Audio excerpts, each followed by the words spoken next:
HD2 New York, a Good Karma Brands radio station.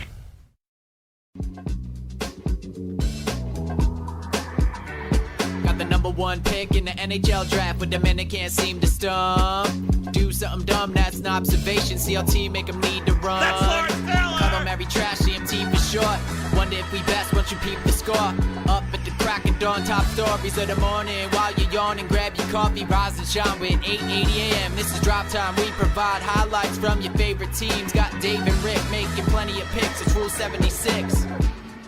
And a very good morning, boy, oh boy. It moves quick here in New York. DNR with you on ESPN New York. And we're going to do lots of Giants today, and it doesn't really make all that much sense to me. Before we get to any of it, though, I want to be the adult in the room, which I tried to be on the show, and I say good morning to Rick. I want to take a moment to discuss what today is. It's Veterans Day, so I want to bring you in. Let's take a moment, discuss that, send our respects to people that are veterans, more manly than us, certainly, and then we can move on to the New York Football Giants. So good morning, Rick. How are you? Good morning, David. I don't know necessarily more manly. It's the men and women, all who serve. Well, yeah, but I don't think womanly is really the phrase is manly.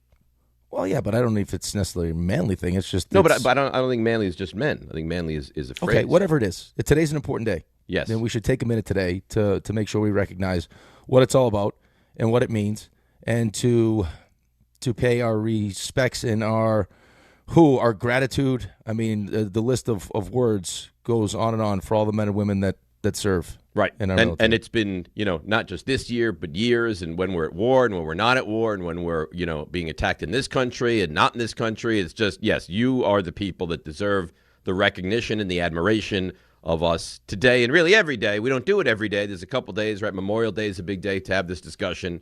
Days that some give all and others also give all, and then days like today in Veterans Day. So, yeah, it's not just a day that you don't have to go to school. And it's not just a day that some people don't have to go to work. It's much more than that. It's much deeper than that. And before we started with the, really irrelevancy, in the big picture of the Giants, we wanted to get into what today is, and it is Veterans Day. And we respect you and this gratitude. And, thank you, men, women, everyone that goes out and really goes above and beyond for us every day.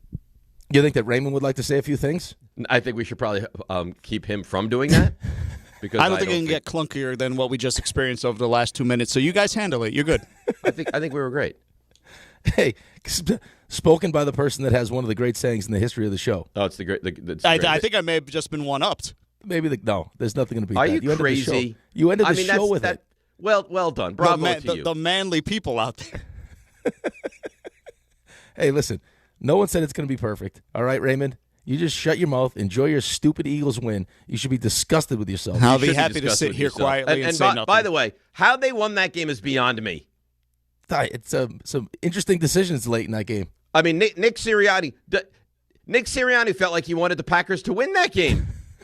What was he doing? Even when they line up for that 4th and 9, by the way, Troy Aikman's like, well, they can't go for this. They're not going to go for this. They snapped. I was like, they're going for it. What a stupid. I mean, the only thing that they missed, if they didn't go for that deep shot to Watson, which is a bad throw, by the way, if they just tried to go 15 yards over the middle on the first play, they connected, spiked it, did the same thing on the second play, now they would have had a chance. Had the Eagles lost, to be a fly on the wall in Philadelphia sports radio this morning. Oh, that would have been a tough one. I mean, I couldn't imagine what your boy Rob was going through last night watching that one. That's all I heard last night. He probably wasn't watching, to be honest. He was definitely watching. That's all I heard yesterday at practice. No, he probably was doing like crochet, knitting, something like that. He listens to the show now. It might have been cupcake day for Rob and his family. Yeah, he listens to the show religiously. Yesterday he's texting me because at some point we got the Cuddle Marry Trash where you picked the Eagles. It's like best team in the NFC and you went Eagles. And then Ray took the Eagles with his picks. So he's now has he's got the entire NFC East now rooting for the Eagles. No, see, he's an idiot. And he loved every second of it. I did not say I like the Eagles. We said they were the best. I'm not rooting for the Eagles. I never said anything like that. No, but you acknowledged that they were the best. Well, they are. I don't even know how. I don't think they're better than Seattle or the Rams. I don't. I just think that that their avenue to get to the Super Bowl is easier because those other teams have to go up against each other. That's what I think. But regardless of that, right? We'll see how the playoffs. I mean, we'll see how the playoffs unfold. Oh, we will. Like oh, who's going to get the bye and everything else. But I mean, just as far as the Eagles are concerned, some of the decisions were suspect, suspect, whatever you want to say. But they keep finding ways. All right, we have to get into the Giants. Of course. I mean, we have to. So we sat here yesterday. By the way, Raymond is yelling in my ear. He needs to apologize to Robin right off the bat. Right off the bat, he needs to apologize to Robin. I was going to. I thought about it a lot yesterday. I felt bad about it. Got a little snappy. She didn't deserve that. And she was right. She was right. My thought process was probably a little bit flawed when I got a little snappy. It was like, why would you mess with it? Of the one, like this, I mean, how many things have gone well for the Giants this season?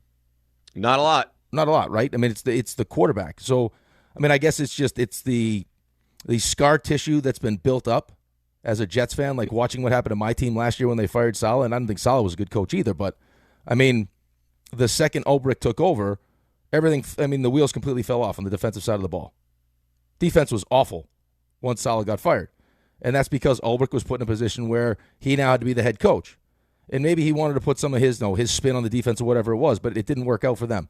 So why would you risk that with Jackson Dart? And then the more I thought about it, and Robin, if you're listening or watching, I'm very, very sorry. Please call so I can apologize to you personally. Is that I guess, I mean, it's the perfect opportunity to see if Kafka can be the guy moving forward. So why not take advantage of it? I mean, he's been a strong head coaching candidate. Right? Well, yeah, he's been a finalist for a couple of jobs. So let's see what he has. Yeah, I mean, let's see if he's able to. Apparently, the way they lost another double-digit collapse in the fourth quarter, that coupled with the fact that they finally got the quarterback hurt was just the straw that broke the camel's back, and that was it. I know, but I keep hearing that. Who calls the plays? Kafka. Okay, so who's going to call the plays? Kafka. So how's it going to change? Well, then? but you don't. Maybe he's calling the plays under the direction of Brian Daboll, telling him, "I want you to do everything with this kid. I don't care if you hold back." But I mean, isn't Kafka now going to be doing the same thing because he's trying to get the head coaching job, or is it like strict orders? Hey, let's pull this back a little bit and let's not run him as much. It has to be. You have to have orders of you have to bring this back a little bit. You have to rein it in because we can't have the one thing that you have really. Right now, healthy, the one piece that you have, Andrew Thomas too, he's wonderful, but the one piece that you have that you look at and you say, that's good, that's going to be good moving forward, and it gives us reason for excitement, is the quarterback. You can't mess with the quarterback. We know he's great, Rick. And I get all these emails yesterday, pump the brakes, we don't know. I don't care what you say. I've watched him for 7 games. He is terrific. Terrific, okay? And I think you feel the same exact way. He is the answer. He is terrific. I know he's at that level. I don't need to push him where I'm not going to see him. The only thing that makes me even want to watch the Giants now is the quarterback. Keep him healthy. Keep him upright for the rest of the season. Well, I mean, for those people that emailed you, I mean, let's really break this thing down. I mean, the reason why Brian Daboll is fired right now is because the expectations for the season changed once you realized how good Jackson Dart was, even with no Malik Neighbors and now no Cam Scatterbo and not a lot of offensive talent around him. If Jackson Dart wasn't as good as Jackson Dart is, you wouldn't have had the opportunity to blow a lead against Denver, right? He's been great. Or to have a chance to win that game against the Bears. And he's doing it with pretty much nothing around him. Now, Slate made a nice play in that game, but, I mean, it's just when you look at the 32 teams in the NFL, like, I mean, offensively, where would the Giants stack up? Bottom of the league. If you now, took the quarterback out of the equation? I think, the pieces around the quarterback. Oh, my God. Thomas, I mean, the offensive line is subpar still, and the receiving core, led by Wan'Dale Robinson and Theo Johnston, is subpar, and the running backs at best are mediocre. I would say somewhere between 29 and 32. Yeah, so, I mean, the fact that you're even able to be that competitive in these games. See, I don't understand why, if this was something that was going to happen during the season, and now maybe Jackson Dart being hurt now was the kind of the final nail. Yeah, like that was it. Straw. Yep. Right, but I mean, most of the stuff that we're talking about isn't necessarily Brian Daboll's side of the ball, right? Like he's in charge of all of it, but why not make a change on the defensive side? Like, yeah, I don't know how Shane Bowen is still a defensive. Well, but I'm saying like Brian Daboll. Like, I mean, we want to sit here and say that he's so desperate to save his job that he's willing to sacrifice the health of his quarterback. Like, why not? What kind of relationship does he have with Shane Bowen that in order to save my job, I wouldn't move off of him, especially what happened after Denver. I got Brian Burns complaining about only rushing 3. It's like, okay, like I'm fighting for my job here. Maybe we should change something on that side. I don't have the answer for you, man. I don't. Maybe his thought process is, I've already had it out with Wink. It didn't end well there. I was mocked. Well, and what's the ridiculed worst and that's looked going to happen, though? ridiculous. What? But what's? I mean, this is the worst thing that could have happened. Yeah, no, listen, I don't disagree with you. It's awful. It's absolutely awful. I mean, the defense has been a disaster. Again, fourth quarter, they have nothing. They don't get to the quarterback. They allow guys to make plays. They can't contain the quarterback, all of it. The thing, and I think this is the thing, because we knew, whether it was week 10 or 15 or at the end of the season, we knew this was going to happen. The thing to me, which is the story, which I cannot get over, and I think is going to be a big conversation today at 800-919-3776, how in the world is a GM that is this bad, that has struggled this much, that you can go through his drafts. Draft from a couple of years ago, non-existent, right? Look at the lack of depth on this team. Look at how they've missed in the 5th, 6th, 7th. Look how they screwed up Saquon. Look at all the missteps. And he is leading everything here. He is leading the charge of the next coach and putting this franchise into a position to win. I don't understand it. It makes no sense. My goal was lose out because then he's going to be gone. And the Giants come out with a statement yesterday. No. Don't worry. He's safe. It's unbelievable to me. Well, I mean, how much of an appetite do you have for real change? Me? And clearly, well, not you. I know them. I know your appetite. You want everyone gone. I get it. Well, but I think almost every Giants fan can't believe this is the decision they made. Right, but I mean, I think at the end of the day, if Joe Schoen hires a coach that you love, whoever it is, like I'm reading an article this morning about if Pittsburgh moved off of Mike Tomlin, how that would be the perfect marriage, or if Cleveland moves off of Stefanski, like whoever the name is, if that name gets you excited, you're not going to really care that Joe Schoen's still the GM. I will care less. Yeah, you'll care less, and then but then if Jackson Dart continues to play well, because I'm with you. Like I mean, if we go back to when this whole thing started, and you start weighing head to head, who had who's done more positive things for the organization, Brian Daboll or Joe Schoen? I would say that Brian Daboll, as much as everyone hates him now, has done more positives than Joe Schoen. And I'm not talking about what he's done behind the scenes with the scouting and everything else, because that seems to be a big part of this, is they don't want to, they're in the process of bringing that all up to date, and they don't want to, all of a sudden make a change in that, in that area, which I think is ridiculous. But, Brian Daboll took, we'll call it Dave Gettleman's players, or whoever's players you want to call it. It wasn't Joe Schoen's players yet, and won a road playoff game and was coach of the year. Right. Brian Daboll was also the one, and Joe Schoen went out of his way to make sure everyone knew this. Jackson Dart's Brian Daboll's guy. Well, guess what? Brian Daboll was right. So those two things alone, compared to what Joe Schoen has done, I would say have been more positive for the Giants organization than what Joe Schoen has done in the entirety of the 4 years. I would agree. I mean, look at the drafts. The drafts, for the most part, I mean, anybody. I mean, Gettleman, who was terrible, hit on some draft picks. Anybody's going to hit on some draft picks. This idea that's like, oh, you picked fifth, you landed Malik Neighbors. I mean, of course you should hit on that pick. He also, by the way, I don't even know. There's a lot of rumblings. He liked Rome Odunze more. Whatever. They took Neighbors. I give him credit for that. But I don't understand how at 20, 40, and 1, being 11 and 33 in your last 44 games, how he could be the guy leading the search. It feels so broken. It feels so Jets-like. It feels like we're going to be here in 2 years, and then they're going to clean house with both of these guys and start fresh again. I would love. I know he won't. I would love to get Mr. Mara on the show, on the phone, and say, why? Why? How could you do this when the guy has given you maybe a reason for him? I don't see any reason. Here's what I think. He must like him. Personally, he must really, really like him and think he's good at his job.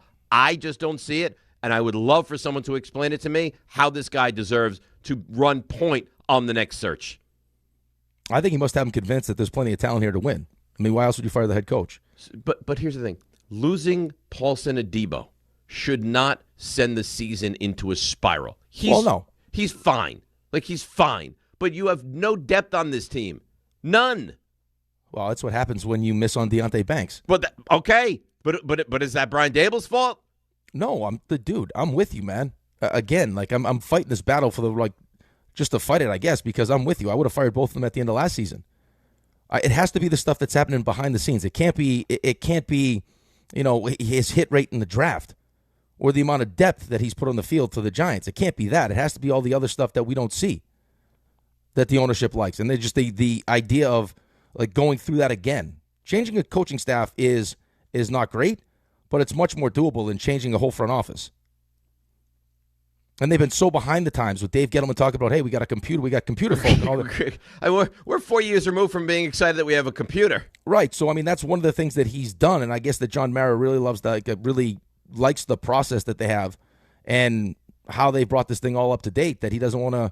But no one else could do this? Like, you think the Giants are the only team with computers now? You think the Giants are the only team that looks at things analytically now? Like, come on. No, I think it's similar to, no, not the same, because the Giants have not recently had the same kind of success that the Yankees have had. I think the idea, like the whole Cashman thing, every Yankees fan would like to see Brian Cashman fired. Almost everyone. As good as he's been, it's like, okay, time for a change, new philosophy and everything else. And that's for a lot of owners, that's a big undertaking, especially for John Mara, who's now in this cycle of, hiring and firing guys. And he wants stability, which is understandable. I think every franchise wants stability and continuity and everything else. But, now you're going to get yourself in a position where, like, the timelines don't match now either. So what are you doing when you bring this new coach in? First of all, I don't know if the position is nearly as attractive when you're tying that new coach to a GM already. Right? It's interesting you would say that, because there's some sound that we're going to play in a little bit, and there's a tweet that I was looking at that I wanted to read to you.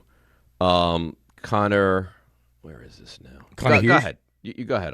Well, you know what I'm saying? Like, a lot of these times, like when you're trying to attract the guy, we're trying to get Aaron Glenn with the Jets, right? It's like Aaron Glenn got hired first, and then he's part of the conversations with whoever the new GM is going to be, right? Like, we prioritized head coach first, and then we'll bring the GM with the head coach. So now you're going to have the GM who, clearly has a good relationship with ownership. Otherwise, why else would you keep him? And now he's going to lead the search. So is he now tied to the head coach? So I would think so. Right. So how many years is the head coach getting? I got to imagine they're going to give him 2, 3. If it's whoever it is, maybe it's if this team is not in the playoffs in 3 years, something is horribly off rails. So yes. Connor Hughes, SNY, right? The Giants' job is desirable. That's not team-pushed agenda talk. I reached out to an offensive coach on a contending team. He'll have plenty of suitors curious where New York would fit for him. Quote, Dart, neighbors with our bleeping scheme, bleep yeah. I would absolutely want that job. So it is an attractive job. Well, yeah, listen, I'm not saying it's not an attractive job. My only pushback was like it's just an attractive job because it's the Giants. He just said for the reasons why I would want to take the job, because Jackson Dart looks like he's a stud, and Malik Neighbors is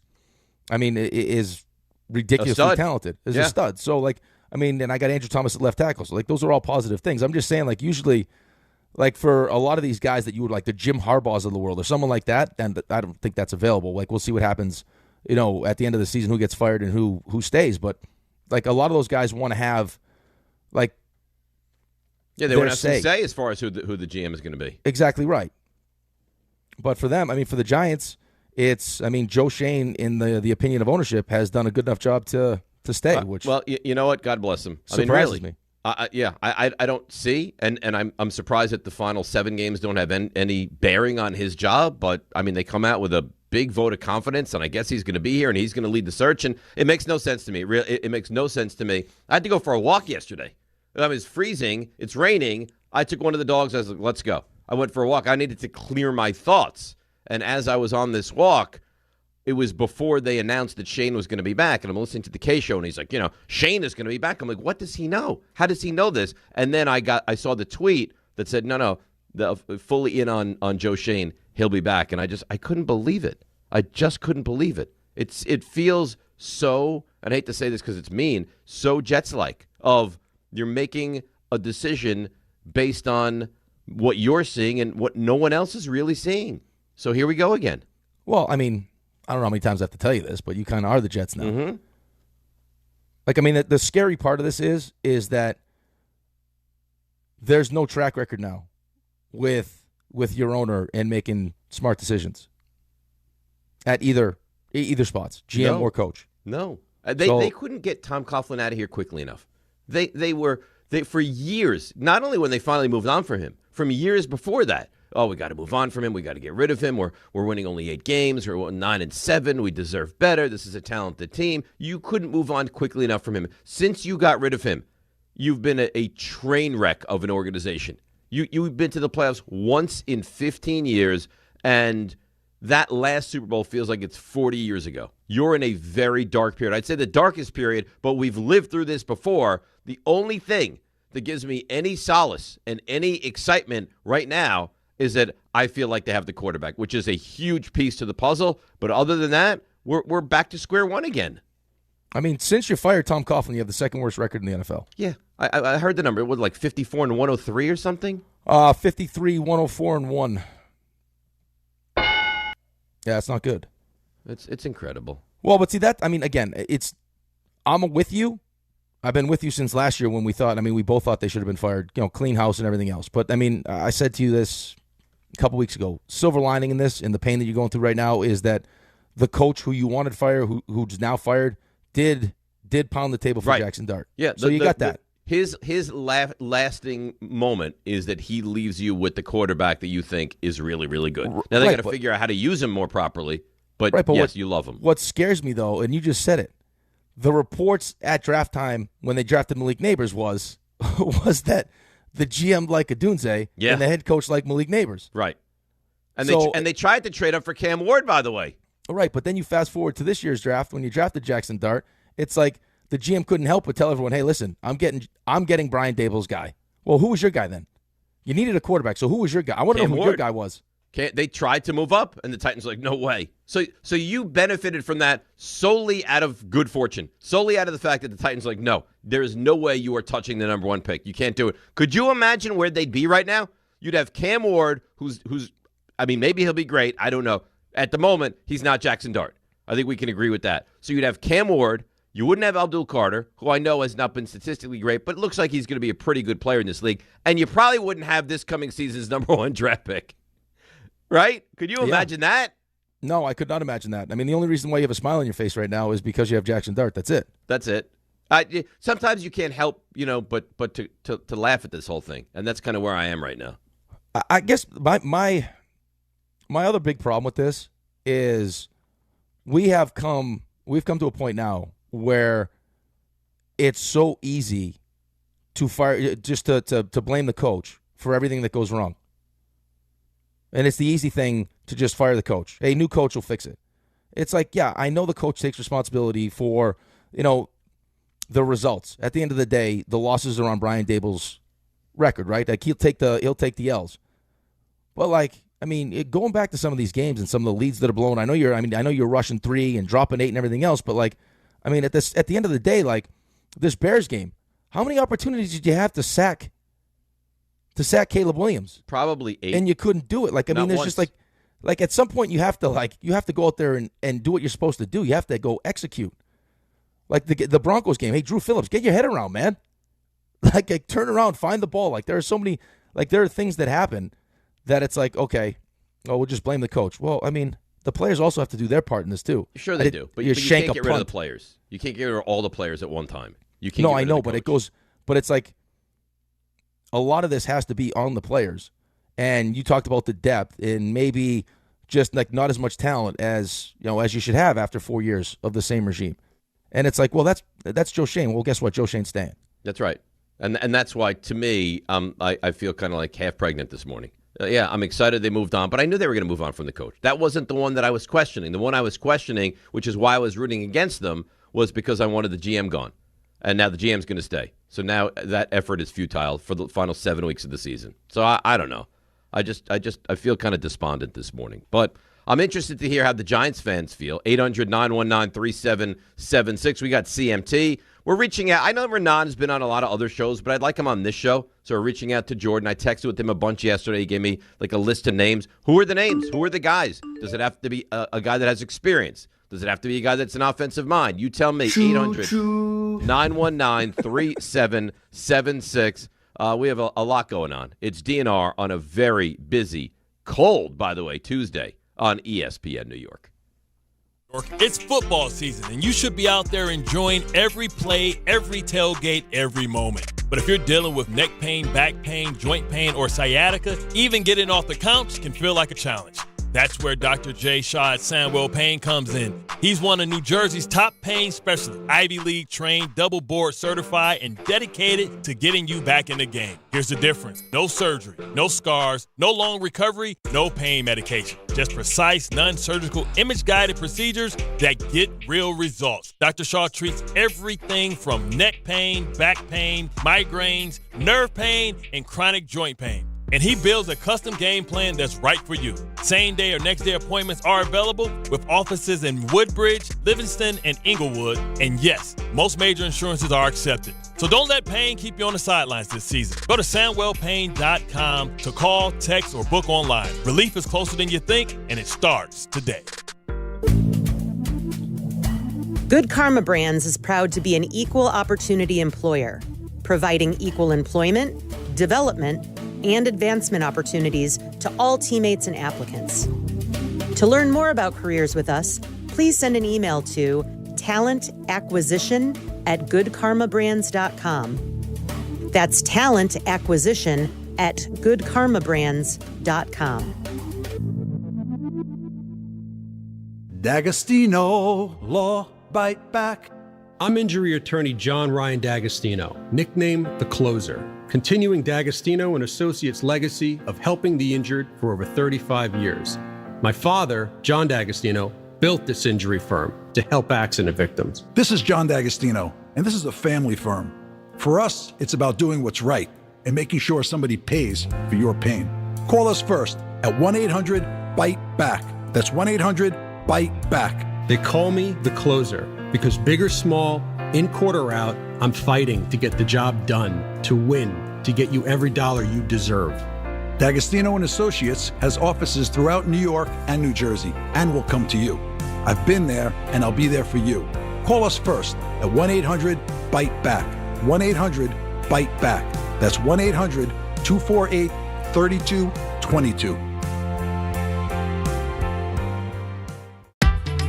Score a win this game day with Amazon Pickup, the MVP of package pickup. Need that new football jersey for the big matchup? With Amazon Pickup, you can collect your order from secure Amazon lockers or counters near you on your schedule. Whether you're running from work or home or straight to the tailgate, Amazon Pickup makes it easy and worry-free at no extra cost. Don't miss kickoff. Grab your gear and your packages when it works for you. Find your nearest Amazon Pickup location at amazon.com/pickupmvp. That's amazon.com/pickupmvp. On the golf tee, it's Skechers World Champions Cup. Watch it live December 4th and 5th on ESPN and ESPN Plus, 12 to 4 p.m. It's PGA Champions Tour golfers from all over the world. Team USA versus Team Europe versus Team International. Watch it live December 4th and 5th on ESPN and ESPN Plus, 12 to 4 p.m. The competition will be tense, but feet will be comfy. Tune in to Skechers World Champions Cup. Final round of golf on Sunday, December 7th on ABC, 1 to 5 p.m. From kickoff to cash out, ESPN Bet has all the tools you need to score more on game days. Bet smarter with stats right at your fingertips, get personalized parlays built just for you, and with your fantasy teams synced right in the app, you can back your squad. Right now, new customers get $100 in bonus bets when you bet $10. Sign up with promo code USL to get started. Must be 21 plus. Gambling problem? Call 1-800-GAMBLER. Terms and conditions apply. See app for details. Offer not available in New York.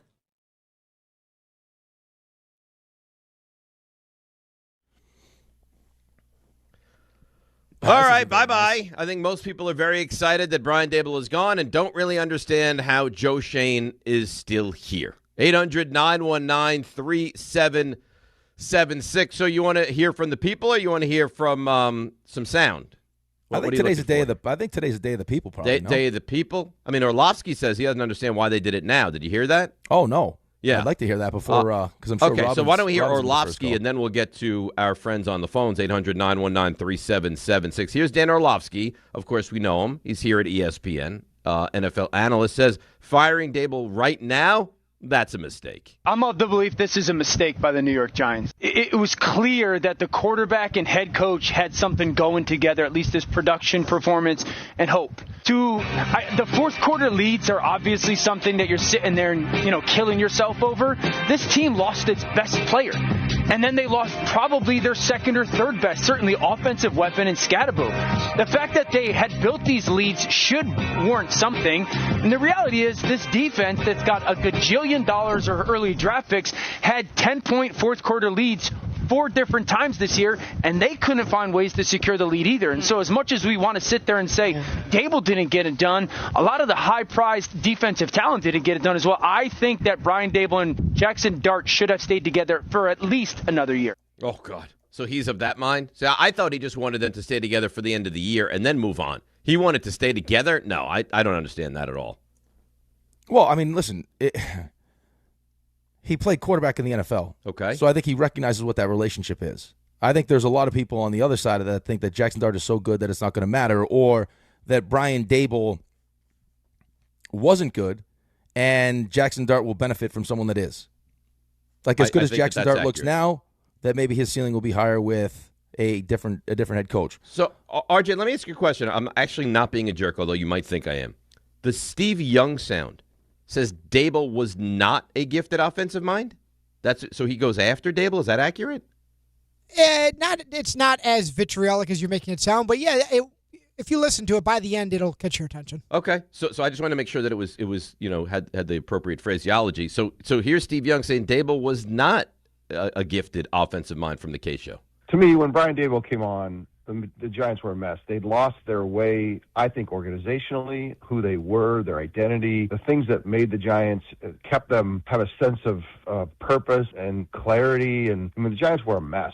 And so he came in, and what I thought he was good at was to kind of take a team that was 2-8, which we are now, and put some more rigor and function and discipline, and think that right away that happened. But I never felt like he was an innovative mind that could compete at the highest level with Kyle and Sean McVay and Sean Payton and Andy Reid and the guys that are sitting in the Super Bowl every year. I find that very interesting. Yeah, but who is, though? Well, he just rattled off 4. I know, but you're talking about, Sean McVay is considered maybe, Andy Reid, Sean McVay, Kyle Shanahan are the best in the NFL. Okay, well, isn't that what you'd like? Yeah, but how many of those really exist? Every team would like that. Well, if you went through the league, I'm sure you can find plenty of guys they're very good, better than this. Maybe better than this, but not that level. No, there's probably a class of, I don't know. Like we always rank the quarterbacks. If you rank the coaches, right? But that's like saying, that's like saying that we're all looking for a quarterback that's like Patrick Mahomes, Josh Allen, and Lamar Jackson. Well, that's what everyone is looking for. Well, I know, but those, how many of those exist? That's kind of an unfair expectation. Like, oh, hey, he's not as good as these guys. Well, how many people are as good as those guys? Yeah, but are you close to that? Are you? Really? I don't know if you're close to it or not. The results would say right. The results would say no. But to Dan Orlovsky's point, look what the quarterback is doing right now, and we want to for whatever reason we want to give Brian Daboll no credit at all for that. No, he should take some credit. But overall, the team stinks again, and they should be 6-4 right now. They should be. I know they should be, but is that the offense or the defense? But he's the head coach. I know, but why does Shane Bowen have his job still? Well, listen, I can't answer to that. Look at how much money he's not wrong either. Look at the amount of money in draft picks that are invested in the defense. The defense, I think, is the highest or second highest paid defense in the NFL. Okay, so then that's a Joe Schoen problem.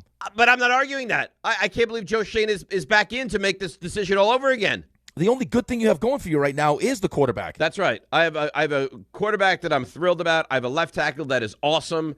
And then I have a couple pieces defensively that should be really good that for some reason, outside of Brian Burns, don't really live up to expectation. That's where we are. And you're doing all of this without Malik Neighbors. Yep. And Cam Scadaboo. In my estimation, it shouldn't be, why was it Daboll? In my estimation, the question is, why was it only Daboll? Well, I'll tell you why it was only Daboll, because they want to give Mike Kafka a chance to that's fine. To prove that he can. That's fine. Kafka can get his 7-week run, and if he's great, then he stays. I get that. But is that what you want, though? Nah, I don't think you have to worry about that. Can you imagine? You think they can go 5-2 down the stretch? No, I don't. I don't know what they're going to go, but if you're the mindset, we get the best of both here, is where we get rid of Daboll, and then we keep continuity. And Kafka looks like he's competent. I don't know. I don't think that's going to happen. I'm not saying that's the way that I would go. What would they have to do to keep him? Well, again, now we're going about now it's about wins and losses. Before it was like, we expected this team to maybe win 3 games with how hard their schedule was. You're breaking a rookie quarterback, and as long as the rookie quarterback flashed, there's a chance that Brian Daboll comes back. But because the rookie quarterback has done more than flashed and looks like he's a stud, now all of a sudden it's about wins, and people are getting fired. Well, because you're blowing games. Because you're blowing games at a proportion that you've almost never seen before. Like 1 in 60,000 to blow all 3 of these games the way you blew them. Yes, that has to be. No, he has I to take know. some I of the know, blame. but I don't. If you were going to make a change during the season, which I think we all thought was probably not going to happen because it's not something the Giants want to do, is make a change during the season. Why wouldn't your first change be? And I'm going back to like maybe after the Denver game. Shane Bowen, I agree. Right, and then see how it looks. Maybe we're not blowing fourth quarter leads. Maybe the defense I can't looks answer different. that for you. I have no idea. What I Like, can I would- answer is the fact that they are sticking at the moment. I mean, Bowen's not going to be here. We know that. No, I know, Kafka- but I don't want to. I would not want to do anything to jeopardize the quarterback right now. So unless you think that the only reason the quarterback keeps getting hurt is because of Brian Daboll, I think that the ownership who's thinks not that. right, but he's not calling the plays though. Well, maybe he's telling Kafka this is what I want. Okay, and now I'll go back to this. Whose fault is that? That the coach is jeopardizing the quarterback's health to save his job. Whose fault is that? Well, it's kind of the organization's fault. That's what I mean. Like if that was a real concern, well then don't have a guy come into the season that's fighting for his job then. I agree. The only reason that you're pleased that Daboll was still here until yesterday is that he got you Jackson Dart. Otherwise, there was no reason for him to come back in the first place. And Jackson Dart was playing awesome. Awesome. But he got hurt. He's been in the blue tent 4 times, Rick. Listen, I know, but why is that going to change? Unless the mandate is don't, like to Kafka, don't do this. It's going to be. He's calling the plays. It has to be. Oh, It has okay, to but be. I mean, how does that give Kafka a fair shot at proving that he can be the head coach? If I can't use the whoever's going to be quarterback, the head coach can't run this kid like he's Seabiscuit. You need to be more. the kid's going to run with him. right? But the kid's going to run. Well, yeah, And that's what makes him him. You're the coach. You're Kafka. Did it stop Dan Tiffin, Quinn? Whoever you are, it has to be. We need to live to see another day. You Right, cannot put yourself in peril continuously. Yeah, but if the kid doesn't want to listen, and Well, the kid he just has to competes- listen. Well, did Jaden Daniels listen? That was a they were weird play, and they were in the NFC Championship game. and when you now he have can't make it through a season. When you have an athletic quarterback, this is the risk that you're going to run. I understand Especially that, but one you that need to competes. protect the kid from himself. Yeah, but you can't. I mean, but we're sitting here talking about winning football games, right? That's what we're talking about. That's Right. why Brian Daboll got fired, right? Because we're talking about winning football games. So I don't care who the next head coach is. The mandate on him will be win football games. So now I'm going to limit my opportunity to win football games by living you have to to play. be smart, yeah.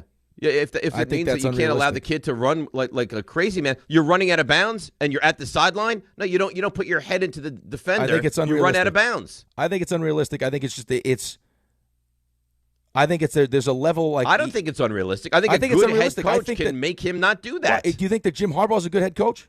I think Jim Harbaugh is a good head Or coach. does Justin Herbert take a beating? Yeah, but it's not like Justin Herbert is running downfield attacking guys. Justin Herbert gets hit more than Jackson Dart gets hit. But not because he's doing it on his own. Does Drake May take huge hits? Does Drake May slide all the time? No, he takes a beating. They're way better at this than Jackson Dart. What year are they in? 2 and I don't know 7. All right, but so is it they learn as they get older, or it's the coaches are going out of the way to protect? I don't know. All I know is the coach. I think do they run quarterback sweeps for Justin Herbert? I don't think that Justin Herbert runs the way that Jackson Dart runs. I mean, you're sitting here telling me a good head coach can't tell him you're not allowed to do that. You can. You can tell whatever you can say, whatever you want to say to him. A If he good head does it- coach will make him stop doing that to the extent he does it. Okay, I think you're off base with that. I don't think so. I think you are. I think that the kid's going to play how the kid plays until he realizes that he can't do it, and then he starts doing it on his own. No, okay, what the head coach is going has to tell him. demand that you're not allowed to do that. I'm in control here. It's my team. Okay. I am looking out for your best interest, and you're not allowed to do that. Things usually work like that. A good head coach, it does. No, Of course it does. RJ, please, could you step in because I'm going to start getting frustrated. Is it that simple? Good head coach just says, "Hey, just don't do this," and the guy's just not going to do it. I'm not saying it's just that simple, but a You good just head told me coach that. knocks that out of him. Listen. Well, two things. One, I think Rick is coming from a place where, if I'm reading this correctly, I mean, somebody may have said that to Rick, or somebody Rick played with at one point. And two, he's probably not a war general where he can just walk into a meeting and give orders. But, Dave, I think we as fans want to believe that's how it goes down. Like, Kyle Shanahan can go to Brock Purdy and say, hey, bud, we're not doing this anymore. And that's how it goes. I don't know if that's how it goes. Rick has been in locker rooms. I guess he has evidence that it probably doesn't. Okay. Well, I think you think Bill Parcells knocks that out of his quarterback? I would say probably so. Bill Parcells, yes. But how many Bill Parcells? You told me last week that Bill Parcells is the best coach, right, pound for pound you've ever seen. But I think Andy Reid tells Patrick Mahomes we're not doing that. It changes. Right. So how do you get your hands? Does it? It doesn't change. And I don't think that's true. Right, it's not true. And you've just seen Patrick Mahomes. He get lucky that isn't good. How many times have you seen Patrick Mahomes on the sideline, tiptoe the sideline, and then try to take and then there's take a stuff big they hit? won't do with him anymore. They won't run quarterback sneaks with him anymore. Well, sure, but even if that is true, though, how do you get your hands on an Andy Reid? Hard to do. That's the goal, no? Well, it's hard to do, but yes. Of course it is. I mean, listen, if you hire another Brian Daboll who's desperate for wins, and that's the be-all, end-all, then you probably have more of this. If you hire the head coach that is comfortable with himself and understands that the best way to win is to keep this guy on the field, then you'll probably have some of what I'm talking about. Yes, but I think even a new coach has to put the pelts on the wall. Like Ben Johnson. Remember when we were talking about over the summer, Caleb Williams like throwing balls into a kicking net or whatever it is he was doing? Like, there's going to be a frustration factor because you're probably bringing in a new coach who has to take the time to put the pelts on the wall for the quarterback to listen. Because how close was Jackson? How close was Dart with Daboll? Was that like a media fabricated thing, or was that really his best buddy? I think he needed him to be his best buddy. Where did the best buddy thing even come from? I'm not even sure. I think that's a Daboll-led thing. Instead of being his coach, I mean, you can't always be the buddy. Sometimes you have to be the parent, and that's what Daboll was not able to do. I took it more as Daboll just knowing, and we've talked about this several times, that Daboll knowing that was his meal ticket to keeping the job and doing everything he could to make that a reality, and didn't care at all about the health of this kid. I don't know that was reciprocated. I don't think that went both ways. Well, I think you're probably right. What? That Dart liked Daboll but wasn't gaga over Daboll the way Daboll was over Dart. I think that Jackson Dart just wants to win. I agree with that. I think that Jackson Dart I think that he's probably really close with Brian Daboll, but at the end of the day, it's not his decision. Of course it's not. So someone we was weren't asking good me, enough? you think they asked Dart? No. I don't think they asked Dart. Are you okay if we move on from Brian Daboll? I think that his development was a big piece of this. I agree with that. And I think another good head coach or good head coach when you bring in coupled with an offensive mind will keep this kid right on track. I think he falls off at all. Well, no. I mean, I think the kid's probably smart enough, but I think all that I'm hoping all of that was taken into account when you made the decision. All right, let's take a break. We'll come back. The calls are all lined up. I want to talk to you guys. 800-919-3776. You see what today's going to be. A lot of Giants, a lot of excitement, a lot of anger, a lot of feistiness. DNR with you, ESPN New York. He's coming. Here he goes. Surprise! Your table saw broke. Also, the warranty expired weeks ago, so you need to pay for a new one out of pocket. At Progressive, we know small business owners don't usually like surprises because they cost you money. But a good surprise that could save you money? Getting a commercial auto quote from Progressive. Oh, and the replacement part you ordered doesn't fit, so it's completely useless. What a waste. Surprise yourself. See if you can save in as little as 8 minutes at ProgressiveCommercial.com. Progressive Casualty Insurance Company and Affiliates. Why choose a Sleep Number smart bed? Can I make my site softer? Can I make my site firmer? Can we sleep cooler? Sleep Number does that. Cools up to 8 times faster and lets you choose your ideal comfort on either side. Your Sleep Number setting. Enjoy personalized comfort for better sleep night after night. It's our Black Friday sale. Recharge this season with a bundle of cozy, soothing comfort. Now only $17.99 for our C2 mattress and base, plus free premium delivery. Prices higher in Alaska and Hawaii. Check it out at a Sleep Number store or sleepnumber.com today. Health surprises can change your life in an instant. You've seen it happen to others, but it doesn't have to be your story. At Princeton Longevity Center, we customize actionable and proactive health plans to maximize your lifespan and take control of your health. Our Cancer Check program combines cutting-edge technology with top medical expertise to keep you ahead of potential risks. With advanced full-body imaging, genetic testing, and multi-cancer detection blood tests, we look for even the earliest signs of problems. Results are analyzed by expert physicians who craft a personalized plan to safeguard your future. You're not just a patient, you're a partner in your health journey, backed by a team committed to helping you live longer, healthier, and more vibrantly. Our programs have saved hundreds of lives and empowered countless others to take control of their health. Be proactive with your health for the ultimate peace of mind. Call 888-8000-PLC or visit PrincetonLongevityCenter.com. Hey, it's Alan Hahn. Let me tell you about my friends at Bath Fitter. They remodeled the bath by my pool. They converted a tub into a shower. The result is amazing. Bath Fitter offers all types of custom bath renovations, including their unique PermaFit solution for a watertight fit. It's done in one day, easy to clean, and durable with no demo or mess, and it costs less than a standard replacement. Plus, a lifetime guarantee. Right now, you get no money down, no payments, or interest until 2027. So start designing your bath today at bathfitter.com. There's only one Bath Fitter.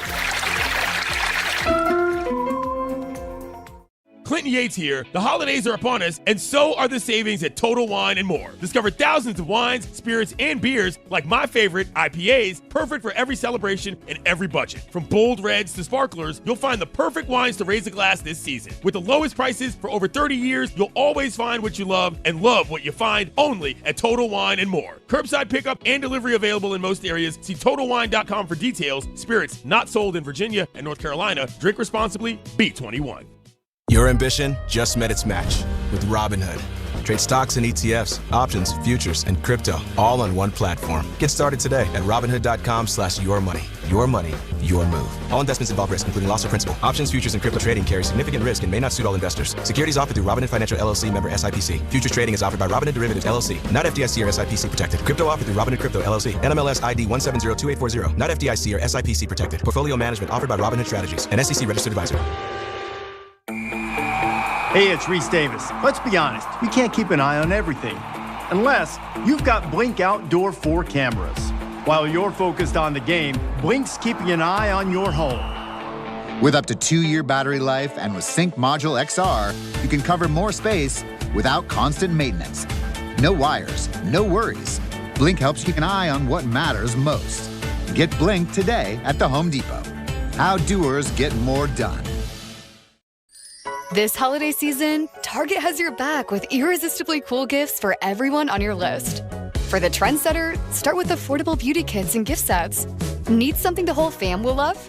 Grab snuggly matching fits in every size and style. And for the thrill seekers, don't forget the hottest toys and tech of the season. Target's got you covered with the best deals for endless fun. Shop in store or online. And step into the holidays with Target. Restrictions apply. NBA fans, the race for the Emirates NBA Cup is on. Let the games begin. 30 teams will start, but only 8 will advance. Oh, he puts it in! And only one champion will capture the cup. Let's go! To finish first, they'll have to put the pedal to the metal. Who will capture the cup? Well, let's see what happens on the court. Basketball is back! Emirates NBA Cup Group Play continues every Friday on Prime.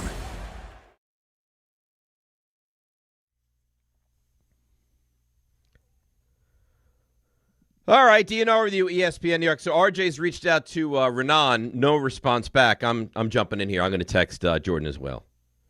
See who. He might be sleeping. I mean, it's that's what I said to RJ. He goes, no, he's up by now. Well, this is the time he's with his kids. And by the way, Dave is just unhinged today. I'm not unhinged at all. Because I said, well, is there any concern? Maybe he doesn't like us. And Dave's response was, I think he hates you. Wow. Yeah. Well, I don't have that concern at all. I'm good friends with him. Yeah, but so why would I have a concern? He doesn't like me. I think if anything, he maybe doesn't like you. Listen, I know you're in a dark place right now. I mean, you know what, RJ, he got his wish. Coach got fired. Like. Yeah, but that's not what I wanted. He's a Sabres fan. Yes, he knows exactly what it's like. He's already talking to me during the break. The Sabres are like the ugly stepsister compared to the Niners. That's his true love. The Yankees, that's his true love. He loves the Sabres, man. He's a big hockey fan. My friend becomes first baseman of the Yankee, first base coach of the Yankees, and I send it to you guys, and I don't get anything. Even Ray, who has met him, nothing. He gave it a nice like. Thumbs up. Please. Now, why is it when you get involved in the group chat that we're supposed to have immediate responses? That when we're going back and forth, Wasn't immediate, and you take yourself out of it. I got to tell you, You want immediate gratification? Get him on the show. Yeah, let's get him on right now. Not right now, but on the show. I don't know if today's the best day, Ray. Let's go. Let's see how strong that friendship is. Maybe he can. I can get him on the show. He was a friend of Dave. He should be able to.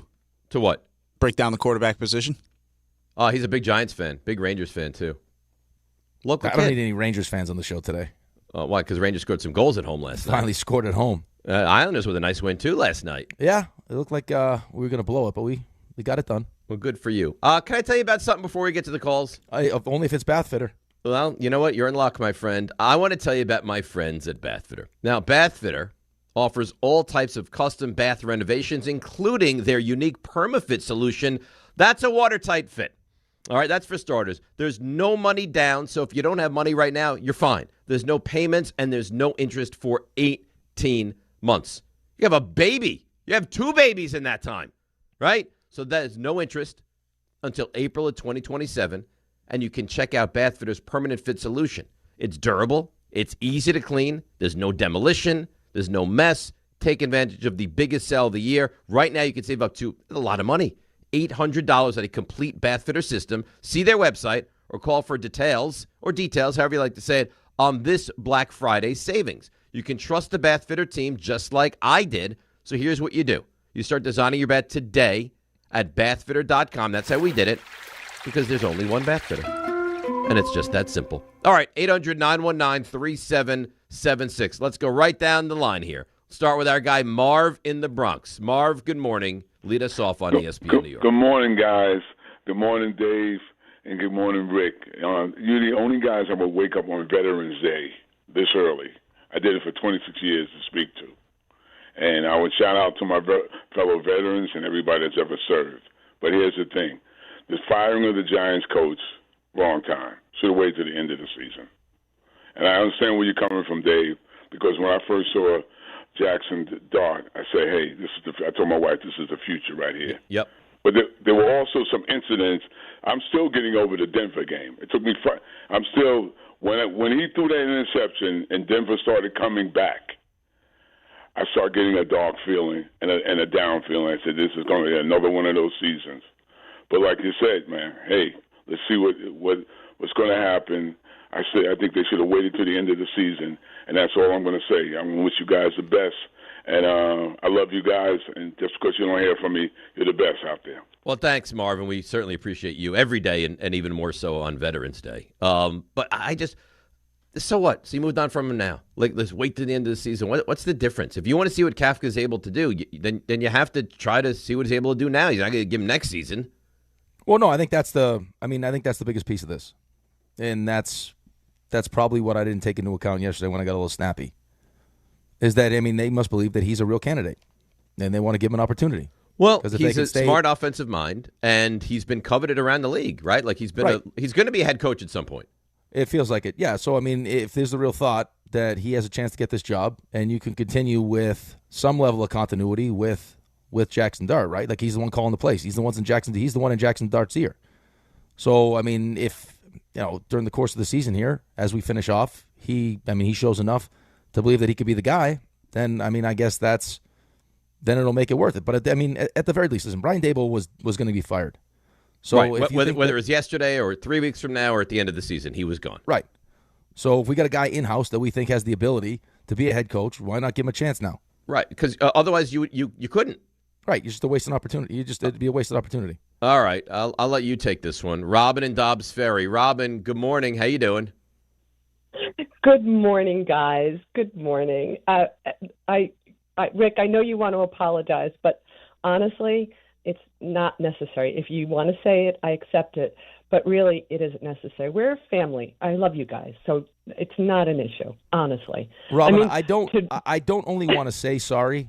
I want to say how very sorry I am. And if I had the ability to call you yesterday and apologize, I would have. Family or not, you didn't deserve to be snapped on like that. I apologize. Well, my husband wants to know what your secret is because he's been trying to get a word in edgewise for years. So yeah, I think just get louder. I think. By the way, that was a nice apology. You're a good apologizer. It was very nice. About it. That was it's very good. Good for you. Here's the thing, though. I think I overreacted in the moment, and I also wasn't taking into account that why wouldn't you give Kafka the opportunity to prove that he can be a head coach? Because you're right. He's at some point going to be a head coach, I think, in this league at some point. Robin, how do you feel about keeping the GM and not only keeping him for the moment, just doubling down and saying this is our GM because we trust him to run things? I'm not great. I was with you guys. I'm pretty sure I said it when I spoke with you guys last year. I wanted them both gone last year. We're in this situation because they kept them both. But look, we got Jackson Dart out of this. And I just want to make something very clear. I get no joy out of Brian Daboll losing his job the way he did. I'm sure, Dave, you met him. I'm sure he's a very nice man. But like you, Dave, I was in a dark place. I was actually, instead of walking, I was listening to a lot of the Insiders, the podcast. You know them all. And one of the things that I think, to highlight that kind of made me, I guess, feel better about where we are is that it's coming out that, Rick, you brought up, well, who was calling the plays? And you're right, it was Kafka. But one of the things that's coming out is that the way Daboll treated Kafka was actually worse than Martindale, and that he really had no ability to call anything. Everything schematically really was, was Daboll. He had to have everything approved. So if that's true, again, I don't know if it's true, and look, he's not going to have, it's week 11. He can't blow up the roster. He can't change the defense. You're right. The defense was terrible too, but knowing, I don't think Mr. Mara was going to get rid of him. And if it's true that he wanted to fire him 2 weeks ago, he probably just wanted to fire him all the more. So I think that Kafka will be probably someday a coach in the NFL. This isn't what I want. Personally, the person I'd love to see is not going to get the job, John Gruden, but I think he'd be great. And he actually did an interview with Jackson Dart, and I think that he had great chemistry with him. I think everybody Dart's does. Come on, Robin. Though. Yeah. And thanks for the call. We love you, and I'm glad that we've mended the issues here. Everybody has great chemistry with the kid. You've heard the kid. He's eminently likable, and he's terrific. So every coach is going to have a great chemistry with him. I have a lot of concern about what's going on here. That is the last thing I'm worried about right now. Yeah, I'm not worried about that either. I think as far as Brian Daboll's relationships with the coaches, it doesn't seem like they were great. Obviously not great with Wink. And, I don't know what their relationship is personally, but, going back, through the years with Brian Daboll and just Brian Daboll's calling plays. Then Brian Daboll's not calling plays. Kafka's calling plays. Then Kafka's not very good, so we're going to go with the quarterback coach. It's just been, I can't imagine that that's a great working relationship, but it feels like Brian Daboll has, his personality doesn't necessarily suit what you would want from, the CEO head coach. No. Where it's he'll fly off the handle, when he ran into the blue tent. There's not that, I don't know. There's not that aura. You know what we're talking about with Dart? Stability. He has that aura. Dart has an aura of being a quarterback. It doesn't feel like you expect the adult in the room for the most part with that. Like the Harbaughs or there's a lot of guys that you look at, you're like, okay, that's the CEO. That's the leader of this thing. Well, and you don't feel like also the big moments about, they get flustered. Well, you are talking about, a head coach that has belly bumped Travis Kelce before too. So it's like, but I'm not saying you can't be fun. No, I'm not. That wasn't even fun. That was when they almost got a fight on the sideline. That it's an emotional sport. I just don't know. I don't think that Brian Daboll doesn't sound like he has the emotional. I had the word, then I lost it because you started talking. But not stability, but maturity. I think that's right. I agree with that. All right, let's break. We'll come back, and we got so much to do. So many people to talk to. We'll get Raanan when he wakes up from his slumber. 1-800-919-3776. DNR with you on a CMT as well today, which is nice, right here on ESPN New York. 1-877 Cards for Kids. KARS Cards for Kids. 1-877 Cards for Kids. Donate your card today. 1-877 Cars for Kids. KARS Cars for Kids. 1-877 Cars for Kids.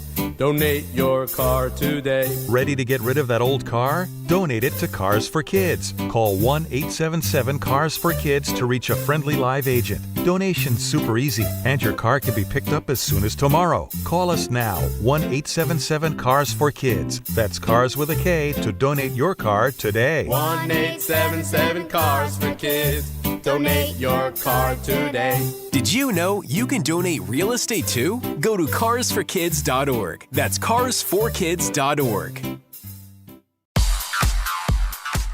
All right, let's see what's happening on the roads. And she was out yesterday, but she's back today. And she's Debbie Duhame. Hi, Dave. Hi, Rick. On this busy, cold Veterans Day morning, let's see what's happening. Alternate side parking rules are suspended for Veterans Day. Metered rules in effect. They will have the Veterans Day parade, 12:30 this afternoon, 5th Avenue, 20s through the 40s. Taking ride to 46 West at Broad Ave in Ridgefield. It's an overturned garbage truck. Bruckner West at the Hunts Point Drawbridge. It's an accident being cleared. Traffic sponsored by Positive Coaching Alliance. Got issues with youth or high school sports? Positive Coaching Alliance can help. PCA, a national nonprofit, offers more than 1,000 free online resources for youth and high school sports, coaches, parents, students, and administrators. Visit PCADevZone.org. I'm Debbie Duhame, 880 ESPN, New York. When you're hiring, have you ever felt like you're missing out on meeting truly great candidates for your roles? It seems impossible to find them, but they have to be out there somewhere, right? Well, they're not hard to find when you know where to go. And that place is ZipRecruiter. And right now, you can try ZipRecruiter for free at ZipRecruiter.com/ESPN. ZipRecruiter helps 10 million people with their job search every day. And because these people are actively looking for jobs just like yours, it's easy to find the right person right away. In fact, 4 out of 5 employers who post on ZipRecruiter get a quality candidate within the first day. But if you're not using ZipRecruiter, you're missing out. So see what it's like when the impossible is easy. When you go to ZipRecruiter.com/ESPN right now to try ZipRecruiter for free. Once again, that's ZipRecruiter.com/ESPN. ZipRecruiter.com/ESPN. Never miss out on great candidates with ZipRecruiter. Why do you go to Princeton Longevity Center? We go to Princeton Longevity Center because my husband's cardiologist told him having this exam saved his life. Because somehow 20 turned into 40, and now I need to take my health more seriously. The Princeton Longevity Center designed a program to keep me healthy and active, so 50 and 60 will be no sweat. Because even though my cholesterol is high, it turned out my arteries are clear. That's a big relief. Whether you want to make the most of your future years or just want peace of mind, you need the Princeton Longevity Center. Their comprehensive preventive exam combines the latest technology with caring experts to create your personal plan for staying well. Because I shouldn't have to wait an hour for a 10-minute physical. I go to Princeton Longevity Center because I get everything done in one day and take my results home with me. Find out why you need Princeton Longevity.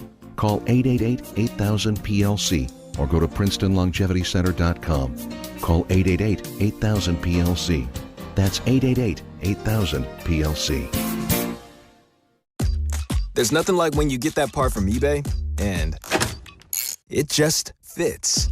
Yeah, the first time. So you can do less of this and get right back to more of this. At eBay, you'll find all the parts you need, guaranteed to fit, at prices you'll love. Sounds good, doesn't it? eBay. Things people love. Eligible items only. Exclusions apply. Hey, it's Kirk Herbstreit. On game day, great prep makes all the difference. Same goes for your pizza. That's why I go with Frigidaire Stone-Baked Pizza Oven. Fresh pizzas go from dough to done in just 2 minutes. Whether you're throwing a party or squeezing in dinner between plays, this oven delivers hot, crispy, restaurant-quality pizza right from your kitchen. Only from Frigidaire. Game-ready pizza. Get it today at the Home Depot. How doers get more done.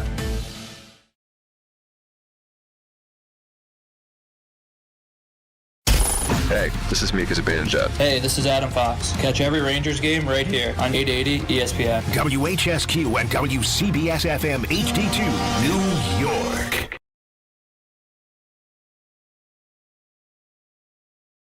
Whether you're shopping, gaming, or streaming this Black Friday season, don't take slow for an answer. Get Optimum Fiber for the fastest, most reliable, and most consistent internet speeds, starting at $25 a month. Call 888-4OPTIMUM or visit Optimum.com to switch. Act now and get a full year of Netflix, an unlimited mobile line, a $400 prepaid card, and more, all on us. Call 888-4OPTIMUM or visit Optimum.com today. Optimum, don't take slow for an answer. Terms apply. See Optimum.com for details. This is DiPietro and Rothenberg. Brian Daboll, who's been dismissed, there's the only one. It feels so Jets-like. There's no track record now with your owner and making smart decisions. No. You've been a train wreck of an organization. You've been to the playoffs once in 15 years. That last Super Bowl feels like it's 40 years ago. There's still an aura about that franchise. It's the city, it's the Maras, it's the history. I feel like they have the quarterback, which is a huge piece to the puzzle. But other than that, we're back to square one again. This is DiPietro and Rothenberg on ESPN New York and streaming live on YouTube.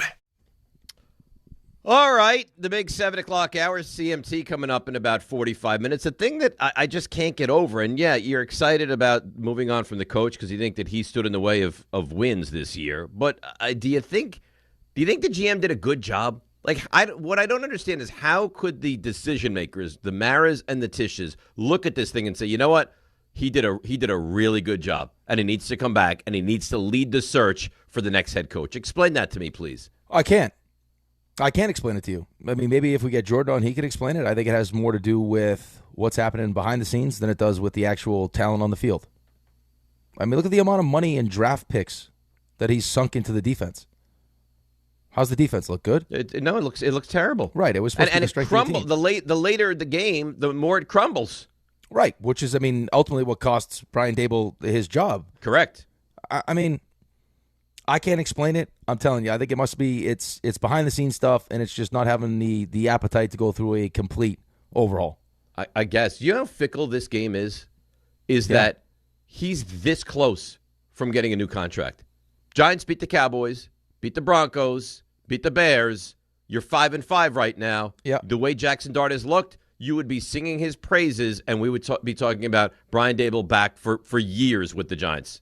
It's amazing, though, just listening to the rejoin, and just that they have the quarterback. That's the biggest. Absolutely. Like, I don't care how good a coach you are. If you don't have the quarterback in this league, this version of the league, you can't win.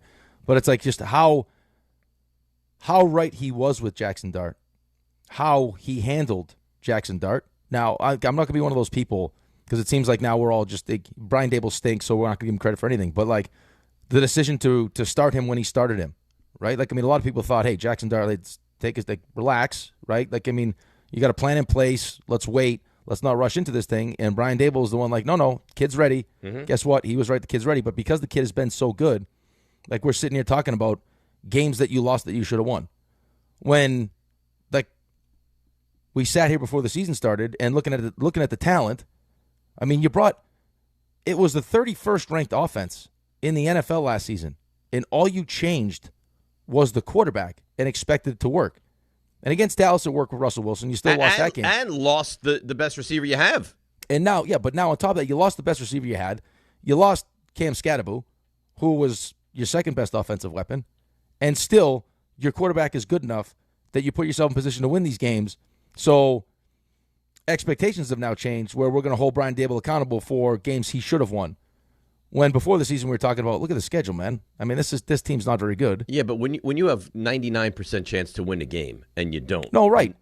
But I mean, that's the quarterback. Right? Like, I mean, the goal of the season was find the quarterback.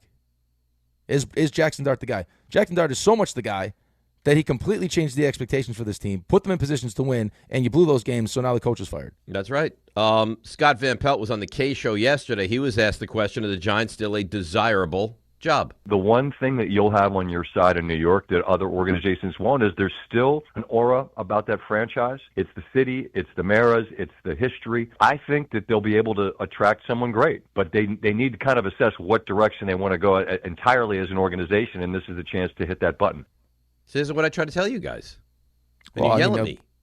No, listen. I mean, we just heard that same thing coming in the rejoin. That was the sound that we just heard. We just heard Scott Van Pelt, actually. I know. Yeah. Listen, I don't know how that's still possible. Apparently, people still think it is possible. I would say the most attractive thing about the Giants' job right now is Jackson Dart. Oh, I would agree with that. Right? But I'm saying, even if you, well, I mean, you can't play this game, but even if you didn't have Jackson Dart, I still think it's a desirable job. But yes, now it's really desirable because you have the quarterback. To have a young quarterback who's looked like that without any weapons makes this I mean, I would think coaches would be knocking down the Giants' door to try to get this job to work with this kid.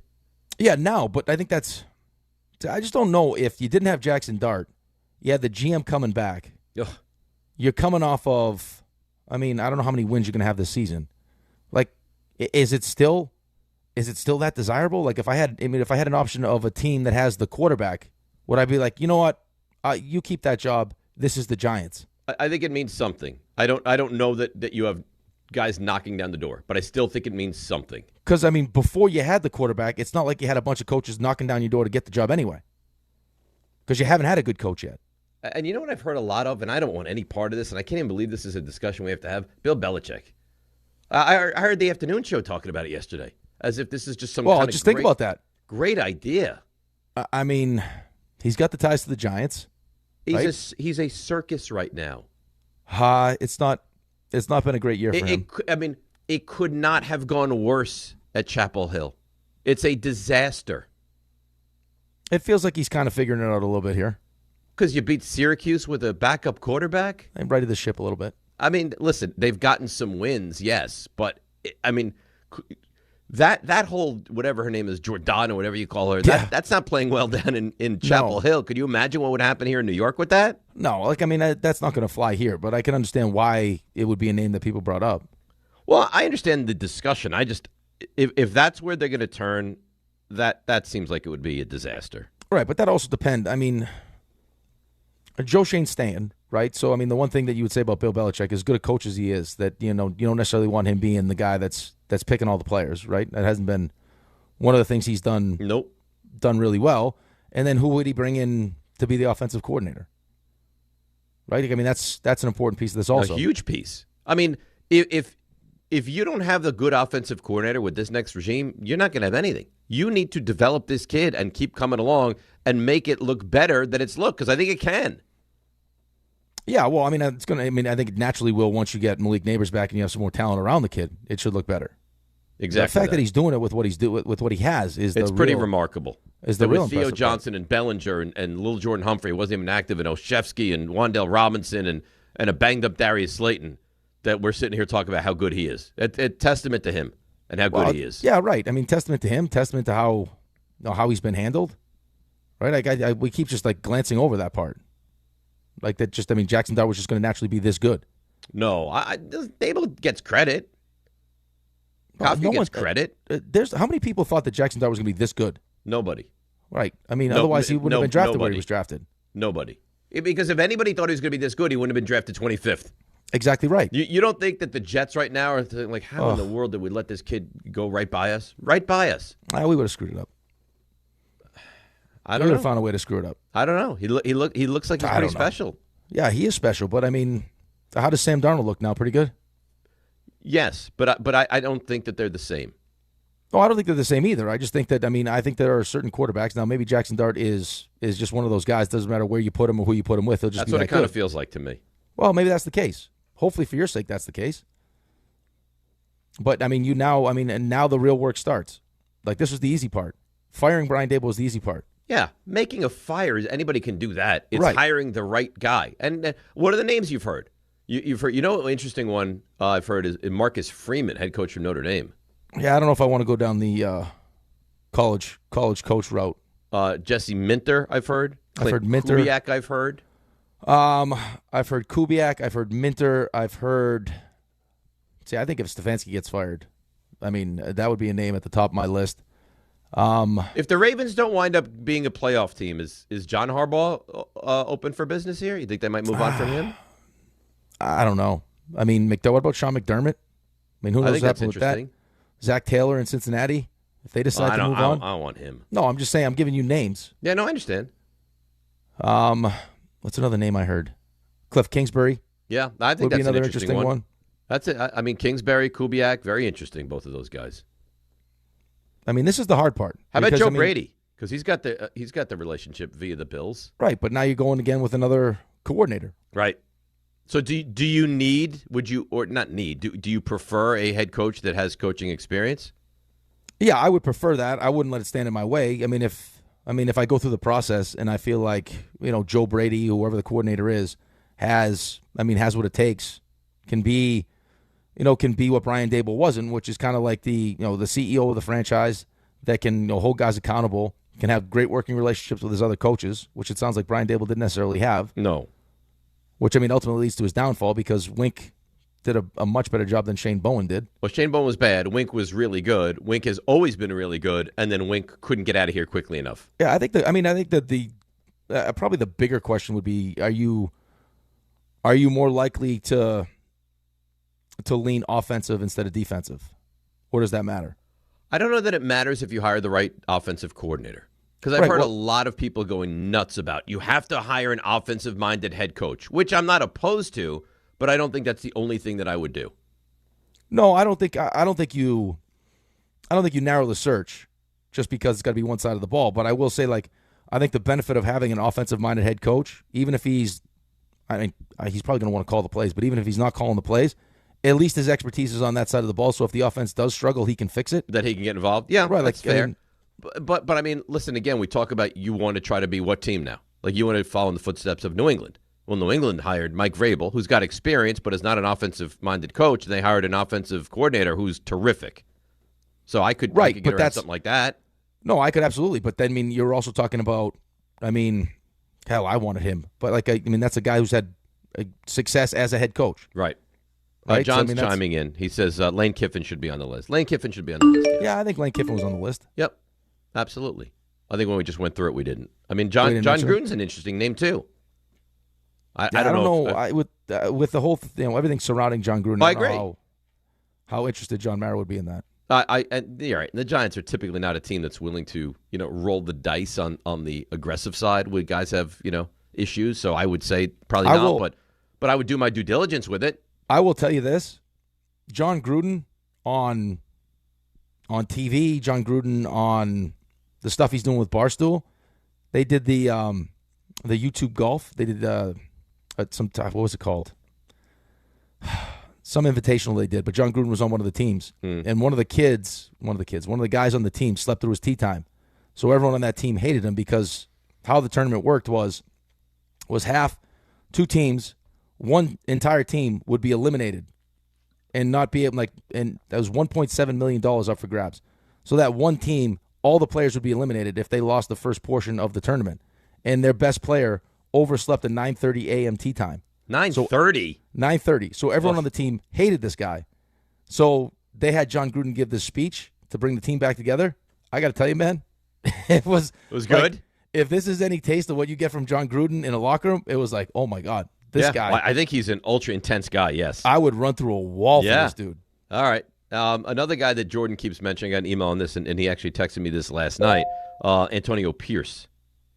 Yeah, but I would want Pierce. That would be like a nice accompaniment. That would be a nice piece to the coaching staff. I don't know if I would necessarily make him the head coach. I could understand bringing him as the defensive coordinator. Oh, yeah, I think people would like that. Yeah. He's a leader of men as well, a guy like Antonio Pierce. Yeah, I don't know if I'd go head coach with him. Well, there's a lot of people in the basket. I've heard Spags, too. I've heard that a bunch. I would be stunned with that. First of all, he's in a great spot. He's failed as a head coach in the past. I don't know. Oh, yeah, right. But, now you got the quarterback. You put a good staff around you. You got to have a great offensive coordinator if you're going to have Spags as the head coach. Right. But isn't that what you want? Yes, of course. You want a great offensive coordinator, and then you have your defense be better. You got plenty of money. I guess and the draft question picks invested surrounding in the Spags defense. is, he has Giants ties. Obviously, won Super Bowl with the Giants, but do you want to leave what's like the nirvana in Kansas City? Well, I think that you would probably want to prove. Maybe I could be wrong because he's in a great spot, but I'm sure he has a special place in his heart for the Giants. I'm sure he does. They got a stud at quarterback. They got a ton of money and draft picks invested in the defense. Right? I want to prove to people that I could be a head coach. Not a bad place to do it. We don't know that. That's the question. Does he have this burning desire? I failed with the Rams. I desperately need to show that I can be a good head coach? Or is he of the mindset of, you know what, I wouldn't mind being a head coach again, but I'm in such a great situation that I don't need to pick up and leave? I don't know. Yeah, I'm sure it would be a name I'd be interested in. Like, I would definitely. I want to make sure that I reach out to everybody. I agree. Let's take a quick break. Come back. Phone calls. We'll get to you guys, I promise. 800-919-3776 CMT in about 30 minutes. DNR with you on a busy, blustery Tuesday, ESPN New York.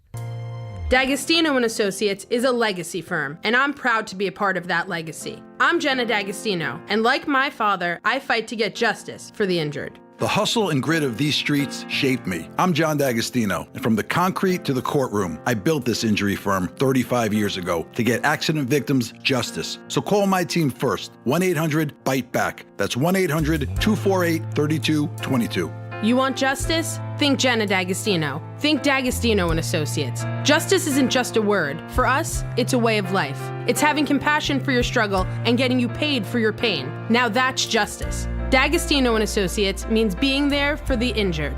Seriously injured? Call my team first at 1-800-BITE-BACK. That's 1-800-248-3222. D'Agostino & Associates has offices throughout New York and New Jersey and will come to you. I've been there, and I'll be there for you. D'Agostino Law Bite Back. Ox Spine at New York Presbyterian is always in pursuit of a better way to heal the spine. We're getting more people moving again with minimally invasive, non-surgical, and surgical treatments with innovative solutions for every back and spine condition and your unique needs.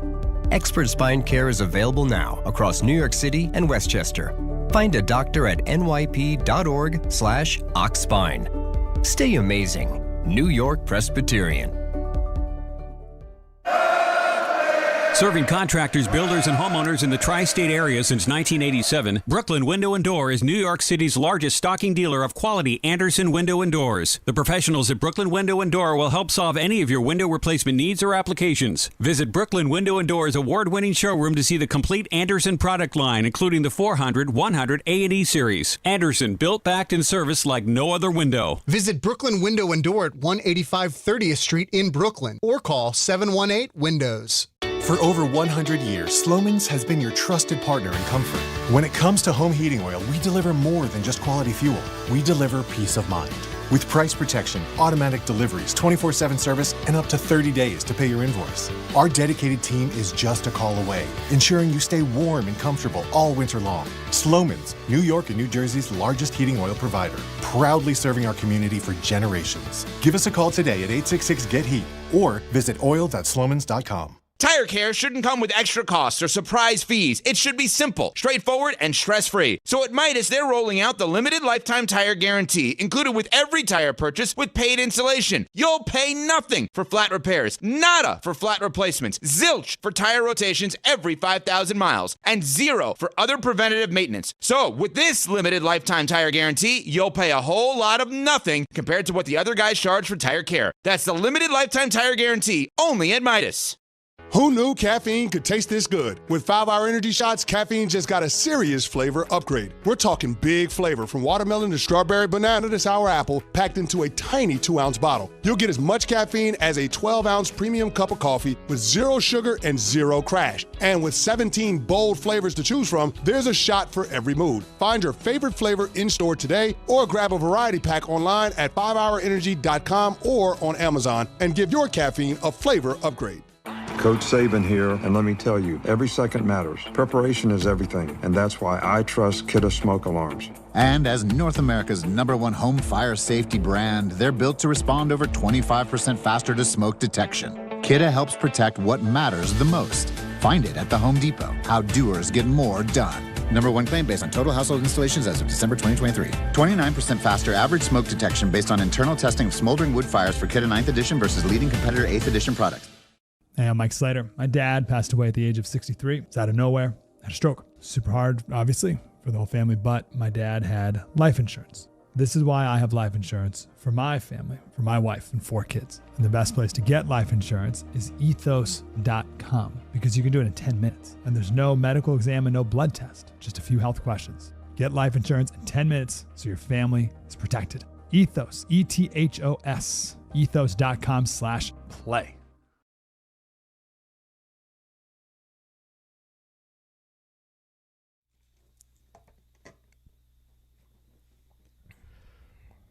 All right, DNR with you, ESPN New York. We roll along on a Tuesday. Typically, we're bouncy on a Tuesday, but not this Tuesday. Obviously, the Giants are the topic of the day. Also, Game Time brought to you by Tullamore Dew Irish Whiskey. Excuse me. When it's game time, it's Tully time. You know how I get emotional with the Tullamore Dew reads. You've known that about me for quite some time. Knicks host the Grizzlies, 7:30 at the Garden. The Nets are almost not even a team at this point. Watching them is brutal. They host the Raptors, Barclays, also at 7:30. And that's Game Time brought to you by Tullamore Dew, the original triple distilled, triple blended, triple cask matured Irish whiskey. Be sure to grab a Tullamore Dew or try the new Tullamore Dew Honey during today's action. Glasses up to enjoying Tullamore Dew responsibly. All right, we need to get to the calls. You ready to go to the calls? I'm ready. All right, let's go to Lee, Long Island. Lee, good morning. You're on ESPN New York. Good morning, Dave. Good morning, Rick. How you guys doing? Great. How are you? I actually wanted to touch on an idea I thought for the coaching, but before I do, I actually wanted to victory lap on Dave for a second, if I may. Sure. Oh, I like because that. Yeah, take a I think victory lap. Okay. When Belichick first got fired from New England, I called you guys, and I said that I thought Belichick was an overrated head coach and he was never going to get another job in the NFL. And Dave murdered me and told me 20 teams would throw their coach out the door to hire Belichick that day. And he couldn't even get an interview in the NFL. I think he got one with Atlanta. So, and he's never getting another coaching job in the NFL. No, and he doesn't deserve it. Ever. But I still stand by the fact that he's a great coach, unbelievable coach. Great Overrated, coach. overrated is a crazy thing to say. Okay.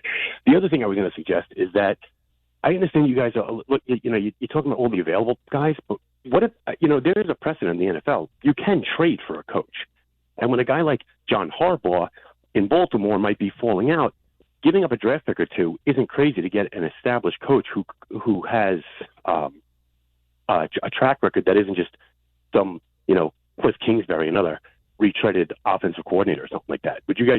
How would you feel, Dave, if they gave up a couple of draft picks for a Sean McVay, Tomlin, Harbaugh, somebody like that? Oh, Sean McVay, yeah, I would definitely do that. I like Harbaugh, but here's the thing.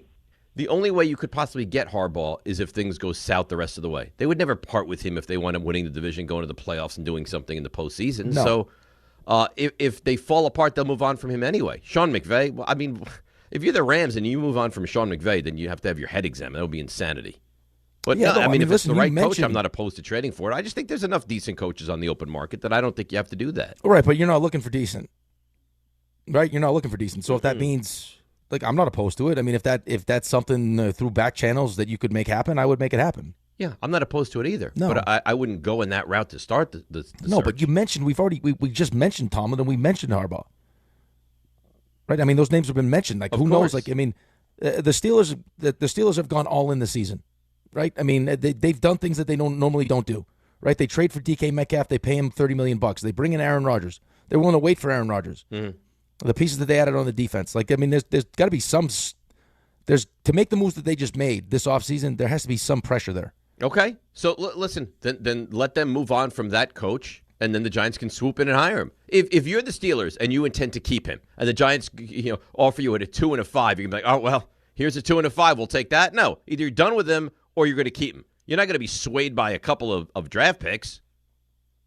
No, probably not. But I mean, if there's, hey, we could go one way or another, right? We could keep more. Maybe we think about it, and then all of a sudden the team comes in and says, hey, we'll give you draft picks for him. Maybe. And yes, I would definitely do that. But here's the thing, though. Is Joe Schoen going to want to do that? Joe Schoen's going to want to trade draft picks? Joe Schoen should want to do whatever it takes to get the best coach in here so he can keep his job, because he shouldn't have his job right now. He's going to want to bring in Mike Tomlin? I don't know that's if the he case. was smart, he would. I agree with you. I'm not saying that bring him in is a dumb move. I think it'd be a smart move. I think he's great.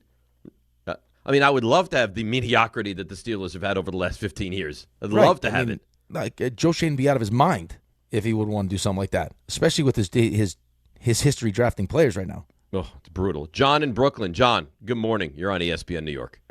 Good morning, guys. Apologies, I have a cold, so I may not come through so clear, but I'm so happy to get through. I think you guys are the greatest, unbelievable, no peer. The different aspects of the show are so great. You got other teams in your own company copying it. And also the feud. The feud was great. You don't have time for it. But let me get down to business about the coaching search for the Giants. Dave, I share your passion for Actually, I'm not as good as you are. You have much more passion for the team. But I think everybody's overlooking one thing. The new GM has to be able to choose his own, and I'm saying new GM, his own coach.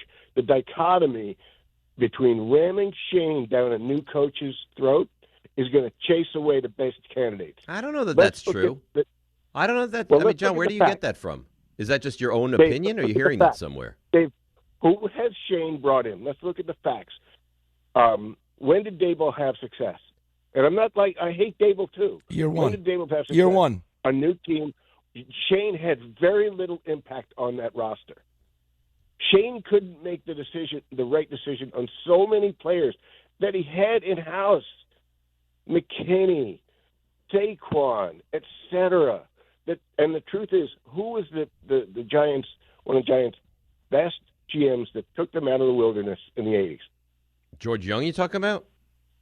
George Young. George Young chose the coach and kept getting a new coach until he got Parcells and got it right. He didn't keep going with a new coach. He hired Ray Perkins, and Ray Perkins left on his own volition for the Alabama job, and Parcells was the defensive coordinator. It's not like he kept going after new coaches. Yeah, but you're telling me George Young didn't do a great job rebuilding the franchise? No, but that's not what you said. You're having two separate points. Thanks for the call, John. You're saying George Young kept knocking down the door until he got the right coach. He hired Perkins. Perkins had his dream job at Alabama open up. He replaced Bear Bryant, and then Parcells was already on staff, and he took over. Yeah, I think George Young was great, but separately was great. Not the way he was able to back into Bill Parcells. Right, but I mean, I was confused by the point. Because I think we all agree that Joe Schoen hasn't really done anything to deserve to hire the next head coach. That's the thing. Right. So I don't I would for me right now, my priority I don't know why I said it like that. my priority. You sound like Brian Kelly. Yeah, right. My priority. My family. My goal here is to hire the best available coach, right? Like, I don't want anything to stand in the way of me getting the absolutely most qualified guy because I got the quarterback. And I think his point, I think that he was trying to make, was could having Joe Schoen as the GM stand in the way of that? Like, does one of these, if John Harbaugh, shakes loose, or one of these coaches shakes loose, that like, this is the guy I want, is he going to be someone that wants to have a say in who his GM is? Probably. Right, but so that doesn't because here's the thing. If you're desperate, if you're a coach and you may not ever get a job in this league, right? Like, you're fighting for a job and you may never you'll just take it. You'll take the job because A, it looks good with the quarterback, and B, because you don't know how many times. If you're John Harbaugh or you're Mike Tomlin, team's going to be lining up for you. So and I don't have know your pick of the litter. That you would necessarily want to take the Giants' job. And I don't know, and I think it's easy to say, like, yeah, Joe Schoen should want the best guy. I don't know that Joe Schoen is going to want a personality to that magnitude of a Mike Tomlin. Right. I mean, I just think and doing what he does. I think that the most successful relationships you see in the sport right now have a high level of collaboration. I agree with that. Right, head coach is on the same page as like San Francisco, what's going on there? Like, the head coach, I think, is kind of, for me, more important, especially when you have a young quarterback, than the GM is necessarily, especially going into year 2 of the young quarterback. So I need the GM and the head coach to share the same vision. Because, I mean, let's face it, dude. I mean, the way it sounds, these meetings leading up to this draft, Brian Daboll is pounding the table saying, I don't want to mess around with this. Take Jackson Dart with the 3rd pick. Mm-hmm. And then we also have, they tried to trade for Stafford. That didn't work. They tried to trade up to the 1st pick presumably get Cam Ward. So is that Brian Daboll or is that Joe Schoen? Like, if left to his own devices, I don't know if Joe Schoen even drafts Jackson Dart. He might not have. It doesn't feel like he would have. He might. Well, I mean, he clearly wasn't his first choice because they tried to move up for Cam Ward. Yeah, right, and try to trade for Stafford. So, I mean, I don't know. Like, I mean, like, I gotta take that into account too with this. Like, I mean, who was really responsible for getting who was responsible for giving us the most valuable piece we have right now? It's Brian Daboll. So what the hell is Joe Schoen still doing here? Yeah, you're preaching to the choir, my friend. RJ, have we heard from Jordan Raanan? Boy, funny you mention. just texted me, just woke up. Do you still want me? And my response was, of course. Yeah. So I provided him a couple of time options. There's a chance. I'm awaiting his response. There's a chance we have him next. I'm the conductor. Right after the break? It's possible. Or what other times are possibilities here? After he is done being a Dad. wonderful doting father. That's An average nice. father, yeah. That's Oh, poor Jordan. Yeah, poor Jordan. He takes a lot of grief. He's very good. But he likes it. I think he likes it. You think he likes the grief? Yeah, I think he likes it. He welcomes the grief? And we get to see Big Rick, Medium Jordan, and Tiny Little Dave. Tiny Little Dave. Oh, this just in. 7:45. So not directly next, but we're going to have a Raanan CMT Kiper sing. That's a lot, RJ. It's a big sandwich. Better. Well, we're going to go CMT first, though. Then Raanan, then Kiper? No. Or- Raanan, CMT, Kiper. Raanan, in all likelihood, a condensed but still efficient CMT, and then Kiper. I like how you said, but still efficient. That's right. We're going to hit off. And then Mel Kiper. Yep. You think Mel is upset that Brian Daboll was relieved of his coaching duties? Yes.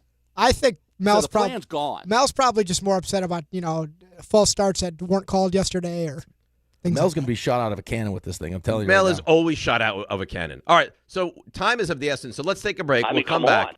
We have Raanan, CMT, Kiper. Yeah. I mean, it's stop it. He sounds such like Rain Man there. It's the best that we could possibly give you on this very important Tuesday morning. DNR with you, ESPN New York. Hey! My dad is bringing home the best birthday cake ever! It was my 5th birthday, and my dad was bringing home the cake. Should have been here a half hour ago. The cake never made it, and neither did my dad. 911, what's your emergency? That was the day a drunk driver killed my dad. Daddy? Impaired drivers take lives. Think. Sponsored by the New York State Governor's Traffic Safety Committee. Aired in cooperation with the New York State Broadcasters Association. At Uline, the prevailing opinion is, if you don't live it, you don't believe it. The people at Uline believe in hard work, and they live it by being there 24/7 to answer your call, having 41,000 items in stock, and offering same-day shipping from 12 locations across North America. Business owners, sellers, buyers, shippers, and packers believe it. Uline is the hard-working, dependable source for your shipping and industrial supplies. Visit uline.com.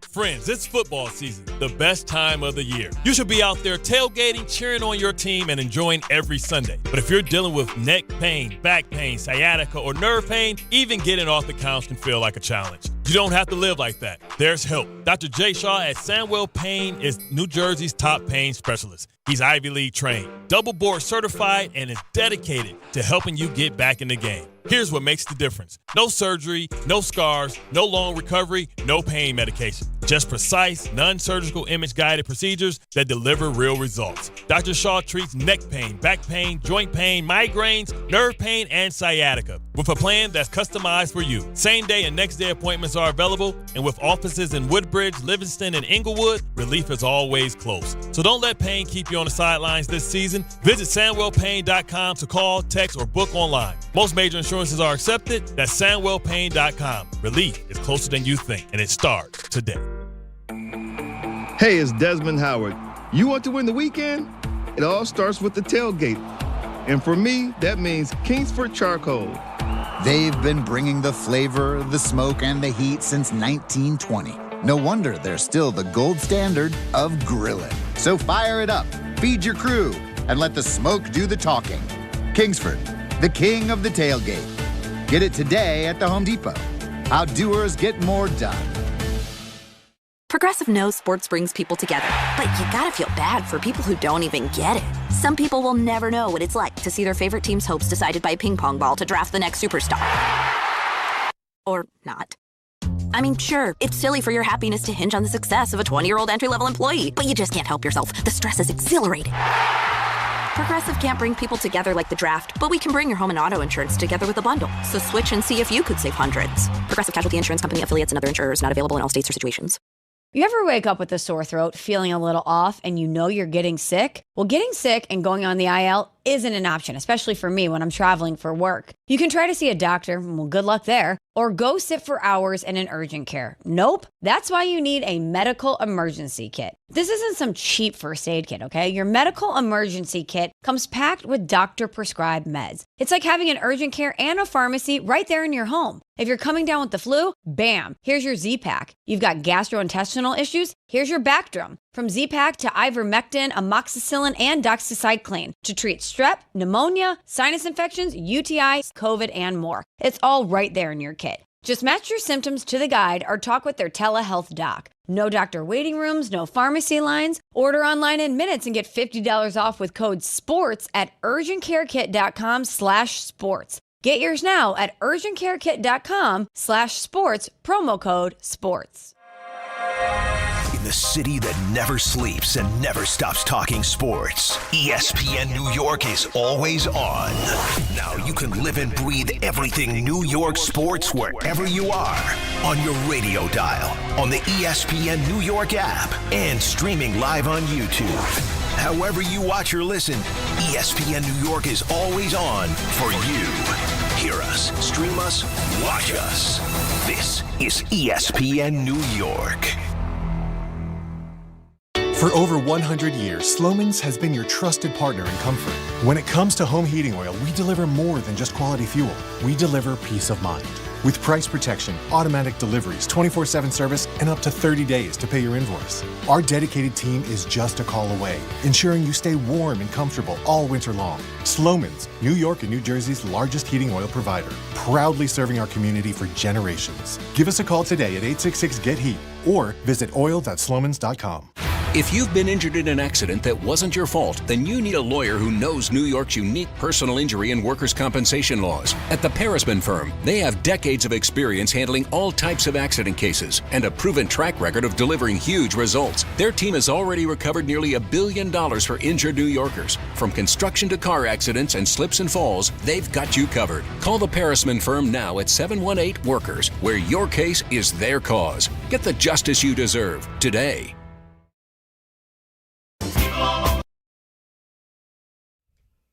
Oh, yeah. The conductor, the Daniel Jones leader of the pack, the great Jordan Raanan joins us on DNR, ESPN New York. Jordan, anything going on in the world of the Giants lately? Yeah, Brian Daboll got himself fired. So how much of it is they collapsed again in the fourth quarter? And how much is it that he finally was able to accomplish what it feels like was only a matter of time and got the quarterback hurt? I think it was a combination of the two right there. Like those were the final straws. Like I said to you on Friday, I thought he would probably last the season, barring some sort of disaster, like getting Jackson Dart hurt, and Jackson Dart got hurt, and on top of that, blowing the game and having another demoralizing loss. It was just like, all right, that's enough. Here's an opportunity now to give Mike Kafka a chance, see what, maybe that could help out a little bit. But it was pretty clear, maybe the most interesting part, because we knew Brian Daboll was kind of like a dead man walking at this point, was that in their Giants statement, it said Joe Schoen's going to lead the coaching search, which means he's not going anywhere. Which is unbelievable. Okay. Right? I mean, we kind of knew that was coming, but it still is unbelievable, right? Because he's responsible for the team too. But you could see the feeling, right? You could see, again, the feeling within the organization is we like the young talent that we have. And so it's saying that the coaching was the problem. That we think the coaching didn't get the most out of the talent that was there, and that's why they're losing games. Jordan, here's my issue with this whole thing. Because, I was of the opinion that Schoen and Daboll should have been fired after last season, right? But you had him. That was pretty obvious, though, right? Like they completely missed on that. Right, but they just didn't have their eyes open. Okay, correct. And now, I guess the silver lining is that Brian Daboll is responsible for bringing you Jackson Dart, which is great. My only thing is if we're going to say that part of the reason why Brian Daboll was fired when he was fired is because he was willing to jeopardize the health of his quarterback to keep his job. He must have sensed that, right? That he was on, we all know he's on the hot seat. The defense has been responsible for losing most of these games. The offense has done, in my opinion, a really good job with limited limited talent now with the injuries. Mm-hmm. Why is it that Brian Daboll didn't make a change on that side of the ball to help save his job? Yeah, I'm not sure that was an option for him, right? He had already, I guess fired isn't the right word, but he had already butted heads with McMartindale. That was his hire, right? Shane Bowen. So I don't know if that was really an option. Throwing another coach to the Wolves, I don't know if that would have been good for him long term. Like, remember, he's got to go find a job at some point somewhere else. If he's just pointing the finger and sacrificing coaches left and right, which he already did a bunch, right? Like, to do that again, that would have been a tough thing to do. So I don't know if that really was an option for him, whether the Giants wanted to let him do that and whether he wanted to do that. Interesting. Jordan Raanan with us here, and right out of bed, right? You got out of bed like 5 minutes ago. Traveling these days is tough. So I took like a flight that left yesterday at 1 a.m. out of Chicago. Landed at like 3 o'clock in the morning. Jordan, there's like 50 flights a day from Chicago. Why did you take one at 1 in the morning? Dave, do you know how hard it is to fly right now? Every flight's canceled. Travel's FAA a stuff disaster like right now. Yeah, it's a disaster. Well, I'm sorry that you have to deal with this. So, Jordan, Kafka has been the offensive play caller, correct? Mm-hmm. Okay. And they've put the quarterback in jeopardy quite a bit. So now you fire the head coach and you put am I reading this wrong? The guy who's continued to put the quarterback in physical peril as the head coach is something going to change? Is there going to be an edict from the top? Like, what am I missing here? So here's where I think there's a disconnect with this whole putting him in jeopardy and running thing. It's not the fact that they're running him a lot. Lamar Jackson runs a lot. There's plenty of guys that run a lot, right? I don't even the design runs. That's people are missing the point. It's the fact that they were enabling him to, try to get these extra yards. When you need to be pounding it into his head, hey, look, there are times when you get down, when you get at, like the play against Philadelphia, remember? He's diving headfirst near the sideline into guy's chest. Or, running downfield after you gain 12 yards near midfield, you don't need to take on Zach Baun. Yes, it looked great. He ran over Zach Baun. But you're running over a guy in the middle of the field for 5 yards. If it's not for a first down, like, do we really need to do that? Like, that's where you're putting yourself in jeopardy. There's a lot of quarterbacks that run and run a lot. But get down, go out of bounds at times. The Giants weren't emphasizing that. I think that's the problem. They were enabling him to, Jackson Dart looks at it, and he's a young guy, and you love the competitiveness. He looks at it like, I'm going to try and get every yard. This is my competitiveness. This is what makes me tick. The fact that I'm always going to fight for extra yards. You can't do that in the NFL. Right, but what are you going to do, though, Jordan? I mean, Dave and I almost got into a fight about this, though. I mean, this is, again, now I didn't play in the NFL, but I also was, like, hey, Rick, stop handling the puck. Mm-hmm. Okay, but that's who I am. That's what I do. Like, I mean, you can tell him not to do it. What are they going to do? Like, if he does that, if he takes on Zach Baun and Brian Daboll says, hey, don't do that again, and he does it again, what are they going to bench him and put in Russell Wilson? But they weren't even doing that. The Giants were kept saying, and Brian Daboll was downplaying it the whole time and saying, this is just who he is. We love this competitiveness. We don't want to take that out of him. Right, like, you think they told Lamar Jackson when he got to the NFL, sure, just do whatever you want? No. I'm not. Not Told him, look, get down. Get down. It's okay. Just, don't limit the hits. You don't think that's a conversation that they're having behind closed doors? I don't think they were stressing it anywhere near where they should be stressing it. I think they were, in a way, enabling it. Can a coach that out of him? I don't think you can ever coach it out of him, but you can definitely have it in the back of his mind that, all right, I just got the first down. I don't need to try to fight for the last 5 yards near midfield in the second quarter. I've had 4 concussion tests in 8 games. Have you ever heard of that in your life? No, it's ever. Awful. It's awful. Ever? Never. So it should be emphasis number 1 with Jackson Dart.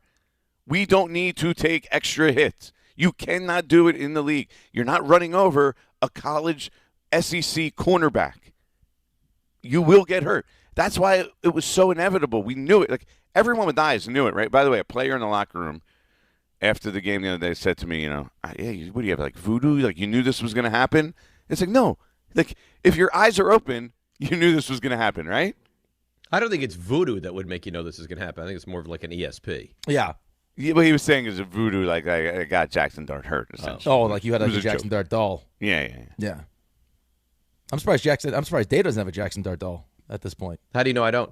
Well, I mean, what you choose to use that doll for is your own business. All right, so that's beautiful. So Jordan, names. Where are we? I mean, Kafka, is this real? Like, if he does well, he could keep the job, or is this a placeholder till the end of the year, and then they bring in the guy that I guess, amazingly enough, Joe Schoen wants them to bring in? Yeah, you don't love that, huh? But no, I definitely think that's real. I mean, Kafka has an opportunity here to show that he's a head coach. I mean, a lot of people around the league thought he was a head coach. I've talked to people who've interviewed him, and they really like him. Where's this piece of paper I have? I talked to someone yesterday. They think he's, even-keeled, which is obviously a complete contrast to Brian Daboll, so we'll see how that works. Confident, consistent, prepared, organized, process thinker, good football. His football sound. They mentioned also his time that he spent with Patrick Mahomes, how he's obviously involved in quarterback development. That was his job that rookie year. Was it 2017 is the year that Mahomes was drafted? Mm-hmm. Mike Kafka's job that year was basically to work with Patrick Mahomes. So I do think he has a real shot. Jesse Minter, defensive coordinator for the Chargers, is someone that I would watch really closely. Antonio Pierce is someone I would expect to be involved in this mix here. As the head coach or as the defensive coordinator moving forward? I think you got to look as the head coach. Yeah. See, here's the thing, and I think is the most important thing with this search, right? It's not about getting and I know you mentioned to me Clint Kubiak. We were going back and forth yesterday. Yeah, I like him. To me, it's not about offensive mind, defensive mind. It's pretty clear. First of all, every team should always look at it this way. It should be about we need to find the best leader for the team. It's not X's and O's for offense or defense. It's leader for the team. The last time the Giants really had that was Tom Coughlin, by the way, right? So I think that's important. Who is the best leader of men, not who's the best offensive mind. And so I think that's important here. And I think Antonio Pierce, remember, he was a captain of the Giants. He was the guy that they all look to, and he does have some experience, of course. With the Raiders, it's hard to really judge what that means, but I think he'll get a look. Jordan, you've been around that locker room, though. I mean, this is not my question, but just I watched some of the stuff with Antonio Pierce when he took over with the Raiders, and guys celebrating with cigars and everything after the win. The Giants locker room doesn't strike me as like a locker room that's in need of a coach like that. It feels like they need more accountability than like someone to come in and be more of a player's coach. Yeah, well, who knows? Maybe he learned from that, and he is going to come in and lay the law down and put his foot down. So I don't know. All right, so here's my question. I got two questions. He's looked. I know Antonio Pearson is one thing. He's going to say what's on his mind. He's not going to hold back. Well, which is great. What happened to Brian Daboll? I mean, Brian Daboll had success in year one. I mean, you had him going for two. He's throwing it seemed like he was like ultra aggressive. And then this version of Brian Daboll, where it's, I got a chance to have the ball, on the half-yard line to really to really make sure I'm going to get this win, and he chooses to keep the field goal. What happened to this guy? Yeah, I think Brian Daboll, in a way, got too concerned about what everybody else thought about him. Always worried about perception, right? I think that got the best of him at times here. It was always about at times it was more about not what was right or wrong, but what would everybody think? And I really do. And then the emotion part of it, that ended up being his undoing, right? I mean, he flipped the tablet at Daniel Jones. He fought with Wink and, flat out lied about it. The only thing we ever fought over was the slice of pizza. Flip-flopped on decisions back and forth. Remember, he actually skipped the backup quarterback at one time, went to the third string, then went to the second string, then went back to the third string. Think about it. He had Mike Kafka as his play caller. He pulled it from him. He took it over. He ended up giving it back to Mike Kafka. They're just too many. If these little things make a difference, and they add up to the point where eventually, if you're all over the place and you don't have convictions with your decisions, and you're not making sound decisions, those kind of things cost you. And you know what? When you are in tight games, that's the difference, right? That's the edge. That's the difference maker. And I think he lost that because it was just too disjointed and, he was too all over the place at times. He's just yelling on the sideline. I mean, he even – remember that pass that Theo Johnson dropped recently? Like it was down like the left side. I think it was against the Eagles, right? Yeah, down by the 5-yard line. Yeah. Yeah. One player was telling me he went over to Kafka after the play, and the player couldn't believe it.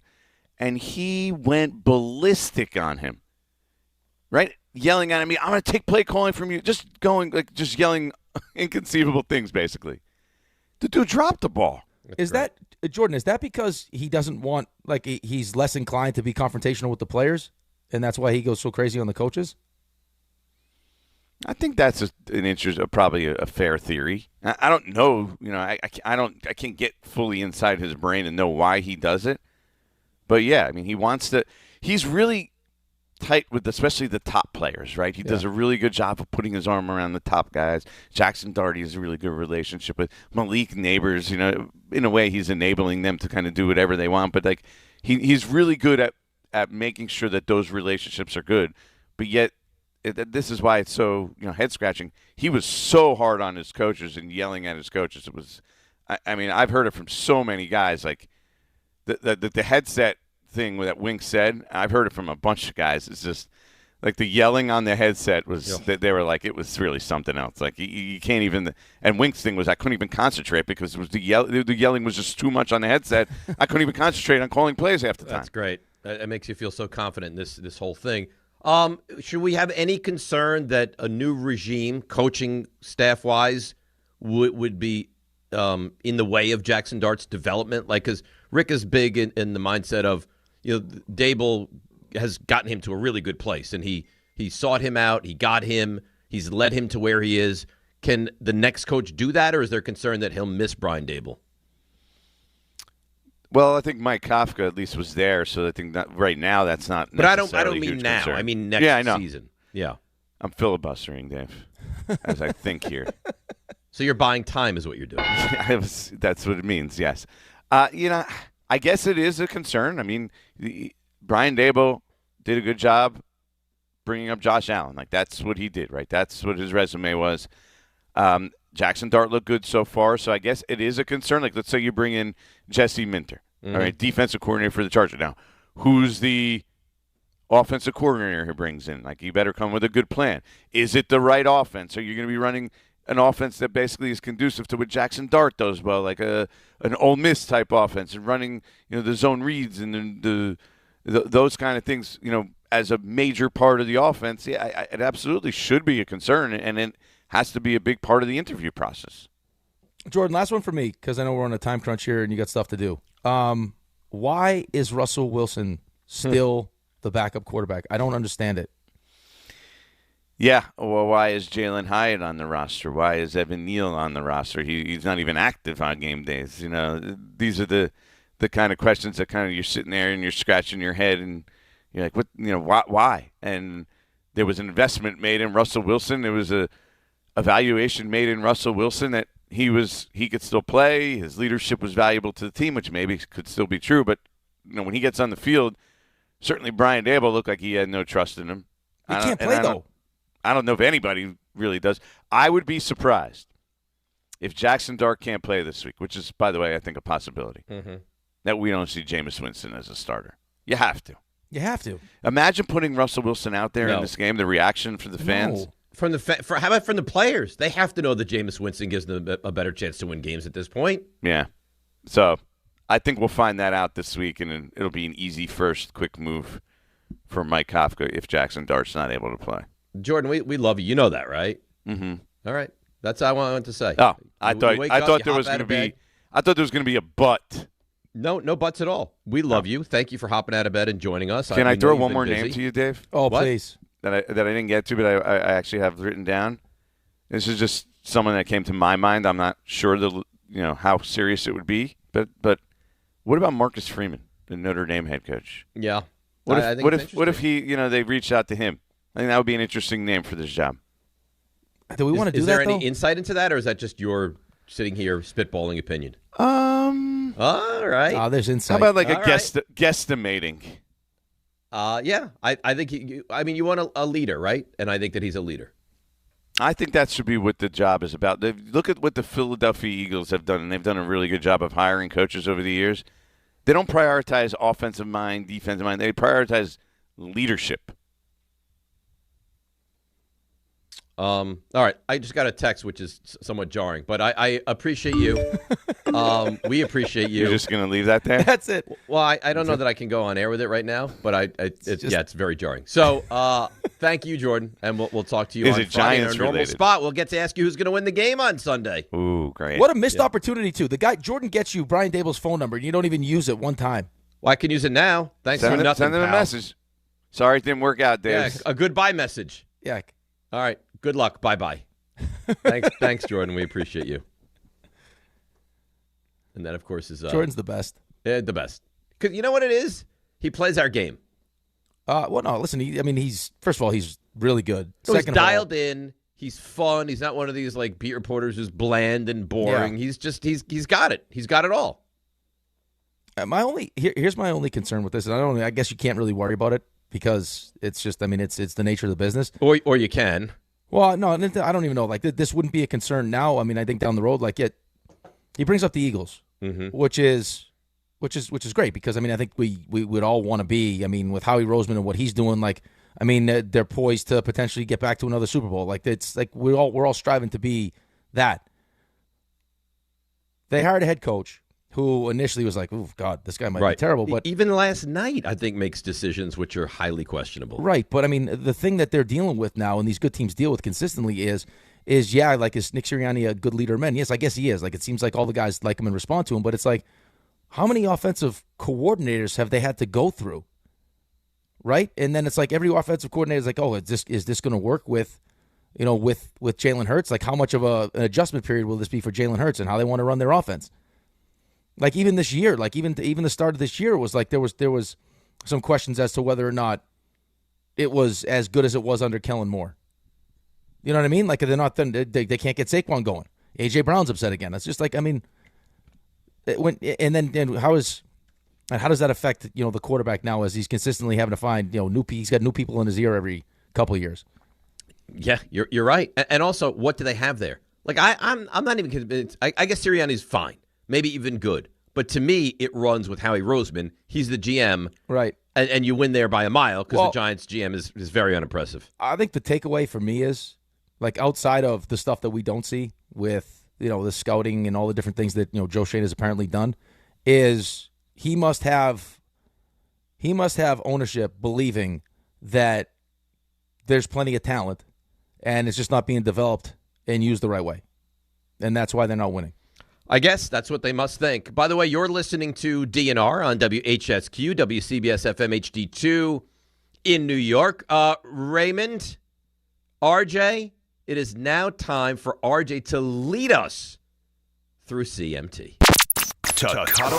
I'm servicing 3 times as many people as he's able to get to. To marry. Not everyone can afford to take off work and pay whatever it costs to get a foursome. Or to trash. Let the wild rumpus begin. That Want a meat stick? Is the question. Oh, alrighty. So, by the way, that Marcus Freeman toss in there. Interesting. Jordan doesn't say stuff just for conversation either. He's heard something. A lot of college names that you're hearing tied to the pros. I guess not a lot, but at least a couple, which is more than usual. You don't usually hear it at all. Mm-hmm. You guys should hire Brian Kelly. He's good. He's available. And he does accents. Can take his family. Right. Well, it wouldn't be family anymore. Now it'd be like, I'm here with my family. No, he got the job that had a real thick, all of a sudden a real thick New York accent. You think he'd go like Long Island or Brooklyn? Here with my family. Hey, New York. Brian Kelly here. Well, first my dream job, Jackson Dot. Yeah. First, he's got to shake LSU down for another couple mil, and then he'll be all set. Yeah, I saw that LSU is firing him with cause. It's like, yeah, obviously, what's the cause? He stinks. Yeah, but that's that cause. Sure, it is. You stink. Yeah, but they have to be there has to be a right. He's got to have done something. Yeah, look at his record in the SEC. That seems bad enough. Cause though, RJ. It's cause. He's losing games in Baton Rouge. That's cause. Listen, I think so. Alrighty, so off of that though with Jordan, there's been a lot of names thrown out this morning. And obviously, it's very early in the process. Very early. Could you imagine if he doesn't, like, so they offered him, 50? He said no? Yeah, I believe so. And he wants his 54. Yeah. Could you imagine if a booster doesn't pick this thing up and the state the has to pay him taxpayers? the 50? He will be the most hated. He might be the most hated person. He could never go back there. Can you believe we're talking about he's offered 50 and he's like, nope, I want the full 54. I mean, it's unbelievable. Give me every penny. Sorry, RJ. No, don't be sorry. So I've plucked out 3 of the names that you guys have bandied about, and I want to throw them back out. I mean, obviously it's early, but you don't make this move now unless you kind of want to. You want to shoot up a flare. Like, hey, if you're interested, if you're an agent and you have a client, that's where I wonder if the Marcus Freeman thing comes from. Because how is he tied to the Giants so quickly other than maybe somebody's reached out? So, which of these interests you the most? And listen, did part of me pick these because they're some of the juicier names? Sure, but there is a pathway to all of them happening. All right, so let's see where he's going to go. He's going to say Lane Kiffin. That's 1. He's going to say John Gruden. That's 2. This would be impressive if you get the 3rd. I will give you a hint. No hints, please. Well, no hints. Nothing at all. Nothing at all. Okay. All right, Rick, help me here. So Kiffin, Gruden. Kiffin, I'm thinking Gruden. Either Kubiak or Kingsbury. What do you think? I think it's one of those. The name has been mentioned. Uh-huh. You've got me. I'm going to say, Rick, that he's going to go Clint Kubiak. Okay. You're so easy. You're so transparent. Is it Kubiak, RJ? It is not. It's Kingsbury? I went Kingsbury. All right. Yeah. Well, only because, so I thought about this, only because Kubiak went from like hotshot offensive coordinator to like let go by the Saints all in like 3 months. And I know he's doing really good things now with Seattle, but Kingsbury, he's been a head coach. Maybe thought he could handle you're going with, I know it's a retread, but someone that maybe kind of knows what they're doing. But that's the name I went. And at a similar kind of skill set quarterback that he succeeded with, right? Yes. So Gruden, Kingsbury, Kiffin. Go. All right, And so you better believe who when he I tells- want or who I think? Where you would go. Where I would go. Okay. See, here's the problem. You have to take into account the baggage that John Gruden comes with. And I don't know that the Mara family, who's typically pretty conservative, is going to want to, just look past all that stuff, even if the NFL says no, he's cleared, he's fine. So for that reason, I'm going to trash John Gruden. Now, if he didn't have that, I would probably marry him, but because of that, I'm going to trash him. John Gruden would be a perfect fit for the Jets. Gruden? Yeah. I'm going to cuddle Cliff Kingsbury, and I'm going to marry Lane Kiffin. Oh. Yep. Marrying Lane Kiffin, huh? Yeah. Lane Kiffin, by the way, and his camp, you have not heard those reports coming out like you do some other coaches. Oh, they're working on an extension. He wants to stay. Listen, I'm not as plugged in. I'm not hearing any of that out of Ole Miss. I think he's open for business. Do you think he's going to leave Ole Miss? I think not necessarily for the Giants, but another college job or an NFL job. I previously to the Giants, and when it opened, which is now, but previous to that, thought LSU and Florida were going to get in an absolute bidding war, of which I don't know if it'd make him the highest paid college coach, but right up there. But now you throw the NFL in, and this is going to be something for Lane Kiffin. So we're doing what we think they will do? No, what you would do. You personally. What I would do? Yeah. Different spin. Oh. I would probably... We're looking for a leader of men now, right? Yep. But you have to, RJ, you have to take into account the Gruden situation. Yeah. Right, but I mean, if you thought that, you're taking it into account like what the Giants would do. I think the question was to what you would do. I guess I didn't you know what I'm play saying? it properly, but I can't do that. Well, because I'm with you. separate what Like, he has going on. if John Gruden didn't have the baggage, John Gruden Then I would probably marry has him. but he probably already has a job too, right? Yes. So I guess I would probably answer it. I guess I would probably go Kingsbury first. Then I would probably go Kingsbury, Kiffin, and then Gruden. Already. I just don't know if the Giants have an appetite to take that on, especially if Right. we're talking about like Marcus Freeman, right? Like, if that's a real possibility. That is a squeaky clean. Oh yeah, great image, great family guy. We had him on the show. You were here when we had him on the show, awesome. right? Yeah, he was awesome. He was highly likable, and I don't like Notre Dame. So I almost went to Notre Dame. He almost went to a lot of places. So He almost went to Harvard, too. listen, Yeah, but I mean Notre Dame was close. I went on a visit. I went on an official visit to Notre Dame. I mean, what do these universities have in common? Highly studious and academic. Oh, Yes. yeah. Well, they know what makes him tick. Could you imagine him there with some of the the dorm rules and the separate dorms and like boys over here, girls over there? He would have caused chaos there. They wouldn't. Is that how those are the dorms like that there? Yeah. I think some are. No, we had a co-ed dorm. See? Well, of course you did. So you're already breaking the rules. Yeah. So we've talked about a lot of the Brian Daboll missteps. Why is he giggling? Why do you do this with a giggle? Some of of these are funny. You won't laugh now, but you'll laugh back in a couple of years, hopefully, when you figure things out. Maybe even next year. Who knows? But I want to ask the two of you, which of these Brian Daboll missteps will stick with you the longest? Because these are not typical actions you see of a head coach. It's got to be. All right, let's see if we can The play blue this game. tent. It's got to be the blue tent. Blue It's gotta be tent, the tablet. throwing the tablet. Yeah, that's two. And undressing Daniel Jones in game one. No. No. The wing. It's got to be the wink stuff. Yeah. Oh. RJ, we don't really need you for this segment anymore. I've been replaced by AI bots. Yeah, that's right. You You've been replaced by AI. There's a joke there. I'll leave it alone. Keep it to yourself. So, Rick, you're up. The tablet tossing. All right, I'm gonna beef go with wink or the blue tent. What I remember the most, or what's the most embarrassing? No, what you'll remember the most. Because like for me, it's tossing a tablet at your starting quarterback. Like that was so jarring. I still can't unsee it. Yeah, that was tough. I'll go. I'll marry tablet. I'll cuddle tent. I'll trash wink.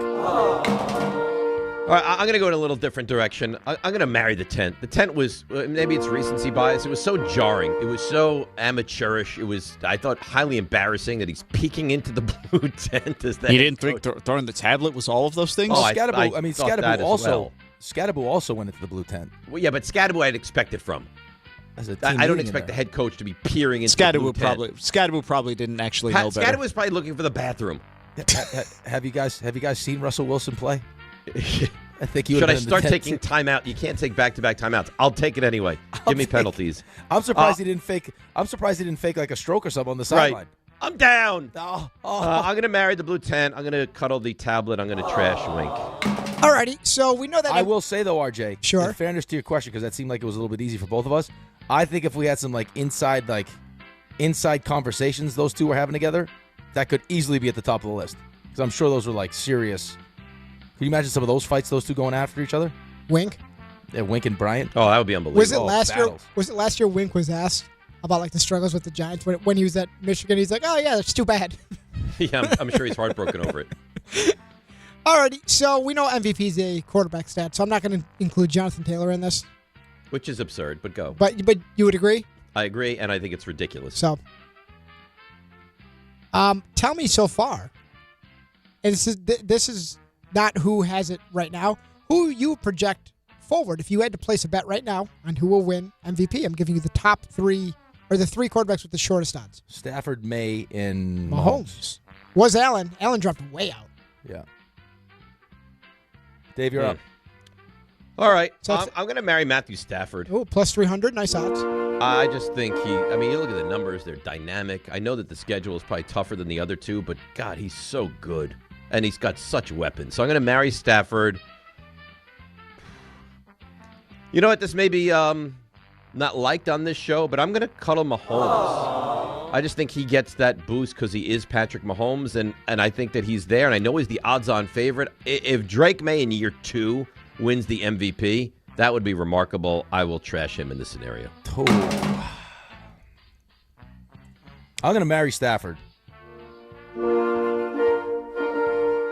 I'm going to marry Stafford, cuddle May, trash Mahomes. That's fair. I think that there's a real chance with looking at this Patriots schedule. I mean, the Patriots could have the number 1 seed. I know. And I mean, listen, they're clearly in the driver's seat to win the division now, which nobody thought was possible. Right. I mean, they'll win the division. I mean,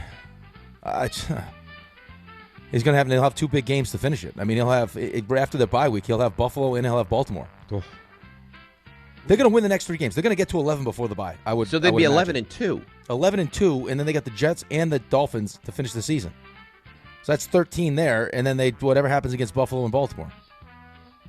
Oof. I mean, it could be 14. It could be 14-3. I mean, even if you split those 2 games, that's 12, and then who's after them? You got New York. You got the Jets and the Dolphins. So you should win those two. So if you split those two, you're looking at what, 13? 14. 14. Wow. You want to change your answer or no? No. Alrighty, and finally, normally this is where I make fun of someone, but it's such a serious day, RJ. It's not a day to do that. So this is a serious question. So obviously, Brian Daboll's out. We've played this game sometimes where you get the pie of blame. We break it up. Obviously, Daboll's out, so he gets the biggest piece of pie. But I want to ask two of you before Mel, who gets the next biggest piece for the Giants finding themselves in the situation where right now you have an interim head coach? Would it be the players themselves for underachieving? Would it be Joe Schoen for picking those players? Ooh. Or would it be the ownership group for allowing this situation to begin at seasons at the start of the season? We have to throw Shane Bowen in this one. Shane Bowen's got to take a big piece of this pie, doesn't he? Yeah. Well, this is the question at hand. No, all right. Actually, you know what? I like that. We're going to swap in Shane Bowen. For who? For ownership. So players, Shane or Bowen. I'm going to marry Bowen. I'm going to cuddle Shane. I'll trash the players. But there should be enough talent on the defensive side of the ball to be better than this. Agreed. Well, I think the problem is there is enough talent on the defensive side of the ball. I'm going to marry Bowen.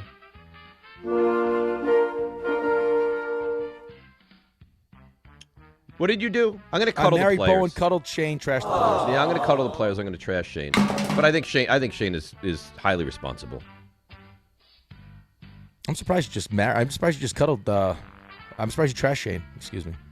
No, but listen, I think that as far as you should have more wins this year, and that's not specifically his fault, but I think overall this team is in the position they are because of him, and I think he should be out. And he won't be, which is great. That was nice. Good job at both of you. So there you have it. Do we have Mel or not yet? Oh, yeah. Oh, we do? Oh, that's terrific. Let's bring him in. Time now for the Kiper Report, brought to you by the Perisman firm. Mel Kiper. Mel, you want to go to battle over whether Brian Daboll should still be employed by the Giants this morning? Hey, I gave you my opinion. I don't have to repeat it. I told you what I thought last week. So here we are.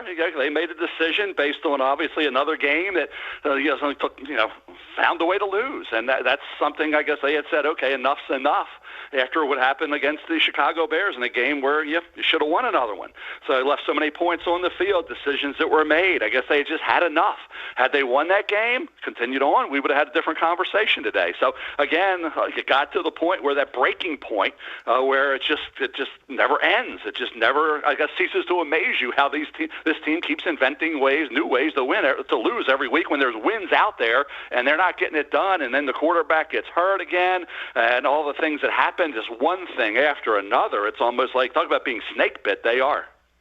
Now, Mel, so Dave and I kind of got into a little back and forth. You watched a lot of Jackson Dart at Ole Miss, and he plays, he runs the ball. They do the zone reads and everything else. Do you think that a new head coach is going to be able to, I don't want to say coach him out of it, but do a better job than Brian Daboll did at trying to limit the amount of hits that he takes? Brian Daboll was with Josh Allen when Josh was hurdling the defenders and taking on defenders. And I remember the New England game, he actually got hurt in that game. And people were criticizing Josh and saying, yeah, you got to learn how to get down. You can't be, even though you're 6'5", 240, you can't be taking those hits. Jackson Dart's, we talked about this. Jackson Dart's not 6'5", 240. He's 6'2", 225. So, yeah, he's a big kid, but, you can't be doing this. And at some point, it's up to the quarterback. It's the same thing. It's like you go through the NFL and look at all the guys that can do what Jackson can do. You got to figure it out on your own. I know you're competitive and you can lose your mind at times, and you got to pick your spots. In every game, pick your spots. Make business decisions when it's necessary, or team decisions when it's necessary, because your availability is as important as your ability. We know all that. But in games that are matter the most, you can put it on the line. You can lay it on the line there, and you can take your chances. But they're not happening every week. They're not going to be every week or every series. So for Jackson, he's got to learn that, whether it's Brian Daboll or it's Bill Belichick coaching this team. It doesn't matter. Jackson Dart's going to have to figure that out. And after all these different the hits that he's taken and the injuries and going to the tent, at some point it's going to sink in that you can't operate this way. So I don't think the coach is going to matter that much. It's up to the player when you're out there in the middle of a game. How do you react? Do you understand situations? Do you finally get it? and it'll sink in. I mean, he's going to have to get it at some point, and I don't think the next coach is going to have anything to do with that. And like I said, it doesn't matter if it's Daboll or Belichick, and that's who I would want, by the way, to be the head coach. If you're going to make this move, go get Bill Belichick. Really? So you're pro Belichick, huh? Even though it's been disastrous and all the baggage that is happening now in North Carolina, huh? Well, I mean, the disaster, it's his first year. I mean, it's his first year at North Carolina going to the collegiate ranks. And it's, people say, well, look what Cignetti did at Indiana. He had a big benefit of bringing this, tons of guys from James Madison with him who are really good players, 6 of which are doing a great job even this year. A lot moved on last year. So, again, he had a big head start on that. But, Belichick wants, I think, that record. He wants that. We thought it would be in Atlanta. They made a different decision there, right? When it didn't go with Bill Belichick. So he's available because of that. I understand he'll be 74 in April and all that, but he still is, I think, motivated. He wants to get that Shula record. And if you're going to make a move like this, and you got the quarterback ready to go, it's attractive, obviously, to anybody. This football team is attractive. This organization is attractive to any potential coach, college, pro, former coach, whatever. It doesn't matter. So Bill Belichick, I'm sure, would love to be back with the New York. I can't speak for Bill, but I would think, if I were him, I'd be looking seriously at this opportunity to be the head coach of the New York Football Giants. Mel Kiper joins us here on the show. Mel, we just had Jordan Raanan on, and the name he decided he wanted to mention, kind of wink, wink, like maybe he's hearing things. Marcus Freeman. How do you think Marcus Freeman will work at the next level? Well, he's a good football coach. I mean, he's done a really good job. I'm a big Notre Dame guy. I watch Notre Dame all the time. He's done a really good job there. And, again, they benefit. They don't have a conference championship game. He got them to the championship last year, and they scared the daylights out of Ohio State, late in that football game. Took a play by Will Howard to really, get that win for them when they had the lead and almost let it slip away. So, Marcus Freeman's a good football coach. You want to go to the collegiate ranks? I don't know. Like I said, the one thing, when you have a Bill Belichick sitting out there, and you got a John Gruden sitting there wanting to coach, and you have to see, and Mike Greeny brought up Mike Tomlin with things not working out in Pittsburgh, and John Harbaugh. Everybody was talking about Harbaugh. If the Ravens season continued to spiral out of control, would it just be a parting of the ways, like Andy Reid in Philadelphia, where you just say, hey, we all had a great run, but it's time to move on. We'll see. We have to still see how it plays out. We're just a little over halfway through, and a lot of football to be played, but there are some huge names that have won Super Bowls that could be out there, and there's certainly, you want to go to the collegiate ranks, there's not a lot from the coordinator group right now. Cliff Kingsbury last year was red hot because of what Jaden was doing. Now, look what happened this year with Washington. So he's not that guy anymore. So, again, that red hot coordinator. So who is Joe Brady in Buffalo? Look what's happened there. They've been inconsistent. So they just got beat by Miami. So some of the guys you thought would be, the guy, they're talking about Jesse Minter now. If you want to talk about defense, Jesse Minter, defensive coordinator with the Chargers, formerly of the collegiate ranks with Harbaugh. So at the end of the day, those are your options. That's why I bring up Belichick, because to me, he's motivated. There's no difference looking at Bill Belichick now than it was Bill Belichick 10, 15 years ago. So come on. I mean, if you want to get a guy who's going to come in and have the fans, I don't know how fans feel. I can't speak for the fans. If I'm a New York Giants football fan, I would want to try to hit a grand slam or a home run here, not just go for a double. All right, so you make your living with covering the draft and the analysis that you do. Joe Schoen has had 4 of them. Should we be as upset as so many people are that he is just not able to be great at making these picks through 4 drafts right now? Well, the team, it's all about, however you construct a team, it's about winning football games. And, this team has a lot of good young talent that came in that way. Joe's done a good job there, as Daboll did. Who was responsible for Jackson Dart being selected by the New York Giants? Who made that move? You have to think Brian Daboll had a lot to say about that, picking your quarterback, okay? More so than a GM. It's like that's your head coach, that's your offensive guy, that's guys with around Josh Allen, and all of a sudden, he's there. These guys were together up in Buffalo during all that. So, I think that it's always the GM stays, the head coach, is the one that has to take the blame and ends up getting fired. Normally it's not. In Miami, they let the head GM go, which was a shift in the way it's usually done. They stuck with the head coach, got rid of the general manager. So at the end of the day, the personnel's there. This team, it's just like, it's a comedy of errors. I mean, it's almost watching that game Sunday against Chicago. It's almost like you just have no belief that, I guess you sit there and say, I can't believe they're going to lose this game. I just can't. I gave a good friend of mine, give them over. I gave the Giants the over 5.5 back in August. They could have had over 5.5 already. Look at all the games that they just, the Denver game. It's like historic meltdowns. You can't have that. And I get that. And I was supporting Daboll, but at some point, I think that was kind of the Charlotte broke the camel's back. You can't have this week after week. And this game Sunday, I was sitting there, so boy, I defended him. I wanted him to be the head coach moving forward.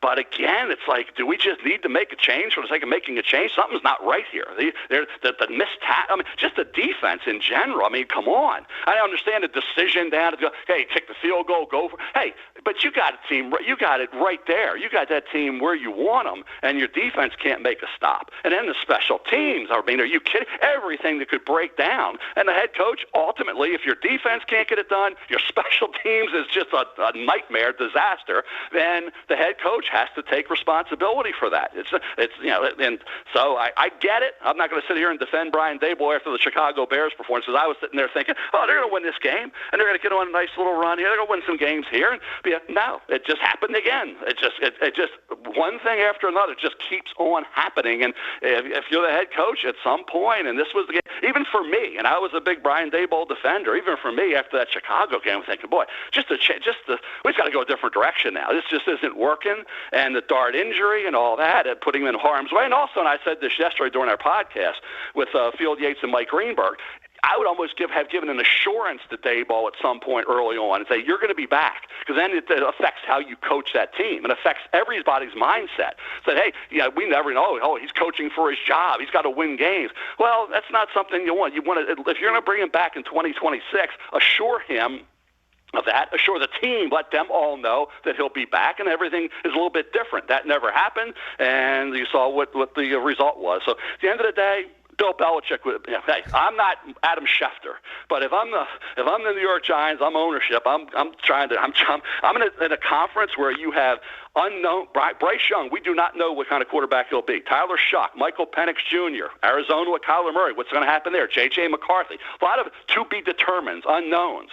And you're a division now where you've closed the gap on Dak and Hurts and Jaden with the Jackson Dart. You're right there now. You think you're going to be right there with Jackson Dart, not a distant fourth or not third or fourth. You're going to be right there with those guys. So for me, if you're Bill Belichick, you want the job. You should want the job. If you're the Giants, why wouldn't you want Bill Belichick against other candidates who are, not going to wow many people over right now? That's the most impressive thing for me, though, Mel. I mean, you mentioned closing that gap. It's like, it's what Jackson Dart's been able to do with no Malik Neighbors, with no Cam Scatterbo. He doesn't have a lot of talent around him on the offensive side of the ball, and he gives his team a chance every week to eventually blow it, but at least, be right there to win these football games. Well, he does, and he does, and the progress you want to keep seeing, and obviously availability, understanding situations, that's something he's going to have to grow into and figure out. Like I said, there's no coach going to be able to drive it home. When you're out there, you just react instinctively. You got to play smart. He'll figure that out, I would think, but he's going to have to. We see Bo Nix, and he's talking about great rookie year. He's fallen back a list this year. He's not the quarterback right now that he was last year. Everybody's raving about Bo Nix as the franchise quarterback. He's right there. You got Patrick Mahomes, and you got Justin Herbert in that division. Now we got to close that gap, but we got Bo Nix, and he's right there, and now he's getting booed. And now they're questioning whether Bo Nix. So again, you just hope that quarterbacks can keep progressing and just develop, and especially when they get off to this great start, does it continue? And that's what Jackson Dart has shown. He's got that ability, he's got the mindset, and certainly the personnel. There's plenty of personnel in this football team. That's why I thought 5.5. I thought, I didn't know how it would play out with Russell Wilson and Jackson Dart. I think at 5.5, you can get the 6 wins here. You can definitely get the 6 wins. They could, like I said, I was telling you to take the over 5.5 with the Giants season win total. That's not working out too good right now. Should they have already been there? Yeah. So again, I get it. I just think when I'm looking at these candidates, John Gruden, Bill Belichick, Mike Tomlin or John Harbaugh, that something happened there. They throw out Lane Kiffin's name because of the connection with Jackson Dart. Guess what? They didn't get to a playoff in a 12-team playoff with Jackson Dart as the quarterback with Lane Kiffin as the coach. They missed the playoff last year. They didn't get there with all that talent, Walter Nolan and company, and Jackson Dart, and all the players they brought in via the portal. They didn't make the 12-team playoff. So let's go to guys, if you're going to make this move, go to guys like a John Gruden, Bill Belichick, people like that and Gruden working with the young quarterback. That's what I'd say. Belichick and Gruden. I'm a big John Gruden guy, good friend of John's, but Bill Belichick, John Gruden would be right there. And like say, if Tomlin or say a Harbaugh, somebody like that becomes available, you got to think about bringing them in. All right, listen, I can ask you a million more questions about the quarterbacks and the Jets and all that kind of stuff, but we do have to run. We'll do it again next week because as you do, we'll be here next week for you. I was always wondering today. I said, I don't think they're going to talk to me today. I don't think they're going to talk to me today, but I was a little surprised you called. But, hey, we'll be back next week. We'll do it all over again. Every week. We love you. Thanks, Mel. Appreciate you. Have a good one, guys. Take care, buddy. All right, good stuff with that. And that's the Kiper Report brought to you by the Parisman Firm. If you've been injured in an accident that wasn't your fault, call the Parisman Firm now at 718-WORKERS and get the justice you deserve. The Parisman Firm, where your case is their cause. My friend, there's a lot to unpack. So let's take a break, come back, and do the unpacking. DNR with you, ESPN New York. If you've been injured in an accident that wasn't your fault, then you need a lawyer who knows New York's unique personal injury and workers' compensation laws. At the Parisman Firm, they have decades of experience handling all types of accident cases and a proven track record of delivering huge results. Their team has already recovered nearly $1 billion for injured New Yorkers. From construction to car accidents and slips and falls, they've got you covered. Call the Parisman Firm now at 718-WORKERS, where your case is their cause. Get the justice you deserve today.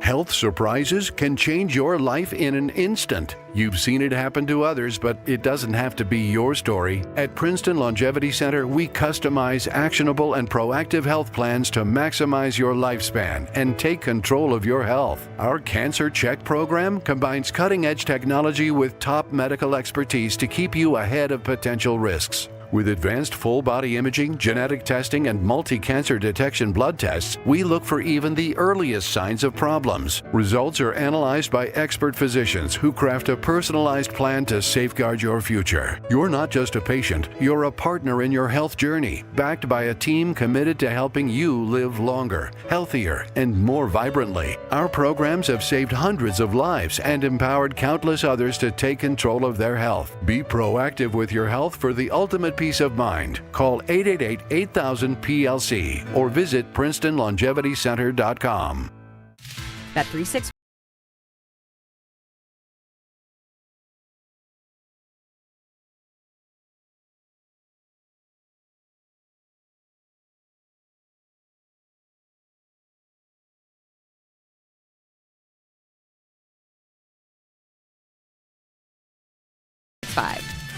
Gambling problem? Call 1-800-GAMBLER. 21 plus only. Must be physically located in New Jersey. T&Cs apply. All right, let's see what's happening on the roads on this Tuesday. Here is Debbie Duhame. Hi, Dave. Hi, Rick. Good luck to Brian Daboll as he moves on, and good luck to the Giants trying to find a new head coach. Guys, let's see what's happening on this Veterans Day. Alternate side parking rules are suspended. Metered parking rules in effect. Watch for slowdowns 46 West at Broad Ave in Ridgefield. It's an overturned garbage truck. Garden State Parkway North, exit 144. It's a collision being cleared. Sponsored by Positive Coaching Alliance. Got issues with youth or high school sports? Positive Coaching Alliance can help. PCA, a national nonprofit, offers more than 1,000 free online resources for youth and high school sports, coaches, parents, students, and administrators. Visit PCADevZone.org. I'm Debbie Duhame on 880 ESPN New York. For over 100 years, Slomin's has been your trusted partner in comfort. When it comes to home heating oil, we deliver more than just quality fuel. We deliver peace of mind. With price protection, automatic deliveries, 24/7 service, and up to 30 days to pay your invoice. Our dedicated team is just a call away, ensuring you stay warm and comfortable all winter long. Slomin's, New York and New Jersey's largest heating oil provider, proudly serving our community for generations. Give us a call today at 866-GET-HEAT or visit oil.slomans.com. The Hess truck's back and it's better than ever. Roaring engines this year. Hess race cars are here. The Hess stock car racers are loaded with lights, sounds, and a powerful racing motor. Only at HessToyTruck.com. Free shipping and batteries included. Are you ready to unleash the beast? Monster Energy is here to give you the edge this college tailgate season. Loaded with bold flavors, our powerful blend gives you the energy you need to push you beyond your limits. Tune in all season long with Monster, the energy drink of ESPN Radio College Football Tour. Power your performance with a drink that's as hungry for victory as you are. Crack open an ice-cold Monster and dominate your competition. Monster Energy. Unleash the beast. Grab yours today. Michelle Smallman here for Gainbridge and their Give Back program, Gainbridge Assist, powered by Parity. Gainbridge and Gainbridge Assist, powered by Parity's goal is to empower girls and women through sports and education. providing 32 organizations in 21 states $222 of grant funding during 2025. These grants aim to level the playing field and expand access to sports and education for girls and women across the country. Here's to a future with no limits for women's sports with Gainbridge and Gainbridge Assist powered by Parity.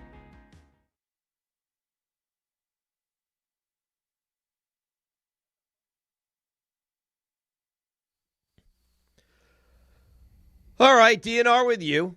ESPN New York. We roll along on a Tuesday. Obviously, the topic is the Giants because it should be the Giants. I mean, middle of the season, they felt like they had no choice but to fire their head coach. And even Mel, who was a proponent of keeping him, watching another collapse, Rick, was like, yeah, it felt like maybe it was time to make this decision.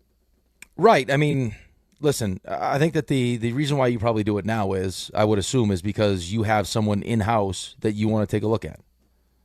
Well, it's exactly true. I mean, Right. Kafka's the guy that they want to see what he has, what he can be. So, I mean, it makes sense. Like, I can't sit here, though. I mean, I have such a hard time, like, putting all of this on Brian Daboll. I mean, he's the head coach, so he ends up getting, he'll get all the blame. But it's like, the goal of the season was develop Jackson Dart, right? That was the whole goal. And it wasn't even like, we need to see Jackson Dart play at a certain level to be convinced. It's like, hey, just show us flashes. If he shows us flashes that he's going to be the guy, then we'll be happy as we move forward here. Not only has he showed you flashes, like he's shown you way more than that with limited talent around him.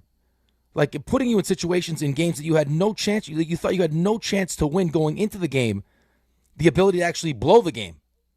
Right? There was no thought that you were going to go into Denver and have a chance to win that game, or against that defense score 32 points. There was no thought that was going to happen. Yeah, but you did that, and then you blew those games. Well, I understand that, but that's largely in part to how well Jackson Dart has played, which was initially the focus of the season. Mel can say what he wants. I got the Giants over 5.5. How many games did you really think the Giants were going to win? I thought they were going to win right in that range. Maybe if they were lucky. I thought they were going to win between. There was a lot of people that were thought the Giants could get to 7 and 8 this year. Yeah, I don't know who those people were. I think those people were crazy. But there was a lot. You don't remember those people? Well, I think those people were nuts. When we went through the first, 13 game, whatever it ended up being. They're going to play 2-11 here. Yes, assuming they lose the next 3, they're going to be 2-11. All right, win-loss game we played. I mean, I know it's a silly game because you don't know when you're playing these teams and who's going to be hurt. But you look at the schedule going. I mean, if we don't find a way to win, the first couple, like what's the season going to be? Right? That was the conversation. Once we get past the first couple, it's they didn't win the first couple. No, I know they should have won the Dallas game, but then, all of a sudden week 4 Jackson Dart steps on the field and it's like, "Oh my God, why wasn't this guy starting week 1? He's that good." Which again was was the only reason why Brian Daboll kept his job in the first place. So maybe you're a victim of your own success then. But you can't have the quarterback. But they also, on the flip side, they told ownership the only reason we're not good is because we haven't had a quarterback. So let us get the quarterback and then watch what I can do with it. And you got the quarterback, and the quarterback was better than anybody anticipated, and you still can't win games. Right. But so I'm with you. Again, I said after last season they should have fired him. I just don't. I'm having a hard time wrapping my arms around the whole well, no, Joe Shane's going to be the one that leads the process. I couldn't agree with you more. The fact that Joe Shane is still Daboll, in my estimation, should be gone because you took a massive step with quarterback and you're still losing games, but you're not just losing them, you're losing them in now epic fashion. So that I agree with. He should be gone. But on the flip side, how you're allowing a guy who has gone 20, 40, and 1 to be the ultimate decision maker on a search for the next head coach, when you look at the track record of what he's done via the draft and free agency, that to me is where I have the major issue. I can't believe that we're talking about this. Yeah, I can't believe we're talking about this either. So, I guess we won't really maybe as we move further along in this process, we'll get more insight as to why they kept Joe Shane. But, I'm sure it has something to do with, all the improvements he's made behind the scenes with, scouting and everything else. And it's just there's no appetite to have a complete overhaul. But has he done a good job? I don't think he's done a good job. Mel seems to think that they have talent, but is Shane Bowen that bad? Because if Shane Bowen's really that bad, and you think you got enough talent on the defensive side of the ball between money you spent and draft picks you used, then why wasn't he gone already? I agree. It really makes no sense. No, it doesn't. But this will be an opportunity for Kafka to prove to to prove to ownership and prove to Joe Schoen that he's a real candidate. And I guess in a perfect world, would it be to Jackson Dart's benefit to have it, keep it in house? I get. Listen, if he goes out there and he coaches at a high level, yeah, why would it not be? Right, but even if he coaches at a high level, how many more games are you going to win? Yeah. And is Jackson Dart going to play? Because it doesn't sound like he might not play this week. So you're gonna beat the Lions in Detroit? You're going to beat the Patriots? No, like I said, you're going to be 2-11. All right, so you're 2-11. So what would you have to see from a game against Washington, Dallas, the Raiders, to be like, you know what, Kafka should keep this job? You'd have to. I mean, what could you possibly see? I don't know if you could see anything. I don't know. I don't know if Mike Kafka is going to solve the defensive problems. Yeah, I can't imagine that we're going to be back with Mike Kafka next year. No, I will say this though. I will say this though, to their credit, I didn't think it would happen during the season, but I remember us having the conversation when we looked at out of the bye when you got Washington. Who knows? I mean, what their quarterback situation is with Jaden Daniels, and you got the Raiders and you got the Dallas Cowboys. Is that you can't let a couple meaningless wins after the bye make your decision for you? No, of course not. Of course, I mean, if you go 5-12, you can't be like. I would be stunned if Kafka was the coach next year. Stunned. Yeah, I don't even know if that's really something that you would. I mean, do you want that? I mean, I guess if it's just it looks great, but I mean, is that what you really want? No, it's not what you really want. And again, I know it's not for the fans, but I think you'd have a tough time selling the fan bases for him as the head coach, wouldn't you? Well, yeah, I mean, unless, like you said, unless for whatever reason it looks so much better that, when Jackson Dart's back, if it's, against the Lions, they somehow manage to, to beat the Lions or go to New England and win that game. I don't know. I don't even know if that's possible, but. Yeah, it's probably not. Let's get to some of these callers. They're all lined up again. Giants hot topic today. James Lake Grove. James, you're next up on ESPN New York. Hey, good afternoon, guys. It's 8:40 in the morning, James. Oh, geez, yeah. I newborn at home. Sorry, it's one of those days. I got you. Go ahead. So I am one of the people who believes that you do have to not turn over every stone. So what would it take to back the truck up and go get a McVay or a Shanahan? I mean, Nothing. 3 first-round picks. You got the quarterback. What do they matter? They're not trading them. Where you are. It's silly. This is silly conversation. The Rams are not going to let you get anywhere near Sean McVay. Shanahan is going to be there for as long as he wants to be there. Why would you give up an elite head coach, knowing how important it is for a first-round pick? I wouldn't. No, you wouldn't. No, it's silly. I mean, listen, I feel the same way about, hey, let's go offer Cincinnati 3 first-round picks for Joe Burrow. It's silly. Like, I mean, what are the chances that with those 3 first-round picks you draft a quarterback that's anywhere near as good as Joe Burrow? None, actually. So, I mean, yeah, that sounds great. Yeah, like, of course I'd love to do that. I mean, yes. The answer is yes. Yeah, if that was a possibility, you know, yes. RJ, you can have the 5th overall pick in this year's draft. I would like to take Kyle Shanahan from you. All right, I'm thinking about it. I'm turning it down. Oh, what a surprise. Ira in Staten Island on the Giants this morning. Hi, Ira. How are you?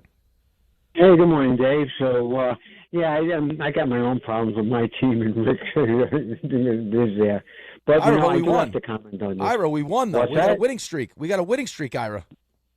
Yeah, well, you better hold on to your hat. Probably not going to win a game until you play the Dolphins. I think these next 2 games are going to be not pretty, these next 2 games.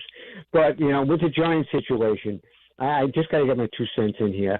You're right. They should fire the GM at the same point because, to be honest with you, even though Gruden and Belichick probably are no-brainers, and I'll throw McCarthy in there, a guy like Shane, if he's going to have major input in the hire, he's not going to bring in a high-profile coach like that because, they're going to kind of creep away and take away some of his power. So you're probably going to get a lesser of a coach. But I don't know. I didn't hear earlier this morning. I tell you the truth, I really like Brian Flores, and I know he had his issues with the owner in the Dolphins, and I know there's something going on with him in the league. I don't know if it's been resolved. He got the Dolphins to the playoffs. He started to get Tua going in the right direction, and I don't know what finally took place in Miami. I know him and the owner had an outing, but I think he's a really, really potentially good head coach that nobody's talking about, and the Giants should do their homework to hire him. The thing that would concern me, thanks to the call, I like him too. It sounds like he's very difficult to get along with. Which I don't know if necessarily something that Joe Schoen's going to want to deal with, or and what do you just have in Brian Daboll? Yeah, right. But I don't know. I mean, I think I don't know what their relationship was. I get what you're saying as far as like his relationships with the coaching staff, which I think, I mean, for me, if you're going to hire him, is really important because you're going to have to get the right offensive coordinator in here. Absolutely. Again, I'm not a lot of these guys interest me, but it's not just the head coach. It's about what you surround the head coach with as well. Well, I mean, that ends up, I mean, let's be honest. I mean, that ends up being the downfall of Brian Daboll, is his decision to go with Shane Bowen. Yes.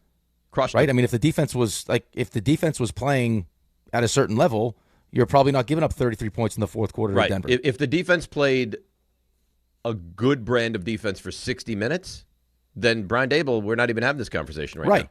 I mean, they're 5-5, right? I mean, here's the problem that Brian Daboll ends up having to deal with and ends up costing him his job is that they're not losing games because of, rookie quarterback making rookie mistakes. Which you'd be okay with. They're losing games because of coaching. Right. Can I tell you about something, though? Is it Bathfitter? Because I love Bathfitter. Yeah, it is Bathfitter. And I want to tell you about my friends at Bathfitter.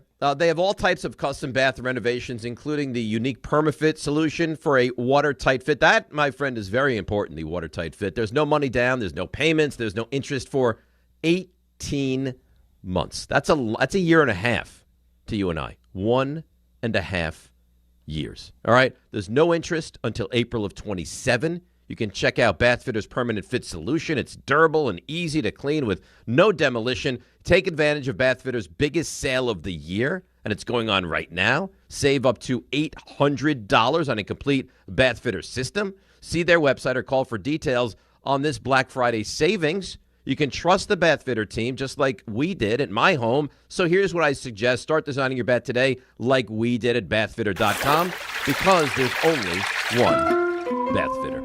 Let's take a break, come back, and the calls, they're all lined up. We want to get to you guys, continue to talk about the Giants, the state of the Giants, where you go from here, what coaches interest you, how Shane is still employed. It's DNR with you, ESPN New York.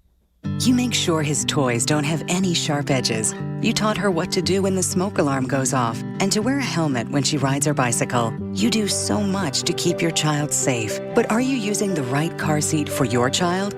Car crashes are a leading killer of children ages 1 to 13. Protect your child's future at every stage of life. For information on the right seat for your child, visit safercar.gov/the-right-seat. Sponsored by the New York State Governor's Traffic Safety Committee. John Ryan. Yeah, Dad. I think I came up with a killer slogan for our law firm. D'Agostino and Associates, bite back. Bite back? Yeah. When someone hurts you, you bite back. We'll be the law firm that bites back. Dad, that's brilliant. Accident victims, call D'Agostino and Associates and bite back. Hey, we could even put a big vicious dog on billboards everywhere. Yeah, and Rottweilers on buses. Hey, how about a toll-free number? What are you thinking? Like 1-800-BITE-BACK. 1-800-BITE-BACK. That's brilliant. But what if people hear fight back? Easy. I'll spell it out for them, like 1-800-BITE. Back. 1-800-BITE-BACK. That's 1-800-248-3222. Love it. Hey, Dad. Yeah. All this talk about biting back got me hungry. Me too. Want to grab lunch? Sure. Hey, how about a jingle? You mean like D'Agostino, Law, Bite Back?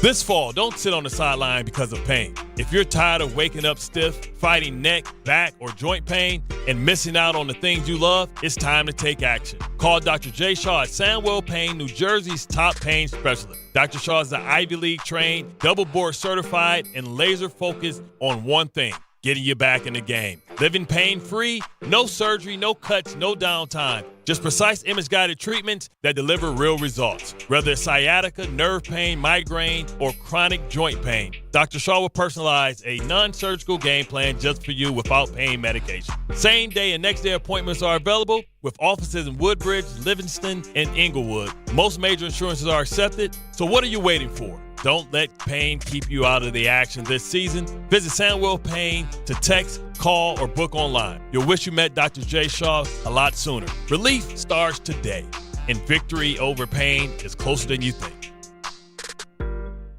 This college football moment is brought to you by Serve Pro.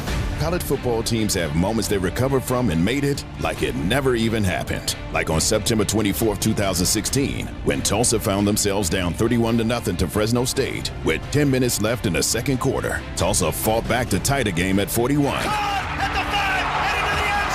And then won 48-41 in double overtime. Serve Pro. Like it never even happened. Your fantasy roster is set. The Smack Talk is heating up, and this season, ESPN Bet is giving you more ways to ride with your squad. Introducing the ESPN Bet Fan Center, where you can instantly link and bet on your fantasy teams right in the ESPN Bet app. An enhanced sports betting experience only from ESPN Bet, the sports book for sports fans. Make the connection today with ESPN Bet Fan Center and the ESPN Fantasy app. ESPN Bet Sportsbook. Download the app today. Must be 21 plus. Gambling problem? Call 1-800-GAMBLER. Terms and conditions apply. See app for details. You live for this. The wins, the losses, the slam dunks, and the buzzer beaters. The dream that this is your team's year. Hope. It's what keeps you coming back. So you represent with anticipation and with pride. Because when everything's on the line, your support means everything. That's why the NBA Store is here to support you. Check out the largest selection of official NBA gear at NBAstore.com. A Fanatics experience.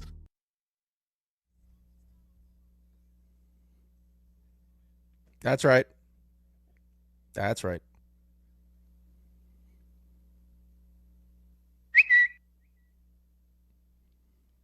That's wrestling.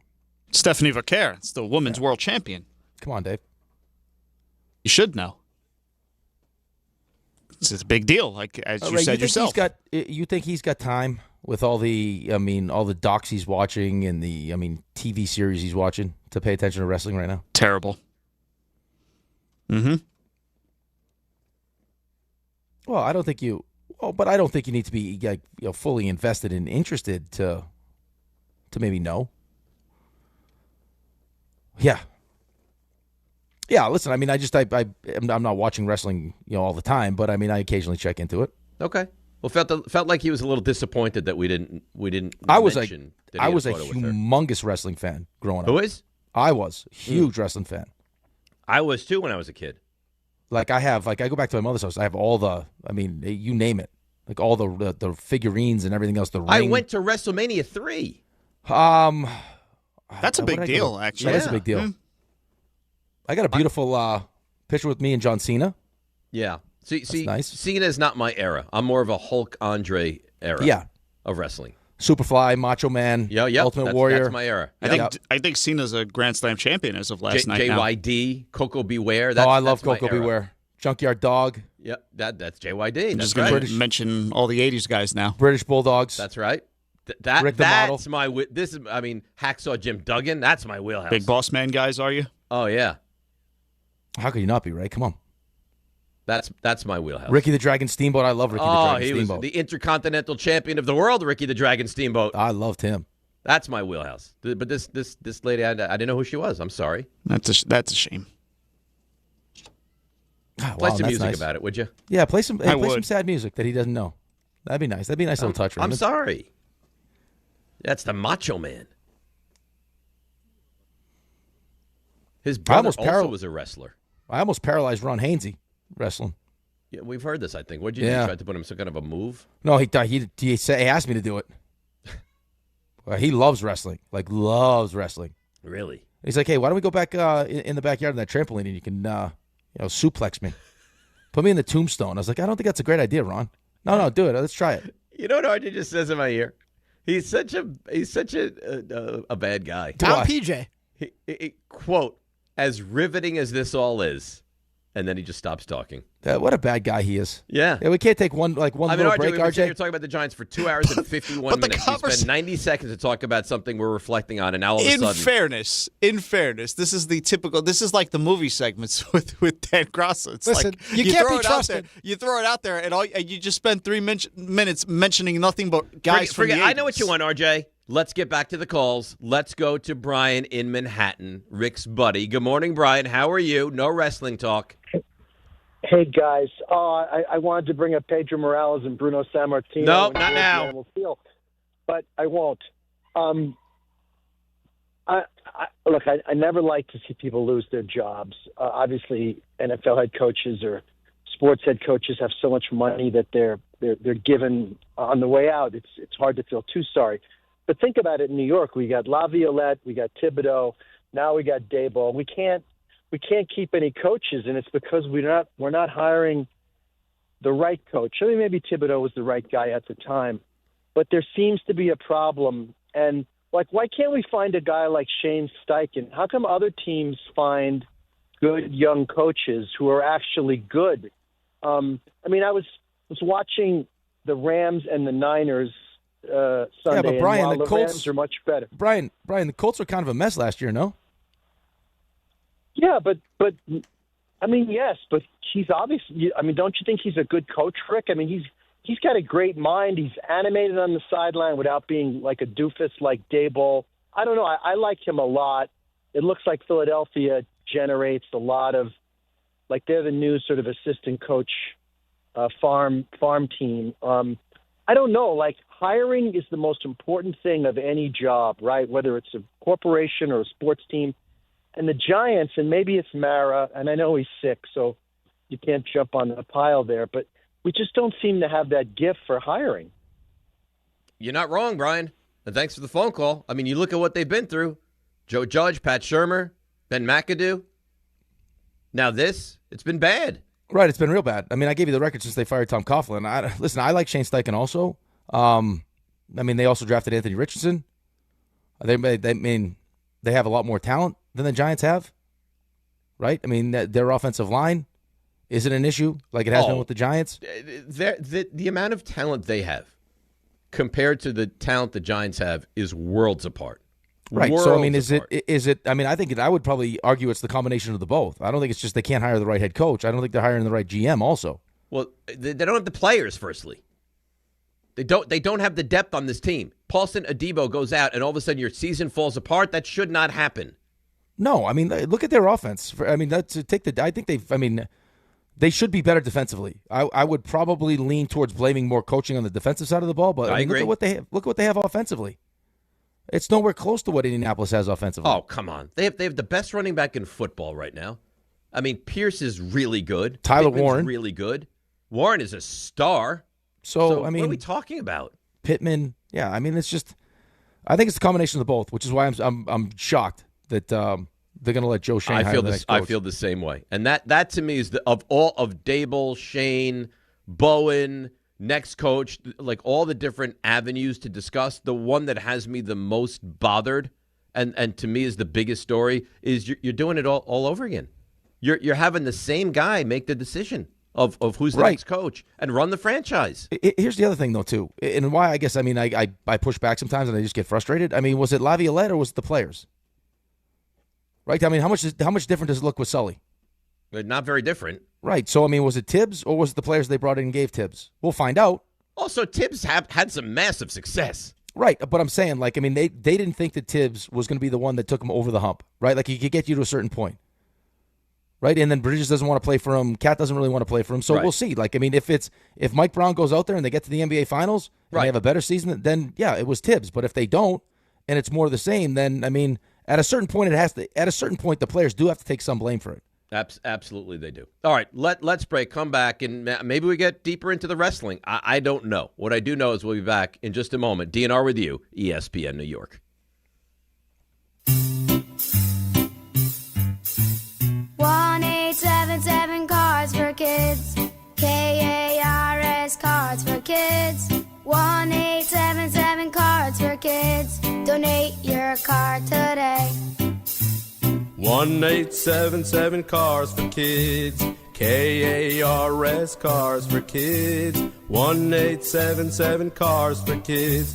Donate your car today. Ready to get rid of that old car? Donate it to Cars for Kids. Call 1-877-CARS-FOR-KIDS to reach a friendly live agent. Donation's super easy, and your car can be picked up as soon as tomorrow. Call us now, 1-877-CARS-FOR-KIDS. That's Cars with a K to donate your car today. 1-877 Cars for Kids. Donate your car today. Did you know you can donate real estate too? Go to carsforkids.org. That's carsforkids.org. to the net. Score! The New York Islanders are back in action with a brand new theme night schedule you won't want to miss. Bring your friends out for the holidays and take home a custom holiday replica jersey or arrive early for special bobblehead giveaway nights for Matt Barzell and Bo Horvat. Barzell for Horvat. Score! Explore the full theme night schedule at NewYorkIslanders.com. Hey, bro, weirdest thing is happening at the game. This guy sitting next to me says, "You're our good luck charm." Every time I crack a Bud Light, we score a touchdown. Now his entire family wants to buy me Bud Lights. I think I'm some kind of a football prophet. Talk soon. The team needs me. Anything for Bud Light, the official beer sponsor of the NFL. Stock up today. Enjoy responsibly. Copyright 2025 Anheuser-Busch Bud Light Beer, St. Louis, Missouri. Join Optimum and MSG Networks November 15th from noon to 2 p.m. at the new Gateway store for a grand opening celebration. Meet Knicks alum Larry Johnson. Plus, enjoy a family-filled day with balloon animals, face painting, and a Chick-fil-A lunch on us. New York Lottery's holiday scratch-off games are the perfect gift for everyone on your list. Like me, your Aunt Jules. I told you I didn't need a gift this year, but I secretly really want one. Or me, your neighbor Frank. I hope you didn't forget I'm coming to your holiday party tonight. Or me. Why does no one ever think of the voiceover guy? Anyway, New York Lottery's holiday scratch-off games have more winners and top prizes up to $5,000. Please play responsibly. Must be 18 plus. Gambling problem? Call 1-877-HOPE-NY or text HOPE-NY. Some people just know you can save money on car insurance by checking Allstate first. Like to check if they're going for it on 4th down before going to the concession stand. Yeah, give me 3 hot dogs, 2 jumbo Touchdown, baby! What? Hey, buddy, you want cheese with those? Yeah, checking first is smart. No. So check Allstate first and see what you could save. You're in good hands with Allstate. Potential savings vary, including based on how you buy, subject to terms, conditions, and availability. Allstate North American Insurance Company and affiliates, Northbrook, Illinois. Hey, listen to this. All I needed was a new starter. Got a great deal on eBay. Did it myself. Yeah, that's cool. But how about the soft purr of an upgraded exhaust when it fits just right? For me, it's the little things, like these new windshield wipers from eBay I installed. From small fixes to big upgrades, eBay has all the parts you need at prices you'll love. Guaranteed to fit every time. eBay. Things people love. Eligible items only. Exclusions apply. 880 ESPN, WHSQ, and WCBS-FM HD2, New York. A Good Karma Brands radio station. This is DiPietro and Rothenberg. Joe Schoen's going to lead the coaching search, which means he's not going anywhere. Which is unbelievable. You've been a train wreck of an organization. Yeah, I think Brian Daboll got too concerned about what everybody else thought about him. It feels so Jets-like. So here we go again. There's no track record now with your owner and making smart decisions at either GM or coach. It has not worked out. That is 100% true. The only thing that gives me any solace is that I feel like they have the quarterback, which is a huge piece to the puzzle. But other than that, we're back to square one again. This is DiPietro and Rothenberg on ESPN New York and streaming live on YouTube. All right, big 9 o'clock hour. DNR with you, ESPN New York. We're going to bypass the wrestling this hour and dive back into Giants conversation. I can't believe that Joe Schoen is the guy. Like what would he have had to do to lose his job with the Giants? It doesn't sound like anything. So he's just Teflon in this situation. He's 20 games below 500 in 4.5 years or 3.5 years. We've talked about this though. Could you not feel this coming though? Yeah, but now that it's dialed in, it just makes me so upset. We talked about this last year. Before they won the Colts game, right? The all important Colts game, right? So they weren't winless at home. That saved their jobs was. There's a chance it's not both. It's just Daboll. And then you go through the offseason where it's like, hey, everyone, just so you know, Jackson Dart's Brian Daboll's guy, which ends up being, a feather in Brian Daboll's cap. It really does. But, yeah, I think that it's probably a lot of behind the scenes of the improvements that they've made. And then, all the work that they've already done, probably leading up to this year's draft. There's a lot that goes into replacing the GM, and I don't think that they want to deal with that. I guess, but Or listen, or he has them convinced that there's plenty of talent and it's being underutilized by the head coach. Which I think, and that's what Jordan kind of led us to believe, that the ownership group believes that the talent is there and they should be winning games. And the reason they're not is not because of Schoen, it's because of the coaches. It's a cutthroat business, man. It really is. Well, it's about results, right? I mean, that's ultimately what it comes down to. And it's also about, keeping, the other part of it, which is the Dallas Cowboys, specialty, is keeping your fan base, engaged. And I got planes flying over the stadium, and I got people that has to be a part of it. There's the football part of this, and then there's also the business part of this. And when that football part starts negatively affecting your business part, I think that's when you really have to start deciding whether or not you want to make changes. No, changes are made now. We talked about this a lot about the maturation of Jackson Dart and a new coach, which you're going to have right now, and you would think it's going to be a new full offensive regime, because I can't imagine Kafka's going to be back unless things are great, which is hard to believe. That being said, so Phil Simms was on with Gary Myers on Saturday, and we talked about this yesterday a little bit, and the discussion that we had is how much does this hurt his maturation? Phil Simms said it really doesn't. Here he is. About the new offense, if he has to deal with a new one next year, he'll conquer it way before he probably even goes on the field to practice in the off season. And everybody, they have so many coordinators. Sometimes it's kind of uplifting too. Maybe not for him because he's a rookie if he has this, but you change your systems, invigorates you. All right, so Simms thinks this is a non-issue. Right, but it's I could understand you're invigorated because the system you're in right now really isn't working well. Jackson Dart's playing great football right now. Yeah, but I listen, I think that Daboll deserves some credit for getting him to this point, but I don't think it's the only guy that could get him to this point. No, I don't think it's the only guy either, but let's not, I think sometimes you make me so crazy. Why? Because you're so easy, it's so easy for you to just dismiss the fact that this kid is actually going out there as a rookie and playing the way he's playing with virtually no talent around him. And we're just it's just him. It doesn't matter who, who coaches him, he's just going to make it work. There has to be some credit. You keep dismissing it. There has to be some credit. Well, I don't understand. The guy's 2-8. The guy's a bad head coach. Right, but he's not. But I'm not saying give him credit. You want to have a parade for him? Right, but I'm not saying he's a good head coach. He's not a good head coach. He's doing a good job with Jackson Dart. And I think that Jackson Dart is so good that another guy will do equally well. And okay, so I hope you're right. I hope so, right. too. I don't think in year 2 you need to be invigorated by a new offense. In a perfect world, you like to build on the offense that you already have. I just learned this one. I just now feel comfortable in it. I know why we're doing what we're doing, not just what we're doing. The guys on the team know what we're doing, so now we can continue to build on that. Okay. As opposed to now, but you're going to have more talent around him. You can't deny that next right, season. Of course. But I'm saying, just for anybody, just in general, going into year 2 is when you're supposed to take your biggest step. And we've seen it happen. Listen, it happened to Drake May. Drake May in year 2 is way better. Drake with the May's new coaching awesome. Staff. But Drake May also got Drake May also got Mike Vrabel, who a lot of us would kill to have as our head coach, and Josh McDaniels. That's a pretty dynamic combination again. It's a great combination. Maybe the Giants will land a great combination. Well, but that's what we don't know. We have no idea. It's all speculation until we get some answers. And the problem is you're not going to get answers all that soon.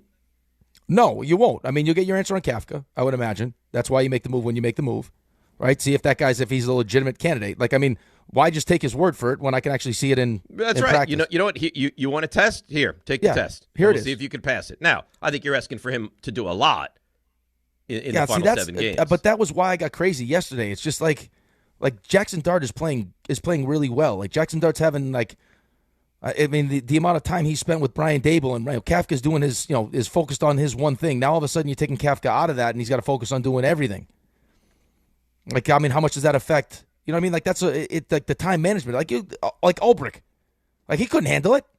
It's a lot to handle. It was too much for him. So, listen, I get it. Now I get it, and I understand why they did it, and it's the right move, just because we got to figure out if this guy can be a head coach or not. But, the more I think of it, the idea of Marcus Freeman, that scene, in theory sounds good, but, I got to tell you, I think I would much rather have a proven commodity. Right? I don't know what the appetite is for John Gruden. That would be something that makes sense for me. Bill Belichick, as much as you don't love the girlfriend thing, I mean, I don't know how. The coaching aside, I think the coaching need to be fine. I don't know how. Well, the girlfriend listen, thing. How much does he want the job? Here? How much does he want the job? Right? Like, I mean, if he really wants the job, right? That could be, if you're desperate for it, are you willing to separate from that? Right. Like, I mean, no one's saying break up, but does she have to be such a big front and center piece of what you're doing? Because it's a big deal in North Carolina, which for the most part, football, like we don't care at all. The Giants, if that kind of stuff comes out with the Giants, you'd be crucified. It's a big deal because it's Bill Belichick. Right. It's a big deal because it's Bill Belichick, but it's Bill Belichick on the Giants. It's a bigger deal. Right. I mean, unless everyone wants to say he lost his fastball, right? Like he can't coach anymore. He's not having success. I mean, he did take on, 70 new players? Right. So they're trying to restart the entire thing. So, I mean, if he jumps in here, he gets the job. I think people will be excited about it. They will, and I will, actually. And then all of a sudden, I mean, defense is much better. You hire the right offensive coordinator. You're winning football games. No one cares about the girlfriend. I mean, look at if it's quiet, nobody. If you're winning, nobody cares. You're right. If you're winning, it doesn't matter. If you're not winning, it matters a lot. Buddy, listen to me. Winning cures everything. I agree. Do you think right now that it wouldn't be one of the biggest topics of conversation in the NFL if the Colts were losing football games that their owner was on the sideline with the headset on? I think it'd be massive. It'd be a massive story. Winning cures everything. Now it's like, well, why aren't more owners doing this? Well, most owners aren't doing that because you're supposed to just let the coaches coach. That's what you do. Hire the coach, let him coach. Not standing on the sideline taking notes about what's being called and not called. If they were losing, that would be all over the place. But I mean, that's what happens with winning anywhere, any field, anything. You're winning, and all the problems they just magically go away. Okay, so that would be my question to you: do you think Belichick, with Jackson Dart, is still capable of winning? Because if you do, then that whole girlfriend thing is going to take a back seat. You're not even going to be that. We won't even be talking about it. It'd be like a cute story. It will be. I think no. I understand what you're saying. I'm intrigued by it. I'm intrigued by it. If he went to North Carolina and had immediate success, completely turned that program around, right? I mean, they're a team that's being mentioned in the CFP, right? No one would give a rat's ass about what's going on with his love life. But you know what else? The girlfriend wouldn't be nearly as big of a story because he was having success too, right? So the fact that they stink and they get blown out by teams like was it TCU in the opener, it matters. So I mean, if that's what you think. That he could step in. I think he could. Again, I mean, he had massive success with a young quarterback. Yep. Massive, right? Who was really, really good. Now, I'm not comparing Dart to Tom Brady, but he had massive success with Tom Brady. And he's an attention-to-detail guy. I'll tell you what's not going to happen. Jamie Gillen's not going to miss the kickoff zone over and over. You're not going to have the kicking issues like you have over and over. You're not going to blow 30-point leads over and over. It's just not going to happen with Bill Belichick. No, it's not going to happen. Right? So, I mean, the whole accountability thing, I mean, we could solve that right away. And it's just like, I mean, at what point do you just say, like, enough is enough? We can't keep going on this, hey, good coordinator, could be a good head coach, but we don't really know. Like, and I don't know what's going on inside the building. I don't know what's going on with, health-wise and everything else. But, like, I mean, if you really wanted to make a statement, I mean, that'd be a statement. It'd be tough to argue against that. That'd be a statement. You know what the funny thing is? New York, as pathetic as it's been, would be like the capital of football. You'd have Bill Belichick, and then the Jets would own the drafts the next 2 years. Yeah. Right? Yeah, you would. Like they'll combine for 6 wins this season, but the capital of the NFL would be right here in New York. Yeah, I mean, again, like all this is contingent on too. Like, I mean, what are you bringing with you? Like even Bill Belichick. Like, that excites me. I think that would probably be, I mean, I would probably lean into that if he really wanted the job. But it's also like, okay, what's coming with you? Like, who's going to be the one? I mean, I know you'll be a part of kind of like what you did with Brady, right? Like, I'm going to teach you about what the defenses are doing and everything else. But, like, who's the offensive coordinator? Because we've seen what Josh McDaniels is. Like, as good as Vrabel is, like, the effect that Josh McDaniels is having on Drake May right now is undeniable. I mean, is there somebody like that? And also what happens is, I mean, you're a Giants fan now, and I ultimately this isn't the end-all, be-all, end-all, but when you think about Bill Belichick, you have this thought of, like, he's a god, right? Like, what he's done with the Giants, what he's done. He comes here, and he stinks All of a sudden, because that's it for him, right? He's not going to be 77 years old taking a new head coaching job. His legacy, I think, is tarnished. I wonder how much that matters, if at all, to him. At this point, with what you're seeing in North Carolina, I mean, what's the only way to get your? I mean, it's already taken a shot. I mean, Brady going to Tampa and winning a Super Bowl, it's already taken a shot. So, like, then, what's failing in year one at North Carolina? Right. What's the best way? I mean, what's the best way to get that back? Where would you like to finish your career? If you're going to take one more shot, where would you like that shot to be? I mean, you know what he thinks about the Giants. Right, and now they have a quarterback. Definitively, yes. Definitively have a quarterback. It's certainly an interesting conversation. And the more you think about it, the more enticing it is. There's some baggage there, and you got to be careful with that, I think. Patty in Schenectady. Patty, good morning. How are you? I'm good, guys. I'm good, guys. How are you doing? Good? We're hanging in there. What do you got this morning? Feel you. Two quick ones. One, I think the question that we're going to find out really quick is, are the Giants ownership overvaluing the talent that they have? And I'm not saying that Daboll didn't deserve to be fired, because you are what your record says, and he definitely deserved to go and deserves some blame. Or do the Giants have the talent and the next head coach is going to work out? So to me, that's the interesting part. I think maybe they're overvaluing some of this talent a little bit, but only time will tell that. And the second piece that I wanted to touch on is, earlier you talked about how, yes, Dart needs to take less hits, but QB run and being physical in the QB run game is something that's part of his game. And I don't think that you knock Josh Allen or Jalen Hurts for those kinds of things. So I think as his career progresses, as long as he gets smarter doing it, that's something that you're going to enjoy out of his career. I think that's exactly it. You're not going to eliminate, and thanks to God, him running the football, but you just can't. Right, and whether it's him or the coach or whoever, it has to be figured out. Right, but it's going to have to be him, though. Okay. And Mel said the same thing. Like, I mean, and hopefully this is a wake-up call, right? When he has, I mean, again, I'm sure he sits down with the people that he trusts, like his inner circle, and they're like, listen, Jackson, like, this isn't about, proving to your teammates how tough you are anymore or how much you want to win. Like, they all know that. Their concern now is that the drop-off from you to Russell Wilson is so steep that you could feel it when he was out of that game. But the second he left the game, you had this thought of, were they going to lose the game? And the second the Bears the Giants didn't have that far to go, right, to score a game-winning touchdown. You knew there was zero chance they were going to score the game-winning touchdown. No chance. So we need you available. Like, we need you available. So, I mean, you've been in the tent 4 times already for concussion tests. Now you got a concussion. Like, it's time to wake up. Right. And listen, quarterbacks go through that maturation. What worries me a little is there was sound last week of him saying, this is how I play, and it's not going to change. Well, it's got to change. You can't. But we all, you know how we are. I mean, you were the same way as a young kid. Like, the stuff you would do as a young kid is way different than the stuff you would do now. Absolutely. Right, because you're indestructible at that age.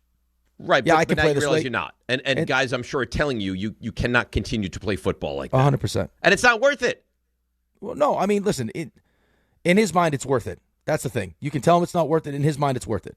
Like, that's who he is. Yeah, but that's what makes not. Jackson Dart makes him Dart. But he'll, eventually you'll realize that. Like, now, some of the stuff now, that you would normally do as a, this might be a terrible example, and I don't want to get too off track because we got to stay focused. Don't make it a wrestling analogy, whatever you do. No, so we, every summer, I'll take the kids to the lake.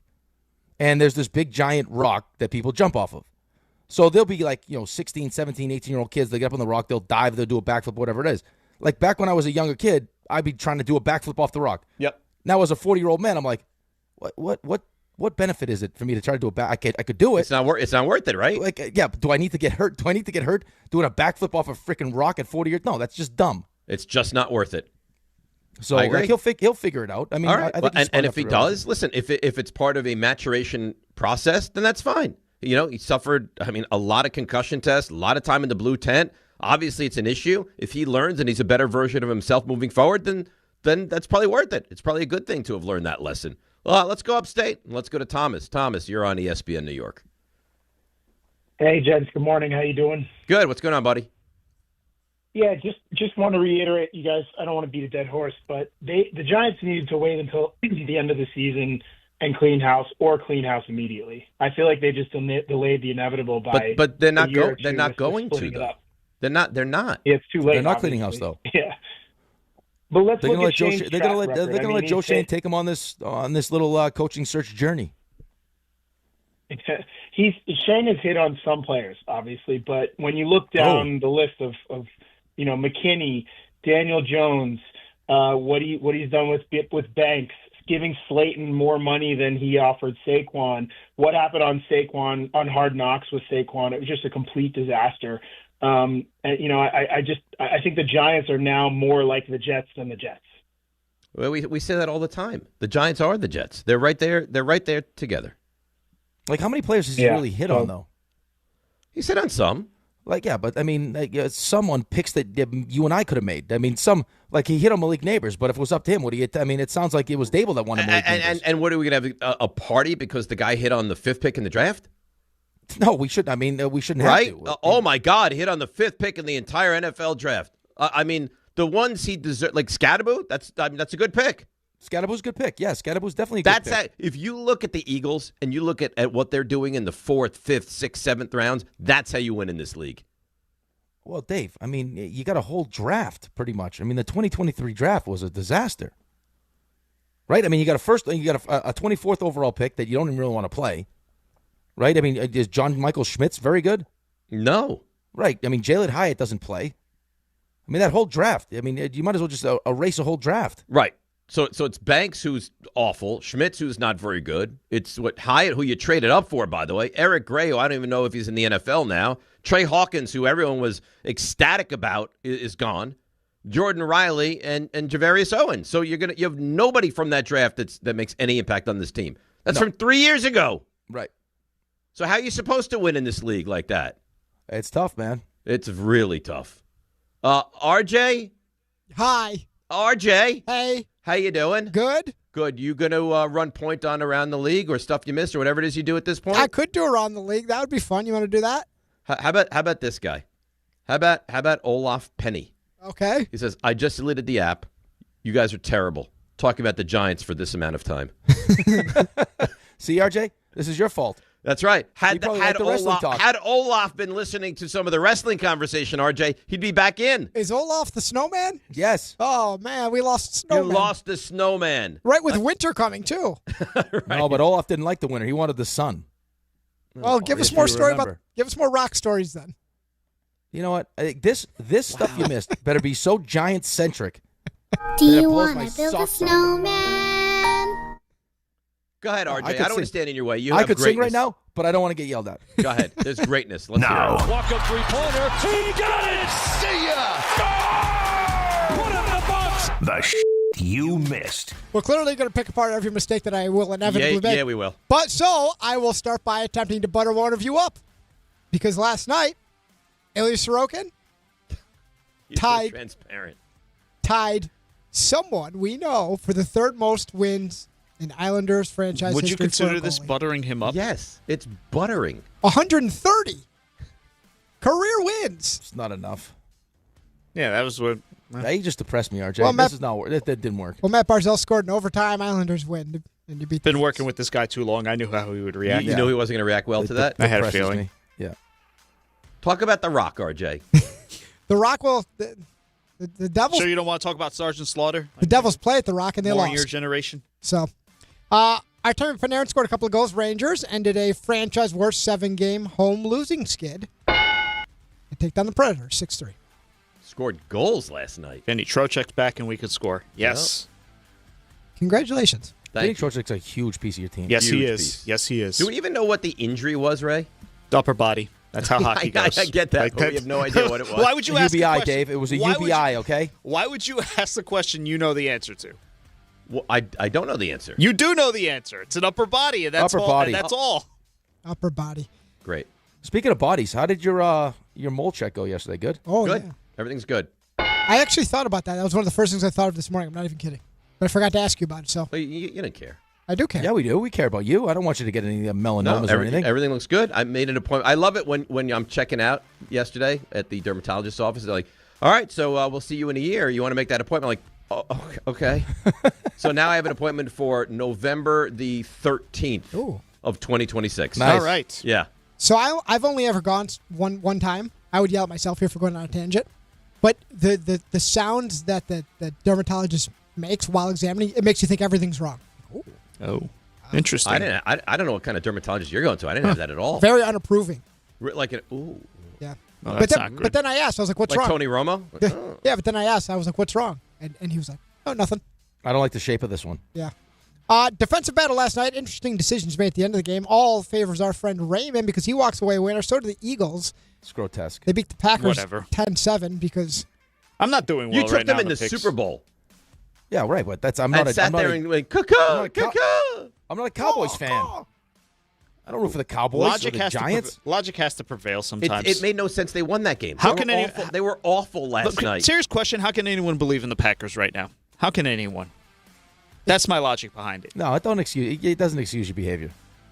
You went five straight picks, the same as RJ, and then you picked the Eagles. You want me to just fly in the face of logic? That's what you want. No, I want you to pick a different game. Is what I want. Yes, I agree with that. I wish I had picked a different game than Panthers Saints. I wish I did, but I didn't. Gross. And now I'm what, 14-16? Now you wonder why your football team stinks. Wow. Alrighty. You know what? I'm going to bite my tongue. Well, we haven't spent any time on this. Garrett Wilson, that knee he re-injured, going to cost him 3 to 4 weeks. That's great. What's the difference? They don't throw him the ball anymore. Well, he did his first game of his career last time without a catch. Right. So I guess to your point, literally it does not make a difference because he didn't catch the ball. Elsewhere we around had -5 passing yards in the first half. That's not great. But that played a Breece Hall, though. Outside of the one screen pass, which went for a touchdown, I think he had 12 passing yards. Won 3 phases of the game, okay? Special That's teams, right. special teams. He threw for 54, and that was a 42-yard screen pass. So yeah, That's right. That's right. Packers need a new center. Their center Jenkins has a lower leg fracture, so he is out moving forward. Sean McDermott, by the way, this was interesting. So he was asked about Joe Brady. So we view Joe Brady as a possible up-and-comer for a head coach. People in Buffalo are not super pleased with him because Sean McDermott had to answer a question yesterday as to whether or not he'll be the OC moving forward. And he said there's no pressure on him or no plans to make a change at this time, which I thought was interesting. Joe Burrow practiced yesterday. He was limited out there for the Bengals. He hopes to return at Thanksgiving, which for those that glance at the old calendar is in about 2.5 weeks.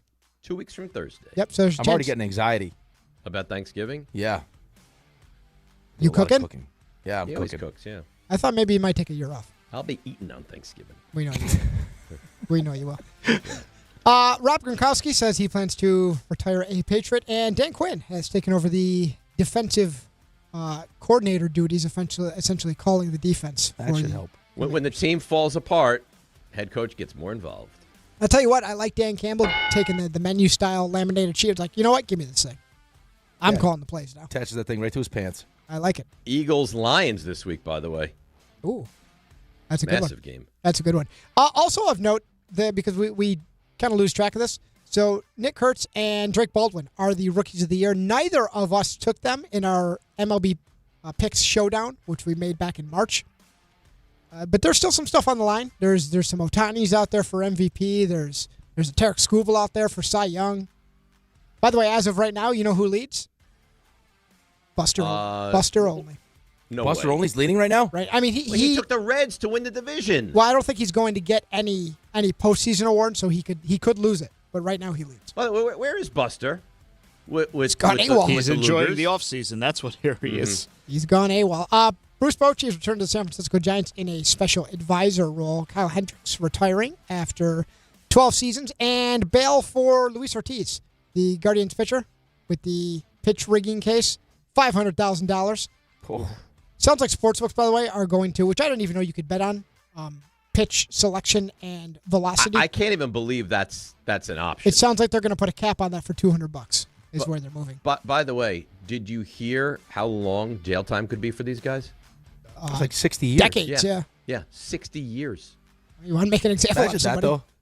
Imagine if you are, like, they do put you in prison. What'd you do? What are you in for? Throwing balls. I saw. What kind of balls? Yeah. I think it was Class A because I read that I think it was him that 7 out of the 8 times that they did the rigging of the pitches, it was successful. So I did some digging. Allegedly. I was like, allegedly, it's important.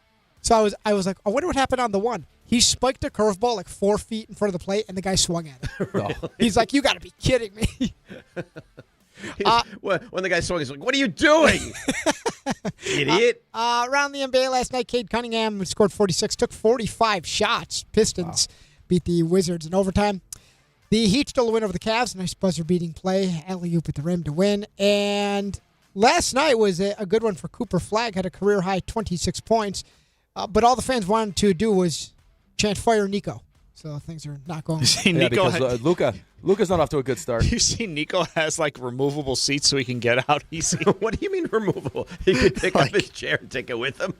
Like he can get out of the arena very easily when they start to boom. Escape plan ready to go. Basically, Mavs lose. They're 3-8. They fall to the Bucks. Victor Wembanyama, 18 of 38, came in the fourth. Spurs outlast the Bulls. Desmond Bane hit a tough three at the buzzer to help the Magic beat the Blazers. Yama. LeBron sounds like he's on track to practice with the Lakers G League team as he makes his way back. And Houston leapfrog Purdue, new number 1 in the AP Men's College Basketball. Anyone care to guess what Luka's averages are this season so far? I have no idea. I haven't been paying attention. Anyone at interested? all. What are you looking for? Points all across the board, the 3 stats? Yeah, give me points, rebounds, assists. I'm going to say 33, 11, and 9. Oh, that seems pretty good. 37, 9, and 9. That's not bad. 37, 9, and 9. My guess was pretty good. Yeah, pretty damn good. Without having any real idea. Good job. Thank you. You done? Yep. That's nice. We'll come back and, we'll get to Olaf, more of the Giants. Olaf's DNR gone. with you, ESPN New York. Listen up, football fans.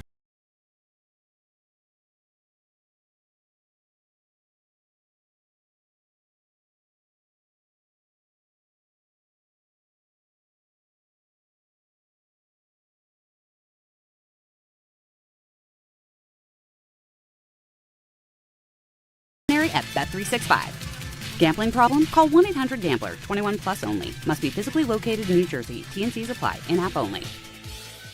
The Hess truck's back and it's better than ever. Roaring engines this year. Hess race cars are here. The Hess stock car racers are loaded with lights, sounds, and a powerful racing motor.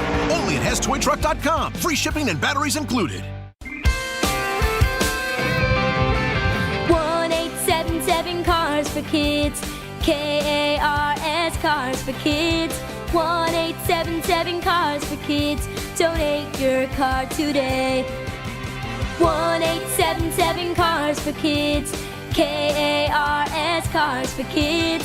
1-877 Cars for Kids. Donate your car today. Ready to get rid of that old car? Donate it to Cars for Kids. Call 1-877-CARS-FOR-KIDS to reach a friendly live agent. Donation is super easy, and your car can be picked up as soon as tomorrow. Call us now, 877-CARS-FOR-KIDS. That's Cars with a K to donate your car today. 1-877 Cars for Kids. KARS Cars for Kids. 1-877 Cars for Kids. Donate your. Did you know you can donate real estate too? Go to carsforkids.org. That's carsforkids.org. All right, let's see what's happening on the roads and bring in Debbie Duhame. Hi, Dave. Hi, Rick. On this Veterans Day, just want to say thank you to our veterans. Alternate side parking rules are suspended. Metered parking rules in effect. Watch for delays right now as you head to the Bronx River Parkway southbound at the Bronx Zoo. It's an accident. 1 lane blocked. Van Wyck southbound slowing down at Liberty Ave with construction. 15 south at Berkshire Valley Road in Wharton. An accident being cleared. It's sponsored by the Crohn's and Colitis Foundation. The Crohn's and Colitis Foundation has been at the forefront of inflammatory bowel disease research and care for over 50 years. Learn more about research, education, and support at Crohn'sColitisFoundation.org. I'm Debbie Duhame on 880 ESPN New York. Health surprises can change your life in an instant. You've seen it happen to others, but it doesn't have to be your story. At Princeton Longevity Center, we customize actionable and proactive health plans to maximize your lifespan and take control of your health. Our Cancer Check program combines cutting-edge technology with top medical expertise to keep you ahead of potential risks. With advanced full-body imaging, genetic testing, and multi-cancer detection blood tests, we look for even the earliest signs of problems. Results are analyzed by expert physicians who craft a personalized plan to safeguard your future. You're not just a patient, you're a partner in your health journey, backed by a team committed to helping you live longer, healthier, and more vibrantly. Our programs have saved hundreds of lives and empowered countless others to take control of their health. Be proactive with your health for the ultimate peace of mind. Call 888-8000-PLC or visit PrincetonLongevityCenter.com. Caffeine doesn't have to be bitter or boring anymore. 5-Hour Energy shots are bringing the flavor and energy. One of my personal favorites, Strawberry Banana. It's giving smoothie vibes in a compact caffeinated shot. Whether you like your energy sour, fruity, or tropical, with 17 flavors, there's something for everyone. And yeah, it's got as much caffeine as a 12-ounce cup of coffee, but with zero sugar and no crash. Big flavor, tiny bottle, tasty caffeine done right. You can grab yours in-store or hit up 5hourenergy.com or order on Amazon today. This college football season, show your school spirit every time you pay. Introducing college-branded Venmo debit cards. Rep your team on and off the field with custom designs that let everyone know who you're rooting for. Whether you're tailgating, grabbing stacks for the watch party, or celebrating a win, you can unlock 15% cash back at ESPN, 1 free year of Perplexity Pro, and more. This college football season, score more with the Venmo debit card. Get yours now in the Venmo app. Learn more at venmo.com/collegecard. Max cashback varies. Terms apply. The Venmo MasterCard is issued by the Bancorp Bank N.A.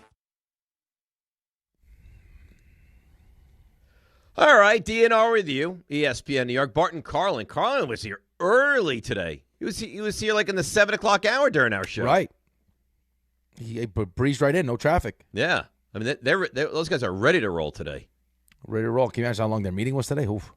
2.5 hours, I figure. It's a long meeting. Yeah, they love their meetings. And then, of course, it's the K show. When did the news break yesterday? Like 12:45, right? I think somewhere around there, yeah. So, I mean, this was a gift from the heavens for Michael. Yeah, I mean, I don't think he needs the gift. No, I'm just saying, like when you're about to go on the air and you get news like that, it makes your show so easy. Yeah, John sent us the breaking news at 12:46 yesterday. Yeah, so right there. Oh, there it is. Yep. So the K show will be on it at 1, and then of course it's DHR. And then you were 1 to go. Little did you realize that there was no more to go. Little did I realize. And I'm highly disappointed in that. Now, the Jaguars did this a couple years back, where they played this game of the GM is safe, and then they realized it was so bad they had to. You think there's any chance that happens? Right now at the moment, doesn't feel like it. Yeah, it doesn't feel like it. I can't imagine over the next 3 games it looks much better, but I mean, we'll see. I don't think it will, but I just like if you go 2-15, do you think they could revisit this and say, you know what? No, we're going to move on from Joe Schoen? I don't know, man. I mean, it's just how. What did he have to do last year to get himself fired? Apparently nothing. Can you imagine if let's realistically, what do you think the Giants are going to win? 5 games this year? They have 4 games this year? Yeah, we'll go. I mean, we'll give him 2 of the last. You only give him 2 of the last 4. Okay, so you're going to keep a guy and let him run a coaching search, having gone 7 and whatever in the last 2 seasons. Yeah, that's good work if you can get it, man. Yeah, that's tough. Let's go to Neil in Dallas. Neil, you're on ESPN New York. Good morning. Good morning, guys. Just a big fan of you guys. So I want to compare last year Patriots and this year Giants. I just want to say your Giants' future is amazing because you found your franchise quarterback the way we found Drake May, and we let Mayo go, and we kept Elliott Wolf, our GM. The same thing can happen. You guys have more key players than we did last year in Neighbors and everybody. So they don't lose hope, and next year Giants going to make Neil, big I'm plays. never going to lose hope. I'm always going to be here. It's been a long time. Neil, how long did it take you going from Super Bowls to being now maybe the best team in the AFC? Wasn't all that long, was it? 5 years. All right. So I mean, you were in the playoffs with Mac Jones, then you moved on, then you were bad for a minute, and now you look like you're going to be good for another 15 years. I've been, for the most part, and I'm not comparing it to the Jets, but for the most part, I've been irrelevant for 15 years. No, correct. Yeah, but I'm just trying to say, like, next year Giants is going to, because we kept Wolf, we got a new head coach. If we get a proper head coach and proper OC, because Darn's like the same thing with Drake May. Right, but you didn't just get a new head coach. I mean, the reason why you're so comfortable moving off Gerard Mayo is because you knew that Mike Vrabel wanted the job. Yeah, it's not going to be easy. I know that, but just saying, it's not going to be easy. But, yeah.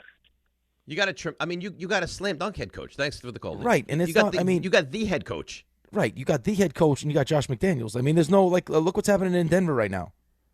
I mean, Bo Nix is taking a step back. I mean, Jaden Daniels. 8-2, and they're booing him off the field. I know. So, I mean, listen, they're still winning, which is great. But, I mean, in that division right now, I mean, which quarterback? I mean, how close is he to Patrick Mahomes and Justin Herbert? Right? He's nowhere in the same stratosphere as those. I don't think it's very close. Game time brought to you by Tullamore Dew Irish Whiskey. When it's game time, it's Tully time. Knicks and the Grizzlies at the Garden, 7:30. Nets welcome the Raptors to Barclays at that same time, 7:30. And that is game time brought to you by Tullamore Dew. The original triple distilled, triple blended, and triple cask matured Irish whiskey. Be sure to grab a Tullamore Dew or try the new Tullamore Dew Honey during today's action. Glasses up to enjoying Tullamore Dew responsibly. 800-919-3776. You know the number. Let's go to Tony in Putnam. Tony, you're on ESPN New York. Good morning, guys. How's everyone doing? We're doing great. Tony, what's on your mind today? All right. So I was brainstorming on a new coach possibility, and the name that keeps coming to mind is Rex Ryan. You get Rex in there, straighten out the ship real quick, and the Giants will have some immediate success next year. I don't want Rex Ryan. I don't see don't. the Giants even thinking about Rex Ryan. I have no interest in Rex Ryan. No, thank you. But it feels like if Rex Ryan was going to get a head coaching job again, it would have been the Jets. The Jets. Giants. Right. I actually don't think the Giants organization as a whole really likes Rex Ryan. He looked like a slappy, didn't he? So why would you do that? In the caller's opinion, because he could turn it right around. When I said don't play the slappies. When was the last time Rex Ryan coached in this league? The last time he coached in the league? We're more than a decade out. It's been a minute. Yeah. Joe in Ocean Gate. Joe, good morning. How are you? Good morning, guys. So wanted to give a huge shout out to all the fellow veterans out there. Just really appreciate, everything that every soldier's done for our freedom and for everything that, that we have. So, and then a huge shout out, my wife's first cousin just retired from the Army after 20 years. So, thank awesome you stuff, for that. Joe. We appreciate you. We appreciate your wife's cousin. Absolutely. Absolutely. So the Giants thing, I think Dart, I could see his pocket presence and all that stuff, and I could feel that he doesn't necessarily want to run. Like, I know he obviously has athleticism, he wants to use that and everything, but he does try to manipulate the pocket really well and then looks to throw and before running. It's just that none of the receivers or tight ends get any kind of separation. But Joe, he takes way too much punishment, and he takes way too much unnecessary punishment. I think that's the problem. You're good. The way the Giants have to play with him, he's going to take hits. We get that. But you don't need to do what you do. Right? Oh, we let him go? I thought we were still going to have a conversation there. No, he was there. He wasn't answering. He just wasn't answering? Yeah, listen, I think at some point the hope is that he figures it out. Because I don't think it's going to be a coach just telling him, hey, this is what we need you to do. I think it's going to be on him to make that decision. Well, he has to figure it out. Well, I actually think that during that, I mean, and you watched it, we all watched it. Like during the broadcast, they were talking about how much they had him under center, right? Like they were using him under center more, which I think is a way to help protect the quarterback. But I mean, the 2 touchdowns that he ran, he didn't get touched, and the one he ends up getting hurt on was because, right? I mean, they can't really slide in that position because he fumbled it. Recovered it and then put himself in a real, a tough spot when he got tackled. Right, but it's just like some of the stuff, some of the hits. It's like, come on, you have to be smarter than that. Right, but I mean, listen, I don't know if this is the case or not, but I got to imagine that if it's not, if it's not Daboll, it was Kafka. If it was somebody that had to be telling him, like as they're going over tape, when he's on the sideline using himself as a human spear or taking on Zach Bond. Hey, listen, Jackson, not necessary. Correct. We all know how tough you are. We don't need you to be doing this. Right. I mean, we need you to be as available. Because, yes. Jackson, I got news for you. Look at what's behind you. It's a disaster. The one thing that I'm pleased with today is Jordan said if Dart can't play this week, he would be surprised if it wasn't Jameis Winston under center. Yeah, I think that makes the most sense because Russell Wilson just can't play anymore. He can't.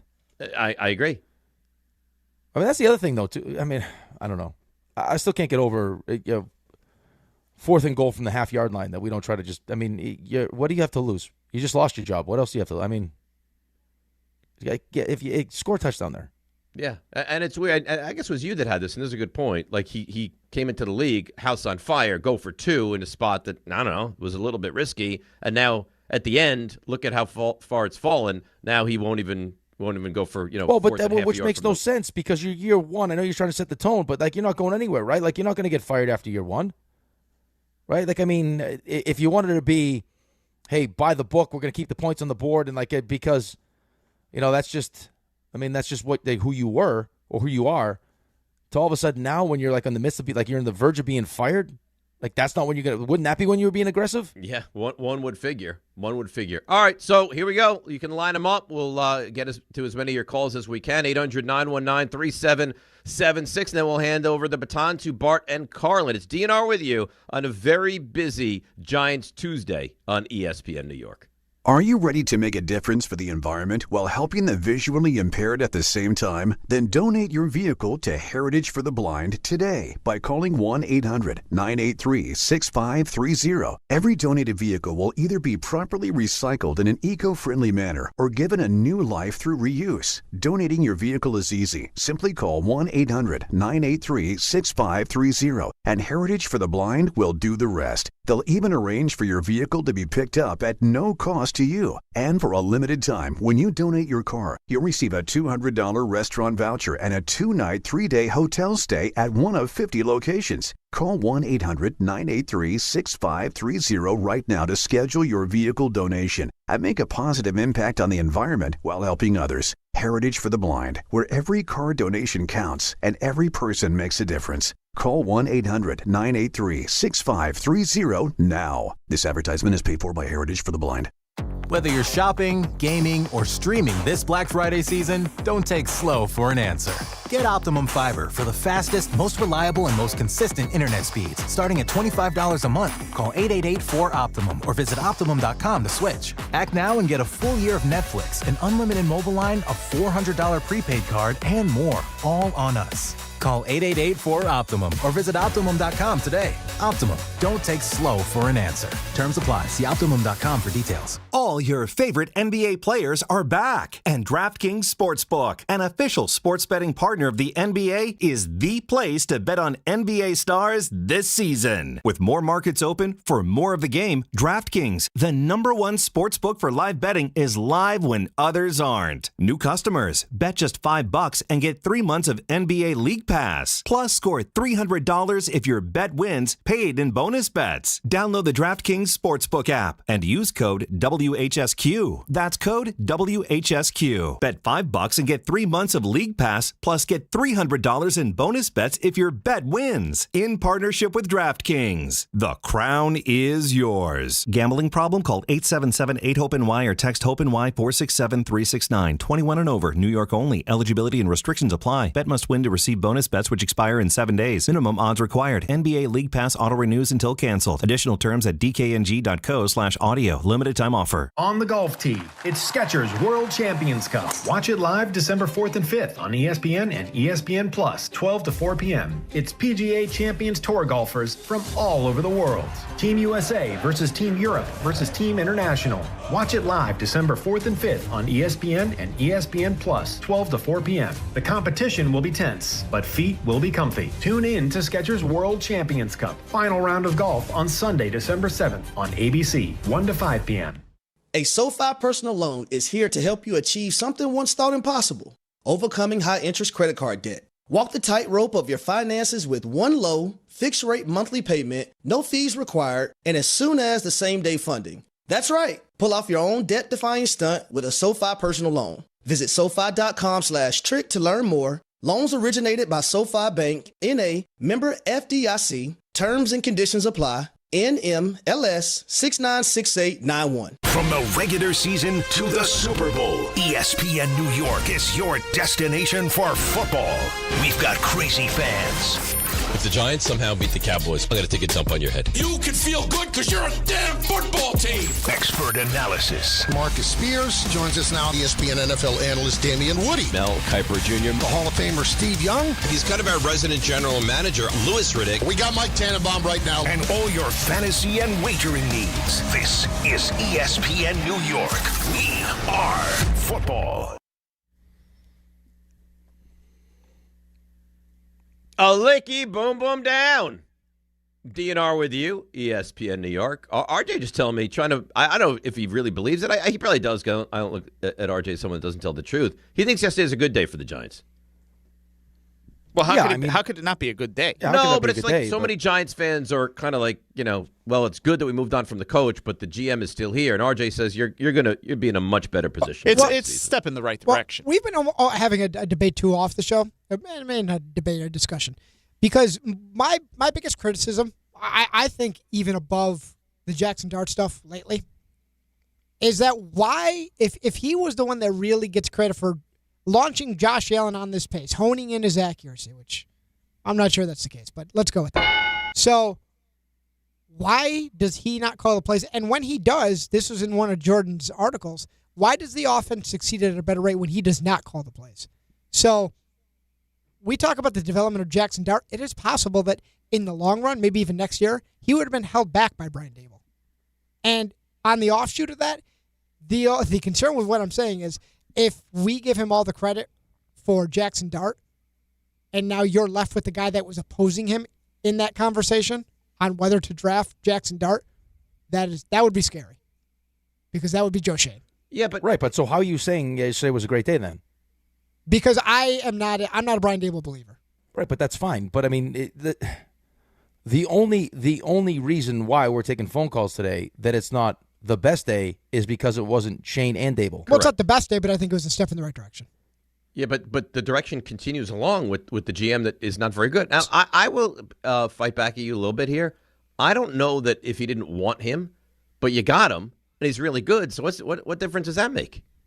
There's a world he limits the ceiling. I don't know. Of Jackson Dart? But you have him. He's terrific. So even if you didn't want him, who cares? Well, no, I think what RJ's talking about I'm talking is the pieces that you put around him. Yes. His ability to identify talent. Like if it was him saying, like, I mean, Malik Neighbors or Roma Dunze. I want Roma Dunze. Gotcha. Like, it just as far as like what players you pick and which players you don't pick. I was asking RJ and Dave, Rick, what is Joe Shane's signature move to this point? Burns? Probably. Yeah, it has to be. So it would be that. How he manipulated the draft, I guess, last year. Or how he never wanted to take him 3. How he never wanted 25 and move back up and didn't give a ton. I think it's got to be that. I guess I am also, and you would know more than me, Dave, I'm not fully subscribed that this means he's fully back, because he's going to lead the search. Well, Trent Baalke also led the search. You brought this up in Jacksonville just last year. And it came back that they wanted Liam Cohen. Liam Cohen said, I'm not working for Trent Baalke. Correct. What happened? Trent Baalke gone the next day. Yeah, but it sounds like Trent Baalke is, Joe Schoen is really in the ear of whoever is I guess Mr. Mara, the ultimate decision maker, right? That they think he's so good. So then, yes, that would be the contrary to my argument then, because that could be concerning. But again, if you go 2-15 or 3-14, can things change? I know right now they say we're going to move forward in this direction. Can it change over the final 7 weeks of the season? No, you're going to find out. Right, you're going to find out. Right, but how many wins are you expecting? Like when you make this move, right? Like how many more wins are you expecting to have than that you wouldn't have had if Brian Daboll stayed on as the head coach? I don't know that you get any more wins. Are you looking for wins, or are you looking for signs of improvement? Yeah, but how is Mike Kafka? How is he improving the defense though, which has been the biggest problem? But you're also you say signs of improvement. You're in every game to win it. So what would the improvement be? The improvement would have to be on the defensive side of the ball where you close these games out. Which but then you're winning games, so that's a massive improvement. No? Yeah, it is. I just don't know how Brian Daboll being gone and Mike Kafka being in helps Shane Bowen in the defense. The reason why you're blowing these games is outside of the Saints game, which was all the turnovers, your quarterback being responsible for 3 of those, and your other rookie being responsible for 1 of them, is because you haven't been able to hold in the leads because your defense isn't very good. Your defense isn't very good. When you've spent a ton of money and draft picks on your defense, by the way, Joe Shane's responsible for it. Correct. Had this Paulson Adebo worked out? No. Has Javon Holland worked out? He's not worked out, but not having him is glaring.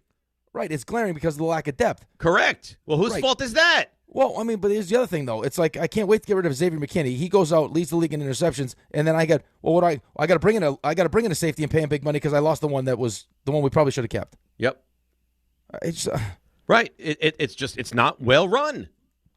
It's not well run. On the offensive line is still a problem. How is that possible? You won 3 games last year. 3. 1 you probably shouldn't have won. And then you go into the season, and I mean, outside of some crazy people that are like, 7-8 wins, this team could easily win. Like, if you're being realistic, how many wins did you think you were going to have? 5 and or it 6. wasn't right, but it wasn't because it wasn't necessarily. No one was saying, "Hey, they're only going to win 4 games because the coach stinks." It was going to be because the schedule's tough. We're not good enough. Right? It was more to the talent than we knew the coach was this bad, which is a massive problem. And again, it goes back to the fact that you have brought this GM back again, and you've empowered him. Like, not only are you bringing him back, but you're saying, okay, you've done a good enough job that the whole thing runs now through you. They're going to either have egg all over their face. They're going to look like geniuses here. And you can say what you want. Like, I mean, RJ just brought up a good example where it was, hey, we prioritize the coach because we got to fix Trevor Lawrence, so we'll get rid of the GM. But, like, you don't think, as bad as it looks right now in North Carolina, you don't think that Atlanta would have been better off hiring Bill Belichick? I mean, they're losing close games. Right, but I mean, that was one of those situations where it wasn't like it felt like the owner was going to do it. Maybe Robert Kraft had some nasty things to say about Bill Belichick, but the people that he listens to didn't want Bill Belichick to come in and all of a sudden take full control. Because they lose their jobs. Right. So they're like, yeah, we don't even have Bill Belichick on our lists. Which the second I'm the owner and I look at your list and you don't have Bill Belichick on your list, like even if it was like 3rd on your list, I'm like, I can't take your list serious. Your list is a joke. Now your list is playing into what's best for you, and that's not appropriate at all. Raymond? You just made the list. Hi. Ray. How's it there going? you are. How you doing? I'm doing great. Good. You want to do the 3 stars? Yeah, sure. Why not? Well, it sounds like you're not exactly gung-ho on it today. No, that's not it at all. I just figured I'd give you a different flavor. Okay. All right. Well, then let's go. What flavor was that? Poop? Today's 3 stars. That's the Rick is irritable from home flavor. How about that? Oh. Number 3. Your Rangers won last night and they scored goals. You should be happy. I am happy. I'm thrilled. Please, 3 stars, please. Right in on the 3 stars. Number 3. It is kind of a weird day, and like I said, should be considered a positive for Giants fans. Some people are just thrown off. Listen to this caller, James. James Lake Grove. James, you're next up on ESPN New York. Hey, good afternoon, guys. It's 8:40 in the morning, James. Number 2. I mean, more on the subject of the day. It's an emotional day for Dave Rothenberg. Listen to him. Also, Game Time brought to you by Tullamore Dew Irish Whiskey. Excuse me. When it's game time, it's Tully time. I mean, for Rick, it's a day you have to enunciate things differently. For me, right now, my priority. I don't know why I said it like that. I don't know why you said it like that, but I appreciate you saying it like that. Number 1. No, it's a big day because we wake up people like Jordan Raanan, and he had a quick turnaround, but he had to answer the biggest question. Jordan, anything going on in the world of the Giants lately? Yeah, Brian Daboll got himself fired. Yeah, that is important, but not as important as the reason why we had to wait a little bit for Jordan because, well, as he explained, and Dave, he doesn't pay attention to current events. Traveling these days is tough, so I took a flight that left yesterday at 1 a.m. out of Chicago. Landed at like 3 o'clock in the morning. Jordan, there's like 50 flights a day from Chicago. Why did you take one at 1 in the morning? Dave, do you know how hard it is to fly right now? You are not paying attention to current events right now, Dave, and I understand there's a lot going on yesterday, but do a little better, okay? No, you shut your mouth. I'm doing a great job, all right? Who schedules a 1 a.m. flight?